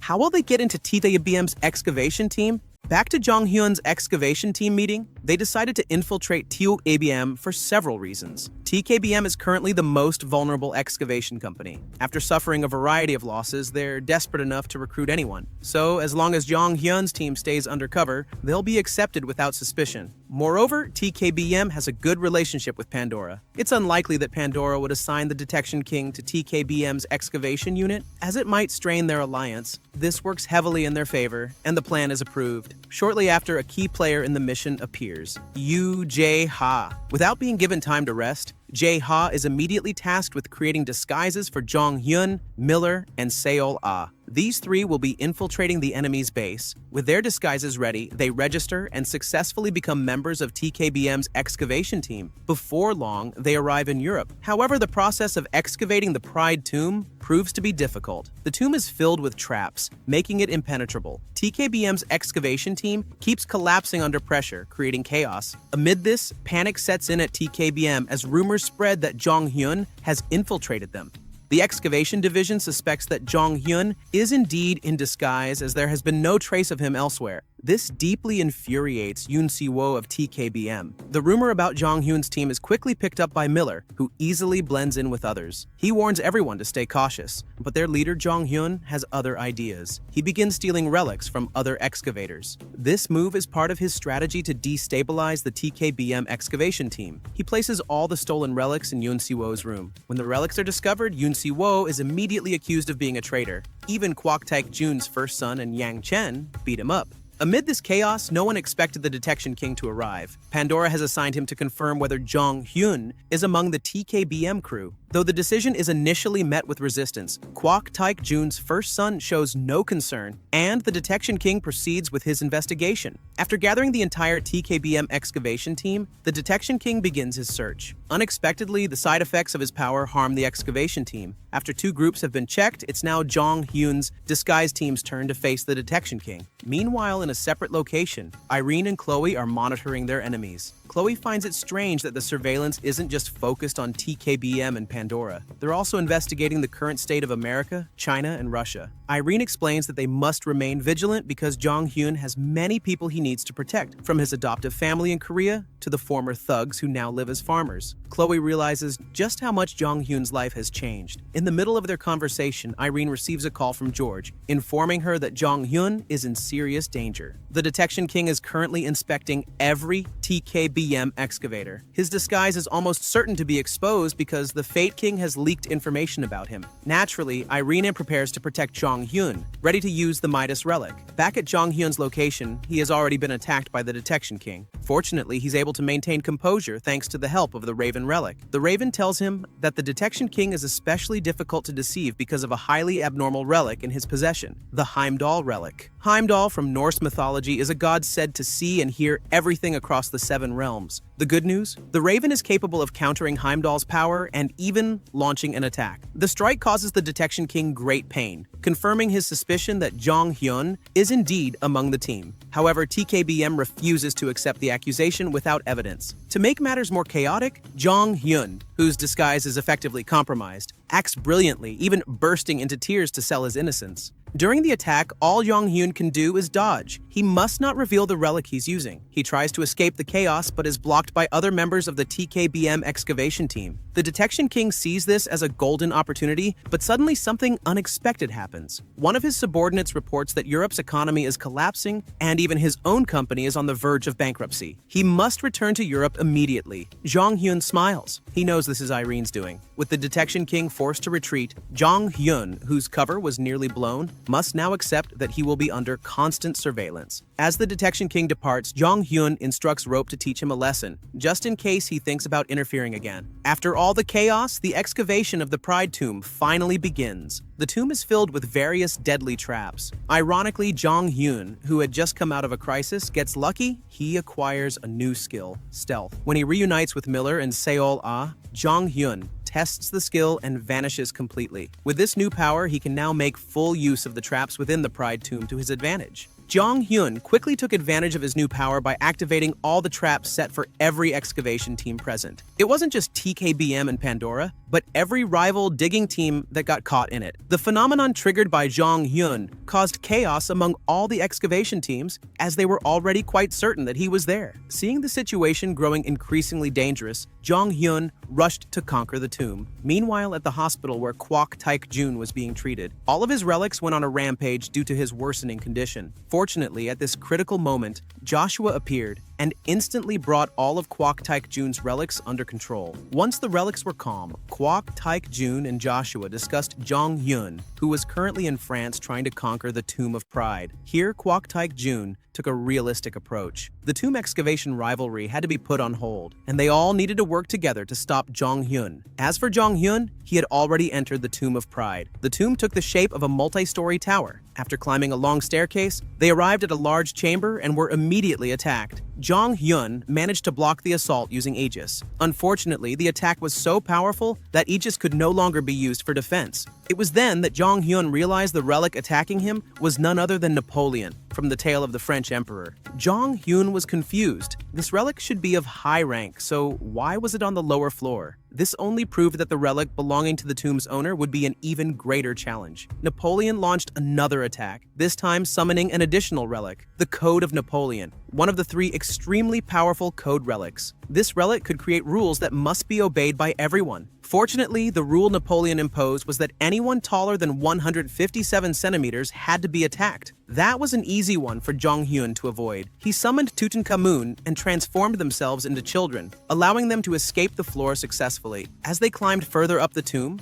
they reached another grand hall filled with troops dressed in traditional Chinese royal armor. On this floor, the relic of Xiang Yu appeared, a figure from the tale of a war general who overthrew the Qin dynasty. Xiang Yu was known as the strongest general from the East, having defeated thousands in battle. As expected, he had a massive ego and immediately wanted to crush Jong Hyun. Fortunately, at that moment, Napoleon reappeared. Jiang Yu, who was outraged by Napoleon's presence in his room, engaged him in combat. Jong Hyun took this opportunity to flee from both of them. As he escaped, Jong Hyun became increasingly puzzled. The fight between Napoleon and Xiang Yu was bizarre. Normally, relics within the same tomb would cooperate, but those two were competing with one another. Before he could finish his thoughts, Jong Hyun was was blocked by Egyptian troops. A fight was inevitable. Then, the Egyptian relic recognized Jong Hyun as the one who had conquered all the Egyptian relics in a previous tomb. Realizing he was in a tight spot, Jong Hyun fled back to Xiang Yu's chamber. Strangely, in that room, peace had settled. Xiang Yu, Napoleon, and the Egyptian forces were now cooperating to take down Jong Hyun's team. The battle was inevitable. Jong Hyun, Seola, and Miller unleashed their best relics to fight. Jong Hyun even considered summoning Anubis, but Miller stopped him, warning that doing so might provoke even stronger relics from the higher levels of the tomb. Jong Hyun, however, had a plan of his own. He summoned rope and escaped the tomb, leaping down to the lower levels. Upon landing, he was confronted by angry TKBM members, furious to confirm that Jong Hyun was indeed in the Pride Tomb. But Jong Hyun remained calm. His real goal had worked. He had lured out the relics of Napoleon, Xiang Yu, and Ramses from within the tomb. Using stealth, he concealed himself and let the relics clash with the TKBM forces. As the chaos escalated, Jong Hyun slipped back into the tomb unnoticed. At that moment, he realized something important. Napoleon, Xiang Yu, and Ramses were actually competing to become the master of the tomb. That was why they hadn't cooperated, and had instead fought one another earlier. With that understanding, Jong Hyun knew there was only one solution. He had to conquer them all. The tension at the Pride Tomb pauses momentarily as the scene shifts to Yu Jae-ha, who is busy with two major tasks. First, he continues to mess with Kwan using the dice relic. Second, he's attending a grand party in Russia alongside Edward. This party is crucial because Jong Hyun has tasked Jae-ha with making contact with a British royal princess. Jong Hyun is after a relic held by the royal family. Unfortunately, Jae-ha's job isn't easy. At the event, he runs into restorers affiliated with Pandora, all of whom are disciples of Jean Richard. These individuals constantly make things difficult for Jae-ha, but Jae-ha, ever resourceful, manages to silence all the restorers and shifts his full focus to the mission at hand. Back to Jong Hyun. He continues ascending through the Pride Tomb. It turns out the tomb houses a variety of relic armies. On one floor, he is discovered by Napoleon's forces, but Jong Hyun comes prepared. He unleashes the Plague Relic, a deadly tactic he had reserved just for this moment. In an instant, the Plague Relic creates a wave that sweeps over all of Napoleon's soldiers. After a while, Napoleon finally began to feel the effects of the Plague Relic. He suddenly suffered from severe stomach cramps and an uncontrollable urge to, quite literally, expel gold. At that moment, Xiang Yu appeared and proposed an alliance with Napoleon to capture Jong Hyun. Surprisingly, Napoleon agreed, but Jong Hyun had another trick up his sleeve. He pretended to surrender and began spouting nonsense, saying things like, "Napoleon is stronger than Xiang Yu," and "Xiang Yu is more handsome than Napoleon." His absurd statement sparked an argument between the two relics, escalating into a fight. Exhausted from battling each other, both relics were left completely vulnerable, just one hit away from defeat. Unexpectedly, Ramses appeared and struck them both down, reverting them to their relic forms. Seizing the opportunity, Jong Hyun swiftly collected the relics of Napoleon and Xiang Yu. Now preparing to face Ramses, Jong Hyun was filled with confidence. After all, he possessed several Egyptian relics. Without hesitation, he summoned 4 Egyptian deities: Thoth, Seth, Anubis, and Osiris. But to everyone's surprise, Ramses didn't seem the least bit intimidated. He claimed this was when the real battle would begin. Ramses certainly showed boldness in the face of the 4 Egyptian god relics. However, his bravado turned out to be nothing more than empty talk. Once the 4 relics combined their powers, Ramses' army was completely annihilated. With that, all the major relics within the Pride Tomb had been defeated. The tomb began to collapse, but Jong Hyun took swift action. He restored it using the power of the 4 relics. This way, no one would know the tomb had been conquered. Reconstructing a tomb that should have been in ruins left Jong Hyun utterly exhausted, which made Miller deeply concerned. At the same time, everyone was stunned to sense that yet another relic was still present within the tomb. Despite his fatigue, Jong Hyun refused to rest. Driven by his obsession with relics, he pushed himself to head toward the source of this mysterious energy. This unrelenting obsession of Jong Hyun's could very well spell disaster for his team. Amid the tension felt by Jong Hyun and his members in the Pride Tomb, Yu Jae-ha was also experiencing tension. After being hunted by the Pandora Restoration Group, he hid in a warehouse to use the Da Vinci relic. Here, Yu Jae-ha intended to create a fake English prince. This fake prince would be used to persuade the English princess to sell her relic. Jae-ha's plan began in a restroom. He kidnapped the English prince and trapped him inside a relic. Not only the prince, but his guards were also trapped inside. After that, Jae-ha went out to talk with the English princess about buying the relic. The relic was initially not for sale, but with pressure from her uncle, the princess agreed to sell her relic. From afar, the Pandora restoration agents who saw Jae-ha started reporting to their superiors that Jae-ha appeared alongside the English royal family. Then, a strange incident occurred. The lights suddenly went out, and an attack happened. When the lights came back on, the English prince was lying helpless. Here, Jae-ha realized someone was targeting the English royal family. To prevent the situation from worsening, Jae-ha took the English prince out of the relic. He also claimed that he knew about the attack, so he saved the English prince. Jae-ha's confession was believed by many because shortly after, the attacked prince turned into a statue. People became more convinced when Jae-ha cried, admitting that he failed to save the English Secretary of State. Here, the Pandora Relic Restoration Group became suspicious of Jae-ha and wanted to interrogate him. Jae-ha resisted and said that the Pandora Relic Restoration Group should be suspected for allowing the attack to happen. The Pandora Restoration Group was powerless, especially as the English prince supported Jae-ha. Then, the English prince offered a reward to Jae-ha. Jae-ha only wanted to continue the discussion about buying the relic, which the English princess had agreed to. Unfortunately, the conversation was interrupted because Jae-ha was suddenly surrounded by reporters, as he was now a hero of the English royal family. Back to Jong-hyun's position, he arrived at the top floor of the Pride Tomb. When the tomb's door was opened by Miller, there was already a relic trying to escape. Fortunately, Rope managed to catch it. This relic was Loki, a god-level relic from Norse mythology known as the god of trickery. Jong-hyun knew this god had the ability to transform, which is why when Loki turned into a fly, Jong-hyun was able to handle him and prevent his escape. When inspecting Loki's belongings, it was revealed that he was the relic who rented out each floor to other relics that Jong-hyun had just fought. This made it clear that Loki was the master of the Pride Tomb. Here, Jong-hyun forced Loki to give him control over the tomb. During the battle between Seol-ah and Miller against Loki, they managed to win briefly, but were troubled by Loki's transformations. Here, Jong-hyun had a simple trick, using fragments of the Heimdall relic to defeat Loki. In the story, Loki deeply hates Heimdall, and even during the Ragnarok War, which marks the end of Norse mythology, the two fought to the very end. Here, Loki became careless and was attacked by Jong-hyun, who then gained ownership of the tomb. This was advantageous even though Loki escaped while Jong-hyun was studying the contract of the Pride Tomb. With control over the tomb, Jong-hyun decided not to seal it and instructed Ramses to guard the tomb. Although Pandora would not be fooled for long, deceiving them for several days was already enough for Jong-hyun. When leaving the tomb complex, Jong-hyun suddenly felt dizzy and collapsed. He was exhausted from using the 4 god relics, restoring the tomb, and fighting Loki. He then fainted and was taken to an inn. Seol-ah and Miller went out to get food, and when they returned, Jong-hyun was found going berserk due to the risk of overusing the relics. The risk Jong-hyun experienced was serious. He beat up all the gangsters in France and even burned the money he had. Stopping him was not easy, as even Miller got hit by him. Jong-hyun only stopped when Chloe arrived in France. Using the Nightingale relic, she managed to heal Jong-hyun. She also warned that he could never fully escape the risks of using relics. Jong-hyun remembered that in his previous life, he also faced risks from the Arheist relic, which made him obsessed with knowledge. He stayed awake for days reading books. In his recovered condition, Jong-hyun planned to return to New York. Before leaving, he asked about Jae-ha. Chloe showed various viral articles about Jae-ha, who was hailed as the savior of the English prince. He had not only appeared on TV, but also received job offers from various companies and was going to become a VIP member in England. Jae-ha's life was guaranteed from now on. Jong-hyun began to worry because Jae-ha might leave him, especially since Jong-hyun's treatment of Jae-ha regarding work had been harsh. Here, Jong-hyun had no choice but to search for Jae-ha's whereabouts. Jae-ha was actually in England, enjoying a pleasant life. He even received many job offers from other parties. He was so busy that he ignored many calls, including calls from Jong-hyun. When he realized the call was from his boss,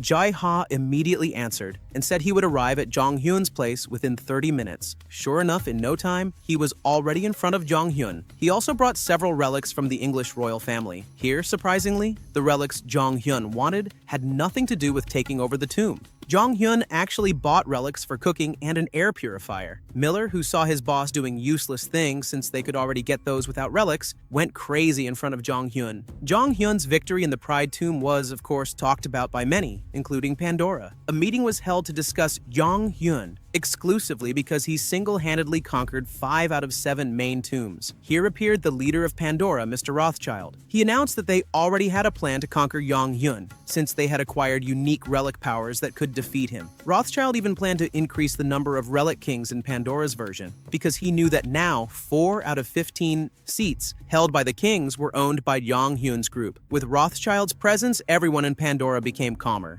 After Rothschild left, Eve Rockford followed him and asked why he was only acting now. Rothschild explained that there was a power called heirloom that must not fall into Jong Hyun's hands, so he had to intervene personally. At this moment, Rothschild revealed his true form, a giant relic named Prometheus. So the one behind Pandora was not a human, but a relic. Prometheus then gave full control of Pandora to Eve Rockford, saying he would be busy from now on. After Rothschild's grand declaration to fight Yang Hyun, Pandora became busier. One proof was the increased workload of the Destiny King, who received more prophecy tasks. After ending a call from Pandora, Joshua was visited by Yang Chen. Yang Chen, the most loyal person in TKBM, wanted to ask Joshua for a prophecy about Yang Hyun. Joshua refused because he couldn't read Jong Hyun's future. Yang Chen then had an idea. Joshua only needed to read Yang Chen's future because he was sure they would keep meeting Jong Hyun in the future. Here Joshua realized that Jong Hyun could indeed appear in other people's futures. After receiving payment from Yang Chen, Joshua started the prophecy with the Temple of Delphi, which required him to sleep. Joshua was shocked because in Yang Chen's future, he would end tragically at Jong Hyun's hands. In this dream, Jong Hyun looked very angry and said that Yang Chen was a traitor and the cause of Jong Hyun's family's death. The next day, Joshua and Yang Chen met. Joshua told Yang Chen that he would face misfortune because of Jong Hyun, which made Yang Chen panic, especially since the accusations of betrayal and the death of Jong Hyun's family were completely unknown to Yang Chen. This caused him to panic, and he had to find a way to stay safe. One of the ways was to extract more information from Joshua. In the dream, Joshua could read Jong Hyun's thoughts and knew that Jong Hyun was looking for many people. Jong Hyun was known for recruiting talented individuals like Jae Ha and Miller, so the names on Jong Hyun's mind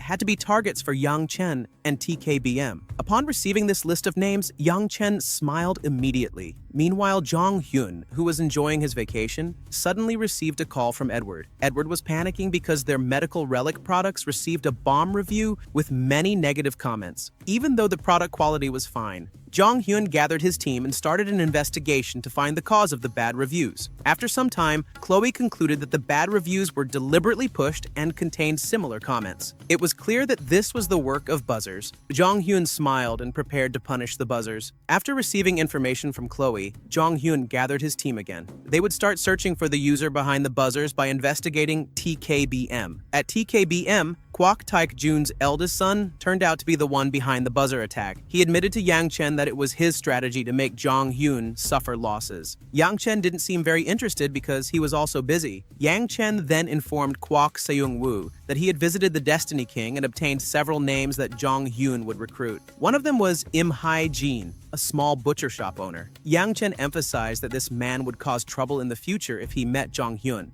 Yang Chen planned to imprison Im Hae-jin by framing him for a crime. He even asked TKBM to invest in using a fake relic. Kwok Seung-woo agreed and said this time Yang Chen had to succeed. The next day, Yang Chen came to Im Hae-jin's butcher shop. He pretended to be a customer and complained about the shop's unclean conditions. The shop was full of rats, cockroaches, mold, and even ghosts. This led to Im Hae-jin being taken to the police. Now, Yang Chen only needed to manipulate the shop to make the accusation convincing enough for the police to believe that Im Hae-jin was trying to poison his customers. What Yang Chen didn't know was that Chloe and Miller had seen him. These two were ordered by Jong Hyun to find Im Hae-jin, but they knew him by another name, Dan. Realizing that Im Hae-jin had been taken by TKBM, Chloe quickly called Jong Hyun to inform him of the situation. After calling Jong Hyun, Chloe and Miller, who were initially tasked with finding the buzzer perpetrators, switched to monitoring Dan. They had to keep track of his condition. Jong Hyun, who was with Irene that day, was also confused about how Dan could be easily dragged away by Yang Chen. In Jong Hyun's previous life, Dan was a fierce man who used the Asura relic, one of the strongest in Jong Hyun's group. Jong Hyun was puzzled why Yang Chen targeted Dan. The only way to find answers was to hurry back to Korea. At the police station, Dan couldn't resist much. He was even charged more heavily because the main issue was not just the shop's cleanliness, but the police also found 3 human bodies in Dan's warehouse. Dan was furious and wanted to fight back against Yang Chen, but he was too weak and was easily stopped by the police. Yang Chen was obviously pleased with this achievement and reported it to Kwok Seung-woo. A while later elsewhere, Jong Hyun's group gathered and immediately discussed Dan. Chloe gathered some information about Dan's work as a butcher and learned that he had a sick child. Jong Hyun then remembered that Dan had lost his daughter during the war, which explained why he became a ruthless destroyer in Team 13, formerly led by Jong Hyun. A very tragic story. To learn more, Jong Hyun planned to ask for help from his foster brother, Detective Kim. Unfortunately, before Jong Hyun could call him, he received a call from Sasaki, a woman who was once a Japanese agent but now the head of Jong Hyun's fan club. She planned a fan meeting. Jong Hyun initially refused, but then realized that he could use the fanatics to his advantage. Jong Hyun decided to use his fans as a counter-buzzer. In no time, Jong Hyun had his own keyboard warriors giving positive reviews to his products. This was only a temporary solution because they still needed to focus on investigating what was happening with Dan. Shortly after organizing his buzzers, Jong Hyun contacted Detective Kim for help. During the investigation, Jong Hyun's group split up. Chloe was assigned to watch over Dan's sick child, while Jong Hyun and Seol Ah searched for clues.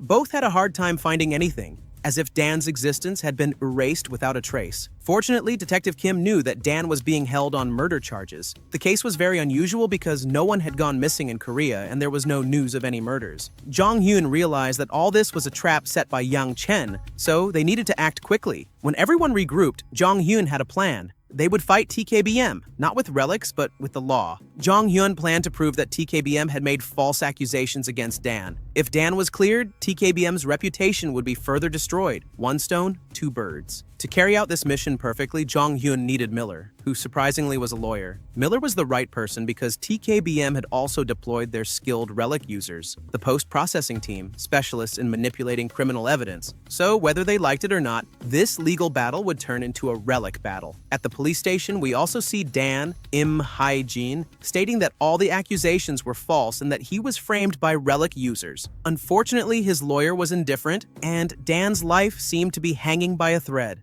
At what seemed to be the end for Im Hae-jin, suddenly two people entered the room. They were Jong Hyun and Miller. Both already knew that the lawyer in front of Im Hae-jin was bribed by TKBM, so Jong Hyun put that man into the Van Gogh relic. He then told Im Hae-jin that she could be calm now because she was in the right hands. Here, Im Hae-jin revealed everything she knew and acted very weak. Jong Hyun was even confused by her behavior. After that meeting, Jong Hyun's plan continued. He moved Im Hae-jin's child to a safer hospital to be treated by Chloe. Then, he also used Miller and the Juga Liang relic to dig up evidence. Everything went smoothly. Meanwhile, Yang Chen was in big trouble. He just realized that Im Hae-jin's lawyer changed before the trial. When he arrived at the courtroom, he realized Miller was there. And of course, Jong Hyun too. Soon after, the trial began. After various accusations against Dan, Miller as his lawyer refuted them and said all matters in this case were manipulated by relics. Therefore, Miller volunteered to defend Dan since he was already verified by Pandora as a relic user. This confused the judge because they had no regulations regarding relics, so a discussion was needed. After a while, Miller's argument was accepted. The trial was postponed because the judge wanted to call an expert witness. Yang Chen, present at the trial, was very tense as his plan fell apart. He even started another plan by trying to kidnap Dan's child. So TKBM forces immediately headed to the hospital. Foolishly, they didn't know Dan's child had been moved, and what they captured was a fake body made by Jaeha that exploded immediately. After the explosion, Rope appeared among the TKBM forces and captured them all. Lee Sol-ah was also there to secure the situation. Yang Chen received a call that his men had been caught. He was even more unlucky because Jong Hyun was there to beat him up. After receiving a few hits, Yang Chen confessed that he was targeting Dan because he got information from the Fate King, Joshua. Jong Hyun then turned the situation around and got Yang Chen arrested for false accusations. As the trial continued, all evidence had been gathered and Dan was declared innocent. He was very grateful and thanked Jong Hyun and Miller. But before everything calmed down, Dan had to go through an interview with reporters. Jong Hyun prepared the journalists to reveal that the false accusations came from TKBM, a pretty good blow for TKBM. After sharing with the reporters, the news quickly spread across all media. TKBM was cornered by the case, which made Jong Hyun's team celebrate. At this moment, Chloe also appeared and said she already knew the medicine needed for Dan's child. She only had to take care of him. Then, Dan's child had to undergo surgery. Hearing this, Jong Hyun was very happy. The next morning, Jong Hyun met Dan and told him that his team could cure his child.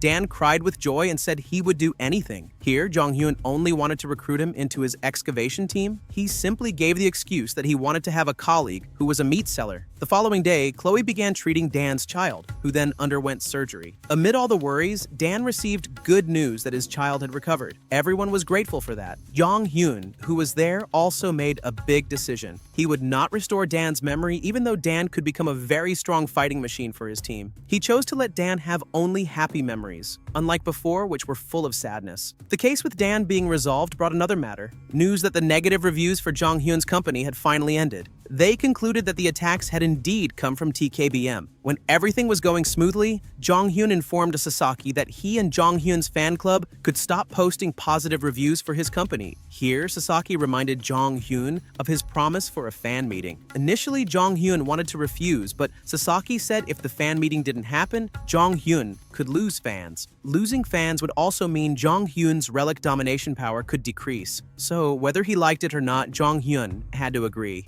On the day of the fan meeting, Jong Hyun had to thank Sasaki because he made the event easy to get through. From the talk show to relic usage, everyone was happy. The only one displeased was Joshua, who was upset that Jong Hyun could still move freely. He said Yang Chen was incompetent. While angry, Joshua received visitors, Eve Rockford and the Pandora team. They gave Joshua a new prophecy relic. This prophecy relic turned out to be a new relic that even Pandora didn't know how to use, so Joshua had to study on his own how this relic worked. When the relic, which looked like a camera, was used, Joshua took a picture of his room but ended up with a different image. Even a picture of Kira appeared there. So Joshua, who was supposed to quickly understand the prophecy relic, was now confused. On the other hand, Jong Hyun remained busy in Korea. Now he was teaching Dan how to use relics. Miller was initially annoyed with Jong Hyun because Jong Hyun once said he would let Dan live peacefully. Jong Hyun then reasoned that he was teaching Dan not only to become a backup member, but also to protect himself. So cases like the one by TKBM would not happen again. Since Dan had talent, he quickly mastered the use of relics. Back to Joshua, the Fate King, who was troubled by his relic's ability, visited Eve Rockford at Pandora. He said the camera relic she gave him was illogical, starting from photos of Kira to the most unbelievable photo of Yang Chen with all of Jong Hyun's friends. He had also experimented on his subordinates to channel energy through the photo, but they went crazy. Eve, hearing this, was confused too, but assured him it was a prophecy relic. Pandora's system even claimed that the relic could show shadows of the world. Hearing this, Joshua realized there was one thing he could do, and hurriedly left Pandora. A short while later, Joshua arrived at the prison and met Yang Chen. Joshua wanted to save Yang Chen, but with one condition. He had to channel power through the photo with Jong Hyun. Yang Chen immediately did it. It turned out the photo held a big secret. It didn't show the future, but showed the past life of those in the photo, so Yang Chen went back to his previous life when he was part of Jong Hyun's Team 13. The photo was taken at Jong Hyun's birthday. After seeing those memories, Yang Chen collapsed from the flood of information in his mind. One of the pieces of information was about Kwok Taek Jun,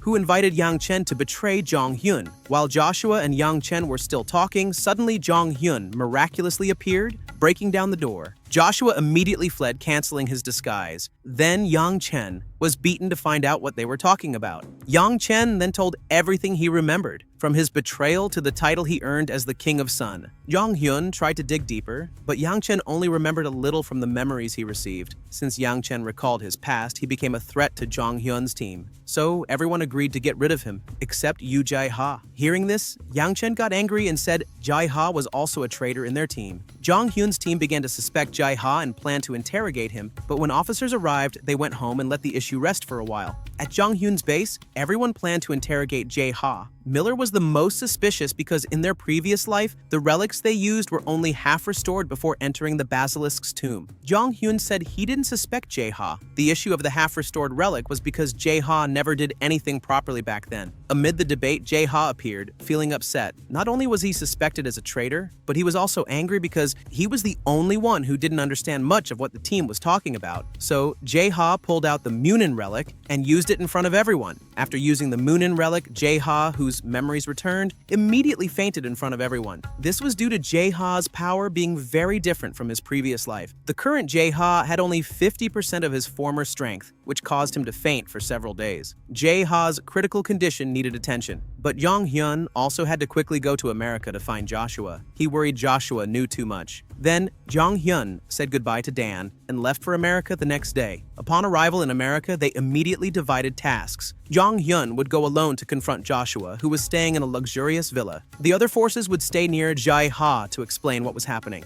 Miller, still suspicious of Jae-ha as a traitor, agreed with the task division. At Joshua's villa hideout, Ida was awake, afraid of Jong-hyun. All of Joshua's forces were also worried about him, so Ida told Joshua to rest. Unfortunately, before he could fall asleep, Jong-hyun launched his attack. Back to Yoo Jae-ha's condition, he had regained consciousness and was recollecting his memories. He clearly remembered that Yang Chen had deceived him into stealing their team's data. Yang Chen said the data would be used for a sudden test so their team could improve. Unfortunately, the stolen data caused fights even before they entered the tomb. Jae-ha, accused of stealing alone, was angry and refused to restore his relic properly. He wanted to prove that his role in the team was very important. Unfortunately, Jae-ha's behavior caused all his team members to die inside the tomb. When he confronted Yang Chen, the man smiled calmly. Jae-ha, deeply depressed about indirectly causing his team's demise, was very regretful. Upon waking up, Jae-ha realized his team had entered his room, so he pretended to be asleep. At this moment, Chloe suggested they divide tasks. Miller and Seol-ah would help Jong-hyun fight Joshua, and she would guard Jae-ha. This plan was agreed upon.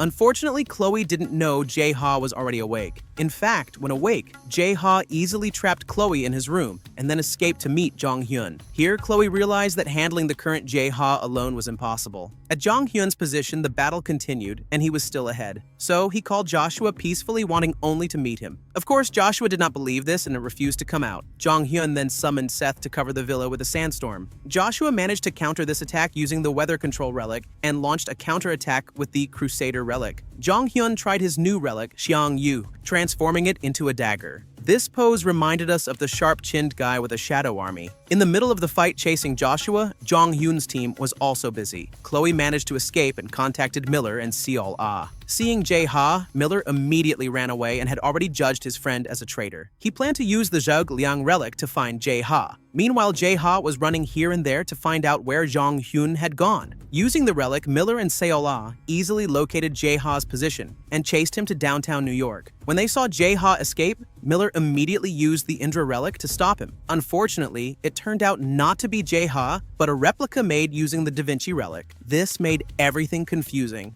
Why would Jae-ha let go of the Da Vinci relic, his main relic, if he really was a traitor? In this confusion, Seol-ah and Miller had to deal with the police for allegedly causing a death. Miller remained calm, hoping to prove the body was fake. Meanwhile, the real Jae-ha had flown to Florida to meet Jong-hyun, who was still fighting. At Jong-hyun's location, he was wreaking havoc and successfully defeated the Crusaders, then entered Joshua's house. With Jong-hyun breaking through Joshua's final defense, it was clear that Joshua would be crushed by Jong-hyun.